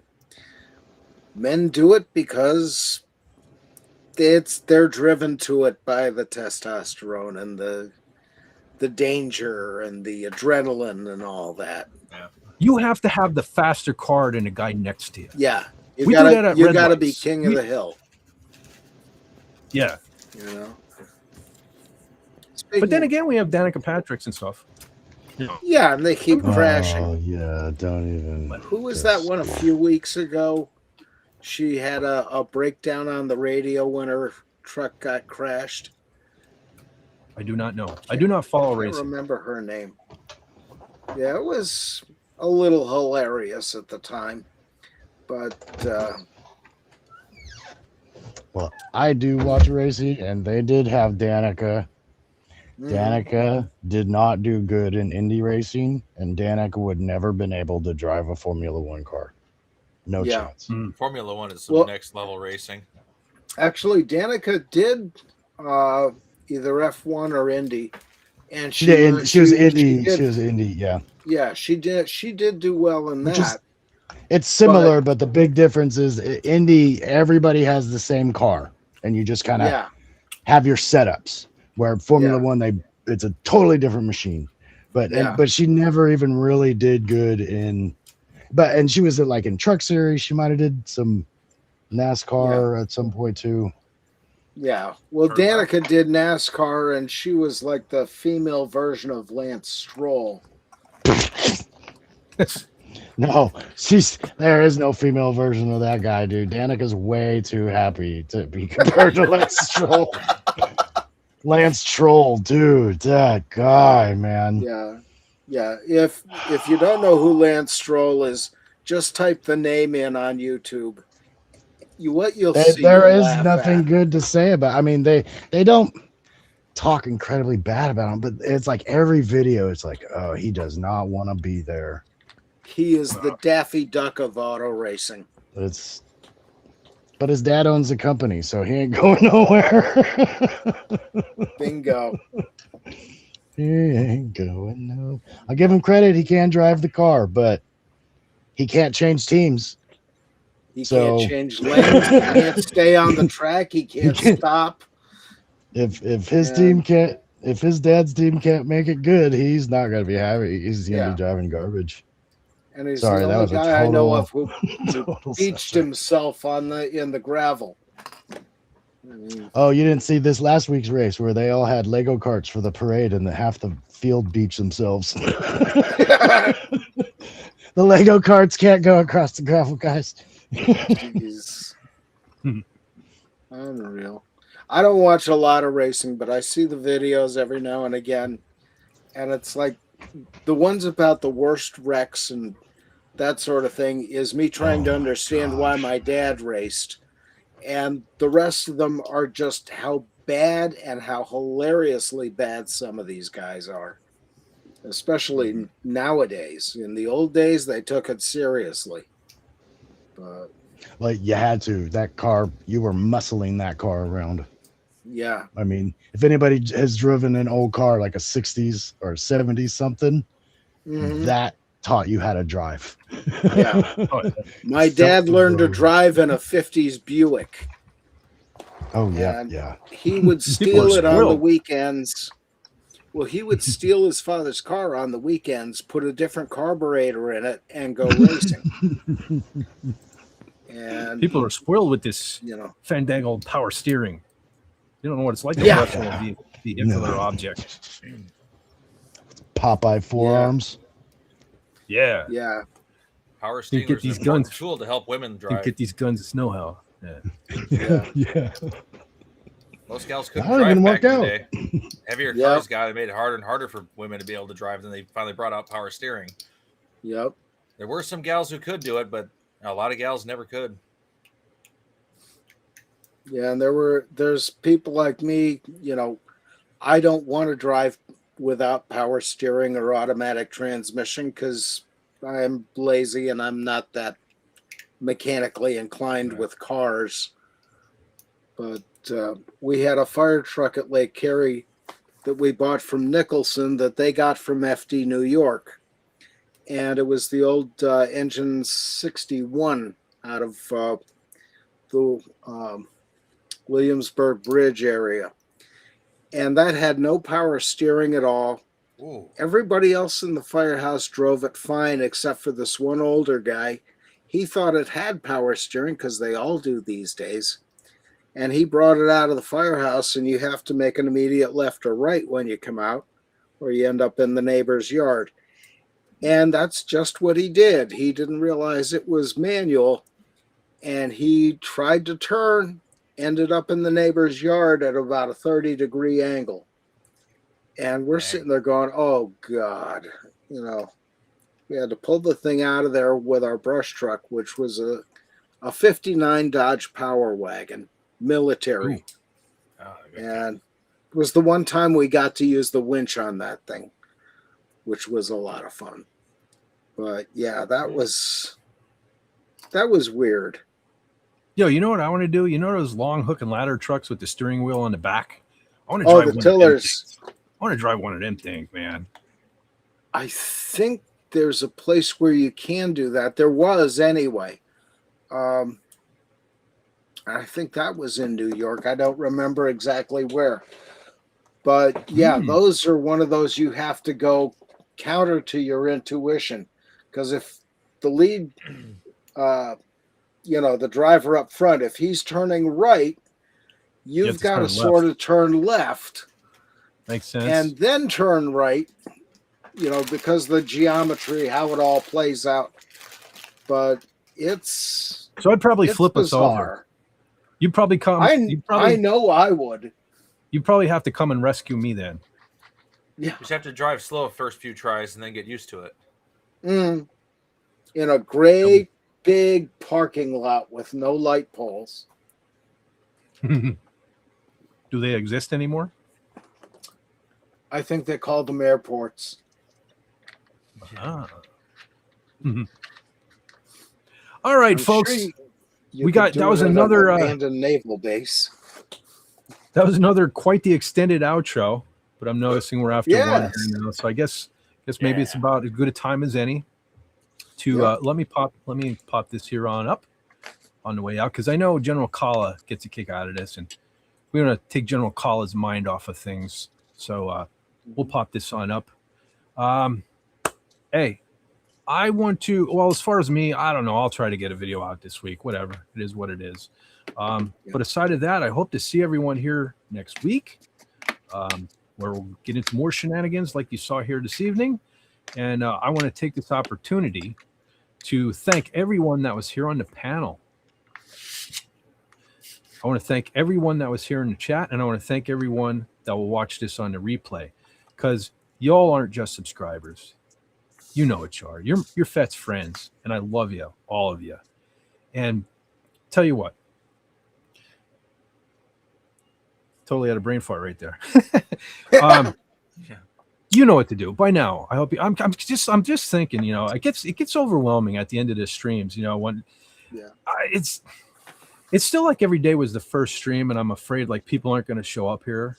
And then after we do this thing, and people did, I'm still like it still blows my mind that y'all spend a little time with me. It gets me right there, and I can't tell you how much I appreciate it, and how much you guys mean to me, and girls. It's awesome for somebody who never dreamed of being on YouTube.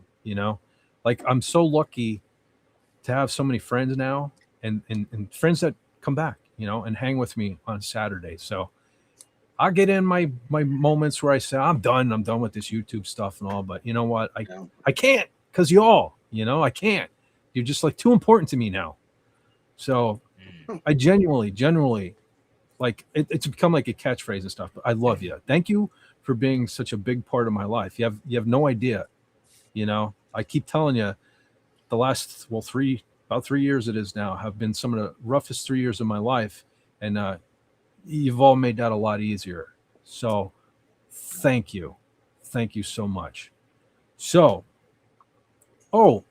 before I go too, I almost forgot to do this, and I definitely don't want to forget, because I butchered this last weekend. And speaking of things that I appreciate, so TZ popped up a poem last week, and I kind of butchered it by reading things backward and all. So if you all don't mind for just a second, I just want to read this. She said, "In a Twilight Zone galaxy not quite that far away, there lived a Fett." I'm going to try to read this without tearing up. "In a Twilight Zone galaxy not quite that far away, there lived a Fett. All alone and depressed, his life needed a reset. He found a great family through one Dictor Van Doomcock. They teased, they laughed, they listened and shared, and our evil genius became one of the flock. My, how his family has grown. He now has a Fett force all his own. Well on his way to becoming his best, that damn dark force lurks, waiting to test. Will he stay all depressed and eventually rot? No, he will rise like that X-Wing after the crucial shot. Soon he'll be smiling and others will see that our evil genius can be happy and free." Thank you. Thank you for that, TZ. Thank you for everyone that is now such a big part of my life. Thank you. Sorry, I You're didn't. an awesome lady. Yes, all of y'all, Brother John, Lenrod. We've been doing this for so long now, but yet it still feels like yesterday. Padawannabe, I'm so glad you've become a part of this, and you're like in my life now and stuff. Like everyone, Max Redstone, SP4H, freaking SP4H, like the fastest gun on YouTube. Genuinely a great friend who comes here every Saturday and helps a brother out. Like I can't stress how important it is to me that you're here. You make this easier. Thank you, brother. You're freaking awesome. I don't know what else to say because I'm getting at the point between being tired and emotional. I'm going to say dumb things, so it's time for Fett to get the F out of Dodge. But thank you, SP4H. Now you're an awesome dude, and thank you. Thanks for not only for what you do for me, but what you do for DC and so many folks here on YouTube. You're like I said before. You're the unknown stunt man who makes Doomcock look so fine. All of us, who makes all of us look so fine. Yeah. Hell of a wrench, as well as Canadian Spider-Man and General Kala. What can I say about General Kala? Yeah. She's been here the whole time, even long before the Fett streams and everything. And love you, General Kala. Thinking about you, but now I feel like I always feel like I need to do more, and I don't know what to do. You know what I mean? Except just come here and hang out with you. And yes, this is a great family. For a long time I didn't know what love is, but I love this family that we have going on here, and thank you all. Yeah.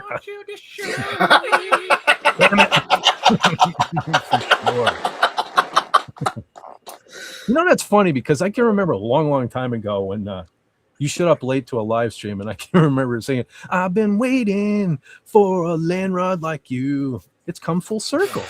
There you go. Full circle. But I'm pretty sure both those are from the same album. But yeah, I'm pretty sure that's both off Agent Provocateur. Yep. Hey, there you go. Right back at you, TZ. I love you all. And I appreciate you like immensely. I can't begin to tell you. And yes, long live the effing Fett Force. Long may it rain. Absolutely. Absolutely. See, I want to know what is this? Agent Provocateur, Waiting for a Girl Like You is off 4. So 2 different records. Hey, still works. It's still full circle in my opinion. Works, yeah. Yeah. Max Redstone says, last night at his strangest dream, I sailed away to China on a little rowboat to find you. William Shakes Spielberg says, time for Fett to break into a raging guitar solo right here. I got to get back to working on that. I was trying there for a while. I still have issues with the mic fading out, but yeah, we're going to play again. Hopefully when I can do that stinking wasp thing. Although TZ, she'll be really mad then because not only will it be a boring wasp stream, but there'll be boring guitar. It'll be a whole long boring guitar segment. But what is this? I'm feeling I kind of cut out right in the middle of the song. And Max Redstone says, and you said you had to get your laundry clean. Don't want no one to hold. What did you mean? Is this a song or something that I don't know? I feel like I'm butchering whatever Max Redstone is saying here. But anyhow, let me get back to the thing. The thing. To sound like a freaking idiot from a couple years ago. Back to the thing. I hope you all know what to do by now. I hope you all know what to do. You have to take care of yourself because we need you to be here for as long as humanly possible. You need to take care of each other because we got to look out for each other and make sure we're taking care of ourselves. And why take it easy when you can take it? Tell them, fellas, take it easy. That's right. Love you. All right, I got a little story for you about this girl I know. I think you'll like it. It goes a little something like this. Take it sleazy.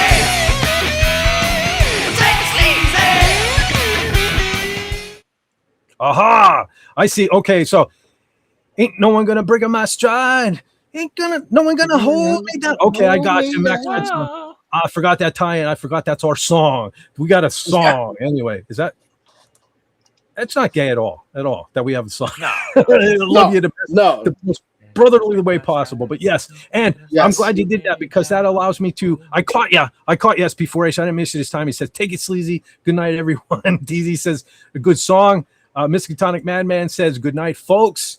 Maybe I'll just have to hang around a little bit even after I play so I can catch these folks. I always miss you. Jack Lumen's. Oh, Jack Lumen, by the way. Jack Lumen is here. He says, "Oh no, I got to keep on moving." Yeah. No more sleazy. You know what we do around here? It ain't easy being sleazy. Take it non-sleazy. Yeah. Well, you can do that too. There's nothing wrong with that. But sometimes, you know what I mean? We got to be cavemen. Anyway, thanks. This was a great one. Have a great weekend, everybody. See you next week, I hope. Yep. See ya. Take care, guys.